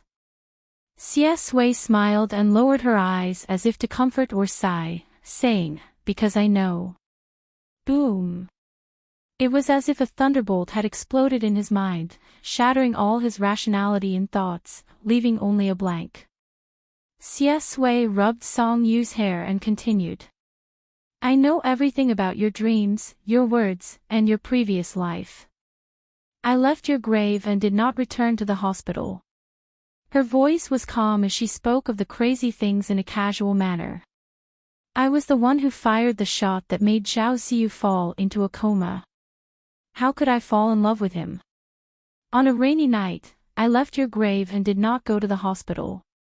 I died in a car accident on the road. And the story has just begun. I returned to the age of 15, she looked at Song Yu gently and patiently. The boy's eyes widened and his vision was unfocused. His face was pale from shock. Xie Sui gave him time to recover and said slowly and softly, "I returned to the age of 15, came to meet you, and fell in love with you again." Song Yu's mind was blank. All the clues were clear and all the doubts were solved. But his limbs were still stiff and his body was cold. He could not speak. Xie Sui knew that her gaze would only put more pressure on Song Yu, so she did not look at him. He took the pen from Song Yu's hand and his gaze fell on the timeline on the white paper again. The corners of his lips curled up. It was cold and sarcastic, like a knife in the snow, sharp and bone-piercing. "I don't know whose imagination the story of gentle control was, but now, I can restore my reality to you." He continued to hold Song Yu's blue pen and began to draw a new line from the place where they met again. "After I was reborn, all my memories of you were formatted, leaving only the simple concept of childhood sweethearts. But it doesn't matter. I have remembered some of it, and I can guess some of it myself." The way he held the brush was steady and elegant, but the words he wrote were cold and sharp. "We met again abroad, but it's impossible for me not to remember what happened when we were young. Maybe I'm lying to you or teasing you, but all of this is to woo you." Song Yu was speechless. Xie Sui said, "It's just like what you told me when I was 6 years old, when you sat on the iron gate of the orchard. It turns out that I really liked that little sister, who was baring her fangs and brandishing her claws, but I didn't know it." Song Yu was speechless. Xie Sui's line was as straight as if it was drawn with a ruler. His tone was calm, and his narration was true. "I wasn't sure if I caught up with you, but now, I think we were lovers in my previous life. I caught up with you, and I got what I wanted. We should have fallen in love in China, when I left the Xie family. Moreover, I wasn't framed by Zhao Ziyu and the others. When I left, it was just a trap for old Master Xie and Xie Lingshu. Your accident happened at this time." Xie Sui looked at that place silently. After a long time, he laughed self-deprecatingly. "I'm so useless." He extended the line and said calmly, "I was never forced to go to the island. Perhaps from the very beginning, I was aiming for Zhao Ziyu, to kill him.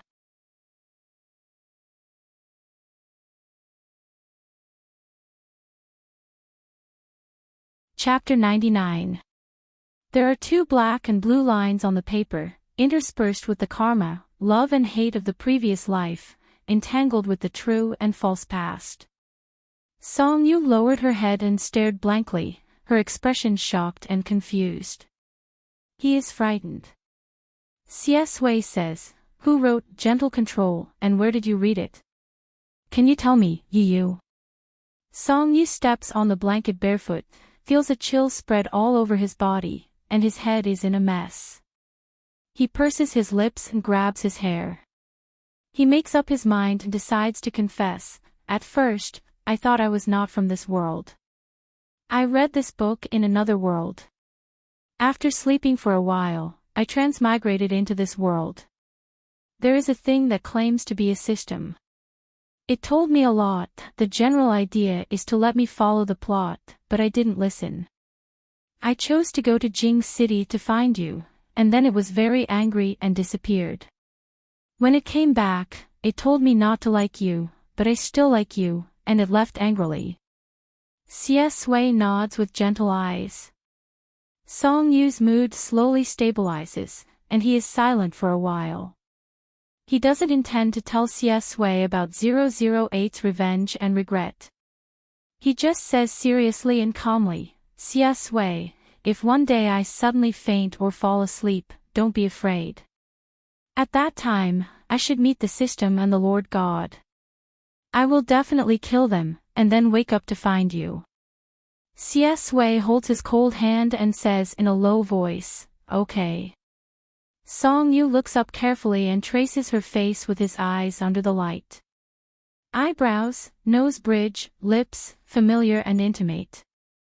The chill in his heart is driven away by the warm current, and he smiles again. Finally, it's clear.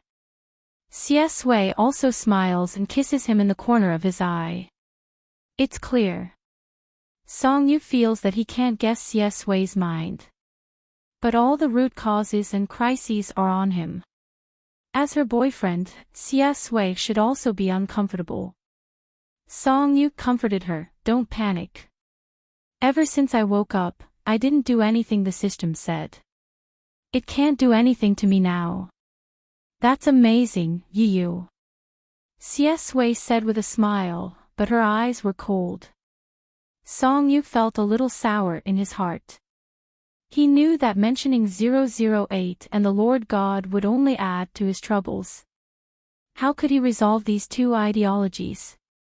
However, this was the only sense of security he could give C.S. Wei now. He changed the topic. "When you were reborn, did you think that I was stupid at first?" "What?" "I think so." Thinking of this, Song Yu cursed in his heart. C.S. Wei said, "No, I already said that it was love at first sight. I like everything you do."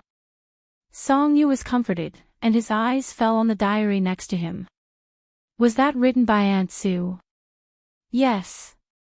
C.S. Wei opened the diary and said softly, "Do you want to see it?" Under the dim yellow light of the table lamp, the words on the diary took him into the life of a woman who died for love. C.S. Wei said slowly, "When I was born, she cut off contact with the Sue family. She lived in a villa in the mountains and focused on painting. There was only one nanny at home, and my father might come once every few weeks. When I was young, I didn't have much to say to her. She always lived in her own world, and no one could disturb her. After she died, I always hated her. In many people's eyes, she was a beautiful and stupid woman. No one sympathized with her. They felt that she deserved everything." C.S. Wei paused and said calmly, "In my eyes, she used to be like that." Song Yu quietly held her hand. "Before she died, she gave me indifference. After she died, she tortured me. She gave me life, but she didn't ask me if I wanted to come to this world to bear all these. She ended her life on my birthday." C.S. Wei paused and said lightly, "Life and death on the same day." He turned to the middle pages of the diary. "This diary has been in the cabinet of my home in Jing City, but I haven't read it. In my last life, Fictional sent it to me and asked me to read it. When I began to understand her, I found that it was meaningless to hate her. She was just a failure of a mother. She was spoiled since she was a child.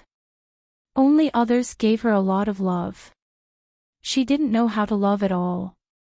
Fictional was just one of the reasons why she cut off the relationship with the Sue family. What made her collapse was her family. Her parents, who had raised her and spoiled her for more than 10 years, began to push her to those powerful men in a city like an auction. Her marriage became a deal. She was sad and collapsed, so she chose to have a cold war with her family first. Song-yu looked at Su Qiao's small handwriting in the diary. During the time in the villa in the mountains, he could see her care and fear in every word. She was cautious as a first-time mother. Today, Asui was praised by the teacher again. He is really a smart boy. I want to do something for him, but I don't seem to know how to do anything. Asui drew pictures for me. I should praise him and pat his head to encourage him. But what did I do?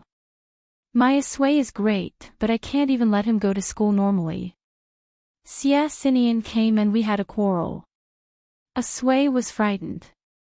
He cried so much during the day that I didn't dare to see him.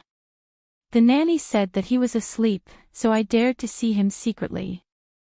Asui didn't speak anymore. Song-yu took the diary and turned the pages slowly. Su Qiao seldom mentioned Asui in the latter part of the diary. He recorded Asui's growth bit by bit. Asui was aloof and antisocial.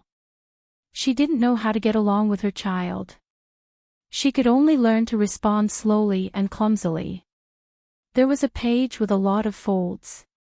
It should have been wet by tears countless times. When she knew the truth, she collapsed and couldn't say a word. Why? These 3 words kept repeating. During the period when she was framed by Qin Choyun and hid in Jing City, the diary was empty for many days. When she picked up the pen again, it was already the 3rd day since she arrived in Jing City. In Asui's memory, her mother, who was driven crazy by love, locked herself in her room, was sometimes calm and sometimes crazy. When she was calm, she thought about her future and Asui's future. She thought that she could still draw pictures and raise her child healthily. In fact, she had opened the door countless times.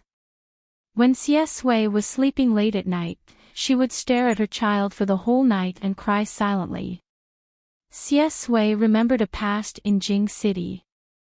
Do you know why Zhu Zhixing's family hates me so much? Song-yu was stunned. What? In fact, she tried to go out to work. But on the first night, Zhu Zhixing's father followed her upstairs. He forced her at the door. I rushed out of the room, pushed him downstairs and broke his leg. Song-yu's throat was dry. For a moment, he didn't know what to say. Su Qiao was protected too well. She was like a fragile and precious flower, unable to withstand a single blow. Any wind and rain outside could easily destroy her. The Su family raised her in this way because they hoped that she would live a docile and beautiful life in a gorgeous cage like a canary in the future. She was helpless against the evils of the world. Beauty was the original sin. She was such a proud person. Every day, she lived in the vicious words of women. Later on, Song-yu also slowly found clues about her death from the later pages of the diary. I'm sorry. From the moment you were born, I wasn't a qualified mother. I didn't give you a brilliant childhood. I didn't fulfill any obligations related to the word mother. I even had to learn how to communicate with you bit by bit. I didn't even hold you before you were 1 year old. You were born when I was at my worst, so I left my worst and most embarrassing side to you. When she wrote this line, she seemed to be really sad. Her handwriting trembled. She was so sad that she couldn't hold the pen or write a word. There were no tears on the paper, but it was more desperate than any previous collapse. At that time, she already knew Xie Xinyan's identity. She couldn't face it. She also felt that her existence was destined to drag me down. Before she died, she wrote a letter to Xie Xinyan. She didn't get through to his phone, so she sent messages and emails. She also contacted the Su family. She felt that she was the sinner who caused all my suffering. She wanted to use her death to exchange for Xie Xinyan's guilt or the Su family's forgiveness. She wanted to give me a good future. But she was too naive. The Xie family had Qin Choyun, and the Su family had Su Shuren. How could she get what she wanted? And I don't like this birthday gift at all. Song Yu's eyes were a little sad. He raised his head quietly, but only saw Xie Sui's emotionless expression. Xie Sui whispered to him, "It's all in the past." Song Yu nodded slowly. He turned to the first page of the diary. On the title page, there was a line of words written with a pen. It seemed to be a play that Su Qiao heard on the old TV when he first came to Jing City. It could also be the words that Grandma Chen whispered in her ear. Each stroke was more hurried than the last, as if to vent all the anger and collapse in her heart. At the last two words, she slowed down and stopped for a long time. The ink seeped into the paper. He taught me to let go of my hatred, to stop being coquettish, to start anew, to change my temperament, to give up love, to turn back from the sea of bitterness, and to realize longing early. It was as if he saw the woman with tears at the end of time. She didn't realize longing early. Instead, she fell into the sea of bitterness and swallowed the fruit alone. To end with death. Song Yu didn't know why, but when he saw this line, his heart also tightened. He didn't know what he had done in the forgotten memory. Xie Sui said, "Are you sleepy?" Song Yu shook his head. He was energetic. He closed the diary and whispered, "You didn't ask me about Zhao Ziyu." Xie Sui rubbed his hair. He also remembered the things in his previous life. "I know." Song Yu widened his eyes slightly. "You heard it all?" Xie Sui smiled. "Yes." Not only did he discover it, but he might have also found a clue to break the stalemate from these messy affairs. Song Yu sighed and cursed the system and the Lord God in his heart. Weren't they doing well in this life? Why did so many terrible people and things come? Thinking of this, Song Yu said, "After the new year, you." Xie Sui said, "You promised to accompany me for 3 years of high school. You won't go back on your word, right?" Song Yu said, "That was before. I didn't know you were reborn." Xie Sui smiled and said, "I'll follow you. I'll go wherever you go." After talking about so many heavy topics, Song Yu's feet were cold and his whole body shivered. Xie Sui raised her eyebrows and bent down. Her warm hands grasped his cold ankles, and then she urged him to go to bed without any resistance. Song Yu lay in bed and couldn't fall asleep. He turned on his phone and saw the explosive message that he hadn't finished reading. On the forum, "God Xia is my boyfriend" was also trending like a skyscraper. Song Yu received Ma Xiaoting's questioning. He was heartbroken. "Sadako doesn't forget the well-digger, brother Yu, so you've been lying to me all this time. This is too much. What's your relationship with God Xia?" Song Yu froze for a second, thinking about how to explain. After all, his theory in the psychology lecture that love was not as good as learning was still being talked about. He couldn't slap his own face. What relationship?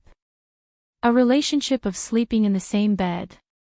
Your husband, brother Yu, a serious relationship. Sadako doesn't forget the well-digger.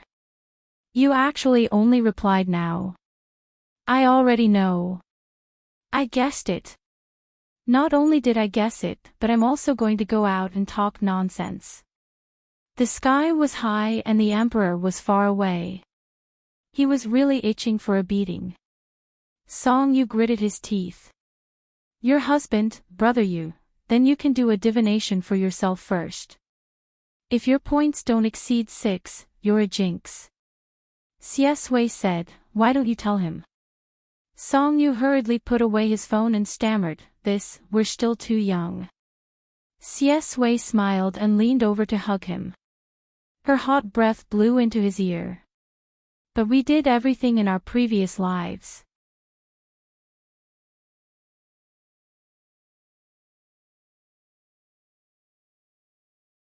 Chapter 100. Song Yu felt as if he had been electrocuted. His pupils widened for a few seconds, and he silently moved his phone to the side. CS Wei looked at him in amusement. Song Yu's ears turned red. He coughed and said without changing his expression, that's all in the past. I think it's getting late. It's time to sleep. What do you think? CS Wei stared at him and said slowly, I think so too. Song Yu exhaled.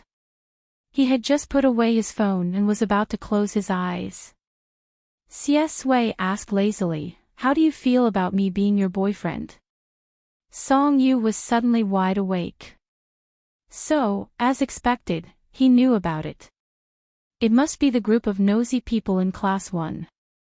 He should have been embarrassed, but the more he heard about it, the funnier it became.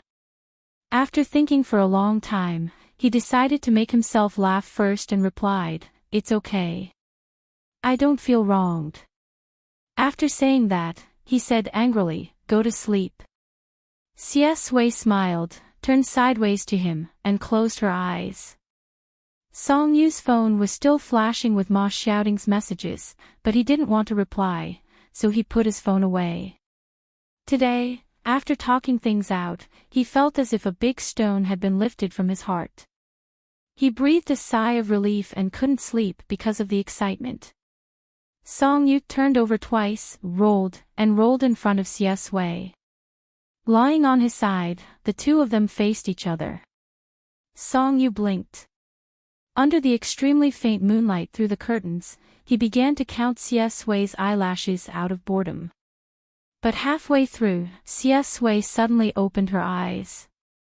Her eyes were dark and deep. She seemed to sigh helplessly, kissed his forehead, and said in a hoarse voice, stop fooling around. Go to sleep. Song Yu laughed out loud. And a goodnight kiss seemed to have the function of goodnight. He also closed his eyes obediently. When Song Yu woke up, it was already 9:00 the next day. His father's phone was about to explode. Song Yu rubbed his eyes. Come back, come back. Why are you rushing me? Early in the morning, the driver sent by the Song family to pick up Song Yu was driven away. CS Wei said that she would send him personally. To put it bluntly, she was going to visit him personally. Chairman Song was so angry that he scolded him for a long time. Be careful, don't help her count the money. Song Yu decided to correct his thinking. Dad, I'm a minor now. The world isn't as dirty and complicated as what middle-aged men like you think. It was almost the end of the year. After a few sunny days, it started to snow again in the city. When CS Wei accompanied Song Yu home, Song Weining was pleasantly surprised. She was originally feeding the parrot, but when she saw the two of them come in, her eyes immediately lit up and she no longer cared about the bird. He stuffed the things in his hands into the cage and said enthusiastically, "Oh, you brought your friends back." Song Yu didn't say anything. Mama Song came out of the kitchen with a plate of small cakes. "You're finally home.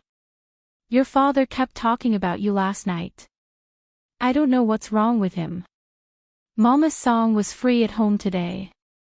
She learned from the nanny how to make some biscuits and small cakes. When she came out and saw CS Wei, she stopped in her tracks. Her eyes widened in shock. This is, CS Wei looked a little like Su Qiao. It was easy to see the familiarity between them. Song Wanying went up and held Mama Song's arm. She smiled and said, "Mom, this is Aunt Sue's child." Mama Song woke up from her dream and reacted. She knew that Xie Sui returned to a city in such a high-profile manner at the Xie family's banquet yesterday. But she didn't expect that the child would appear in front of her the next morning. Time flew. So many years had passed in a flash. Mama Song was in a trance. She invited Xie Sui to sit down and eat something first. She was afraid to mention Xie Sui's sad memories, so she avoided talking about Su Qiao. She just asked her about her childhood in Jing City. Xie Sui said, "It's good. Grandma Chen is very good to me." Mama Song was a little relieved. When they talked about their high school life, Mama Song asked, "Did Song Yu recognize you at the beginning?" Xie Sui glanced at Song Yu meaningfully. She asked knowingly, "What?" Mama Song said, "You guys met when you were young, 5 or 6 years old. In the manner, according to your age, you're considered his older brother. You guys got along well and quickly got along." Song Yu took a bite of a small piece of cake. Just as he was rejoicing that his mother hadn't said anything she shouldn't have, he heard Mama Song say, "That's not right. He should be the one who sticks to you and pesters you to accompany him to all kinds of places." "Mom, go give me a glass of water." Song Yu tried to interrupt her. Mama Song ignored him.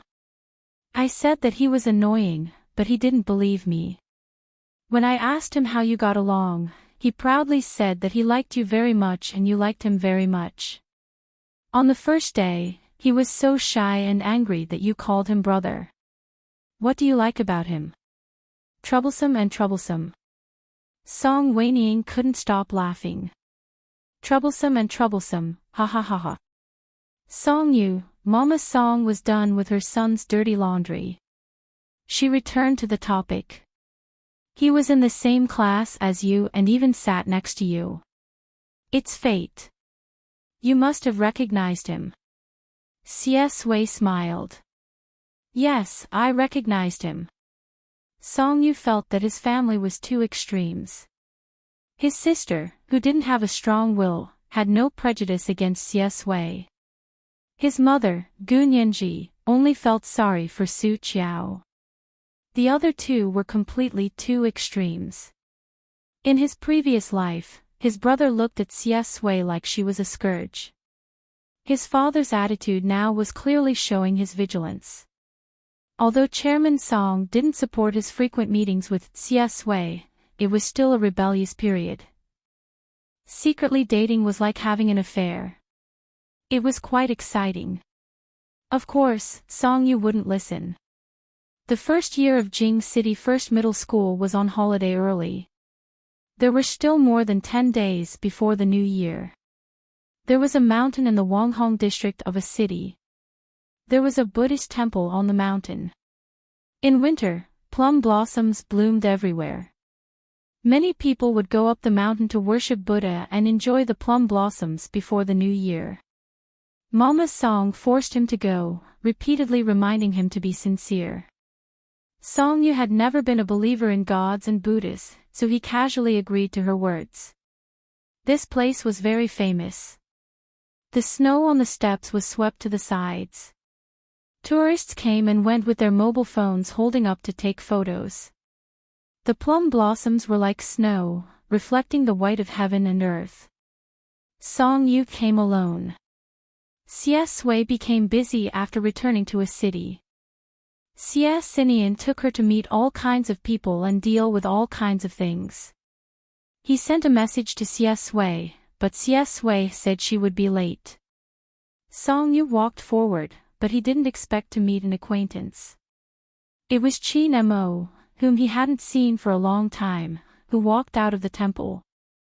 A woman stood next to him. She was wearing a down jacket and her hair was draped over her shoulders. She looked haggard and her face was as pale as paper. She was very good-looking and had a gentle appearance. She should be a mother, but her eyes were dull and dark. She looked like a psychopath who shouldn't be provoked. Chin Mo came out with his aunt. When he saw Song Yu, he stopped looking at him.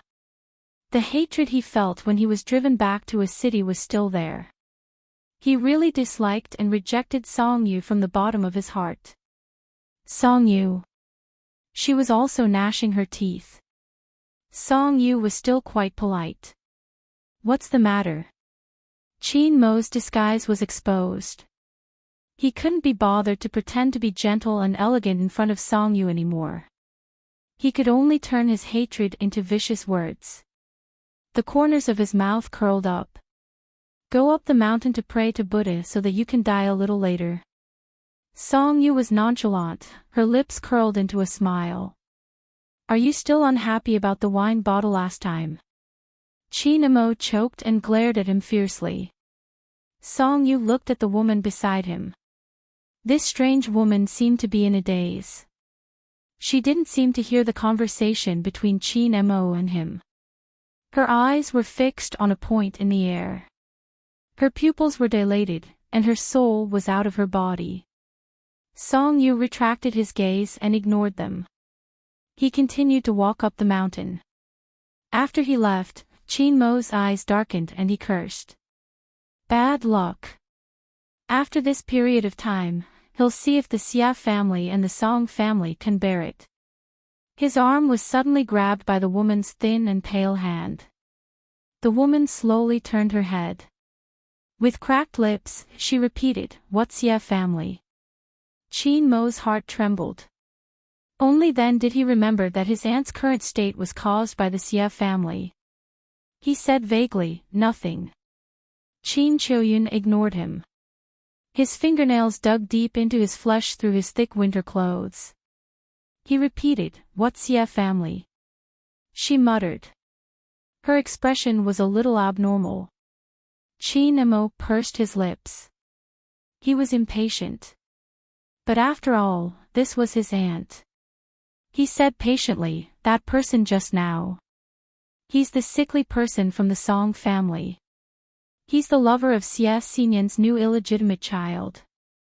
At this stage, he only had a little appreciation for Xia Sui. But Song Yu was in the way. All that was left was exasperation and possessiveness. Chin Choyun was silent for a moment. The corners of his mouth cracked open. He muttered, "Xia Xinyan's illegitimate child. That bastard. That bitch who's just like his mother." Chin Mo perfunctorily nodded his head. Chin Choyun let go of his hand. His eyes were a little crazy.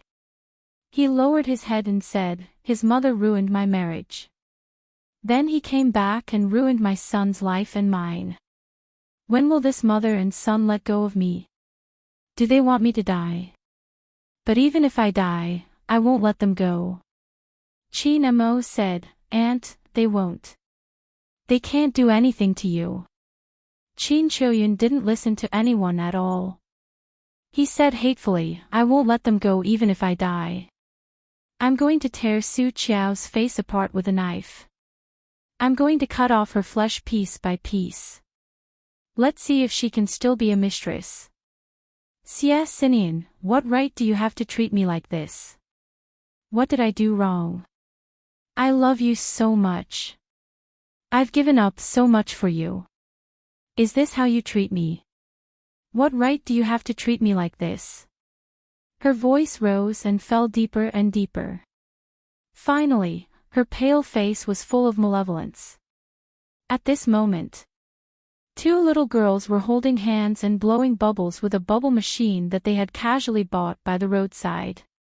Their parents were behind them telling them to slow down. They were laughing and jumping. They just happened to bump into Chin Choyun.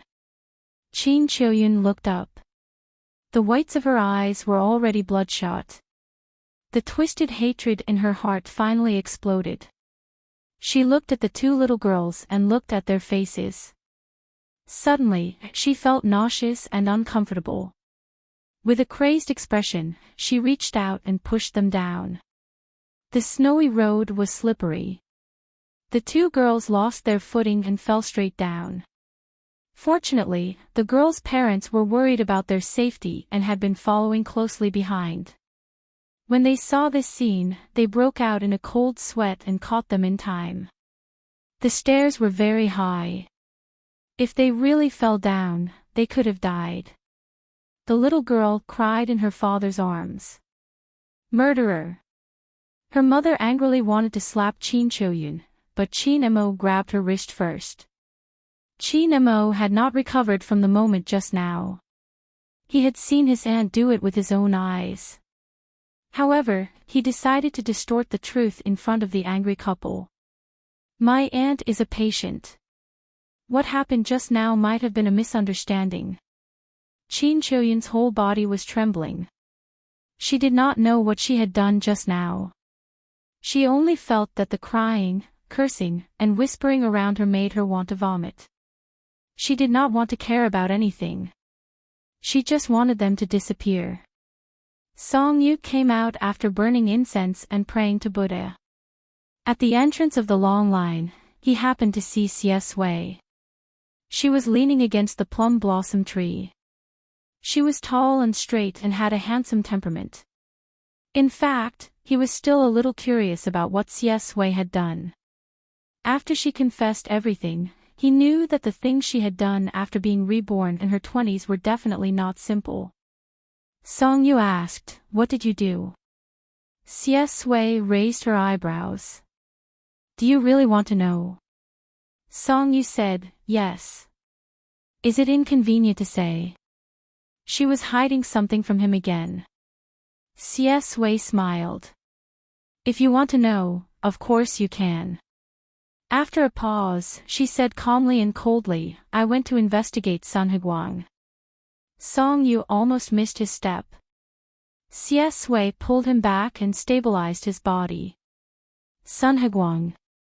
Fuck, was he the scumbag who treated Xie Sui as a substitute for his white moonlight? It was fine as long as he did not come up to disgust her. Why did Xie Sui investigate him? Xie Sui found it funny. "Watch where you're going." Song Yu was anxious. "No, why did you investigate Sun Heguang? You're so young now. The Xie family won't give you anything. How are you going to deal with Sun Heguang?" Xie Sui winked at him. "Who said that I'm going to deal with him personally?" Song Yu, now that he thought about it, his girlfriend was very scheming. Xie Sui smiled, but her tone was very calm. "I've always been curious about how Xie Xinian and my mother met and how they fell in love. Later, I found out that Su Shiren and Sun Heguang were involved. Sun Heguang liked my mother, and my mother had always treated him as a younger brother. Su Shiren probably wanted to take advantage of this. At the first art exhibition my mother held after returning to China, he drugged her." Song Yu was stunned. "Drugged?" Xie Sui paused. She did not want to continue. In fact, she did not want to tell Song Yu these things at all. However, when she met Song Yu's curious and surprised eyes, her heart softened. She said slowly, "Su Shiren used my mother's phone to send a message to Sun Heguang and asked him to come over. Sun Heguang knew very well that he wanted to beat her at her own game. However, he was one step too late. Coincidentally, the person my mother provoked that night was Xie Xinian." Song Yu, how melodramatic and tragic. She had escaped the wolf's den and entered the tiger's den. However, Song Yu reacted quickly. "You investigated Sun Heguang because you wanted him to deal with your aunt." Xie Sui lowered her eyes and smiled. "Yes, Yu is so smart. She only needed to let Sun Heguang know about Su Shiren's death and what Su Shiren had done. Su Shiren was now an important chess piece of the Su family. He was the future Mrs. Xie. Even if it was exposed that he had murdered his sister, the Su family would turn a blind eye. If the two of them met, they would definitely fight to the death. Song Yu, go back to Jing City when school starts. Other than Su Shiren, I think Xia Lingshu and Qin Chuyan are not good people. They are crazy and vicious. Stay away from them. Don't deal with them easily before you become an adult. Xia Sui enjoyed her boyfriend's concern.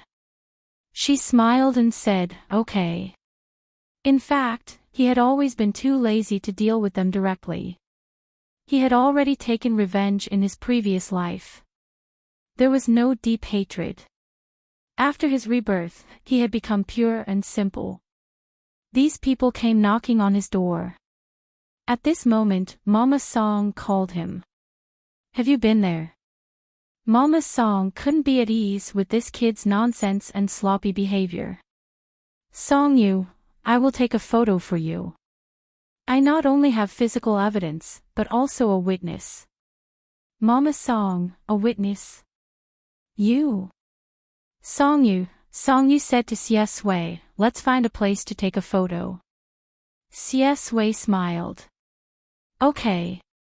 The snow-white plum blossoms gathered on the branches. Song Yu said, it's for my mother. Just show your head. He casually raised the camera in front of his phone. As soon as he pressed the shutter, he felt a little cold on his cheek. A piece of plum blossoms with water fell on his face. Then his boyfriend bent over with a smile and helped him take the flower away with his mouth.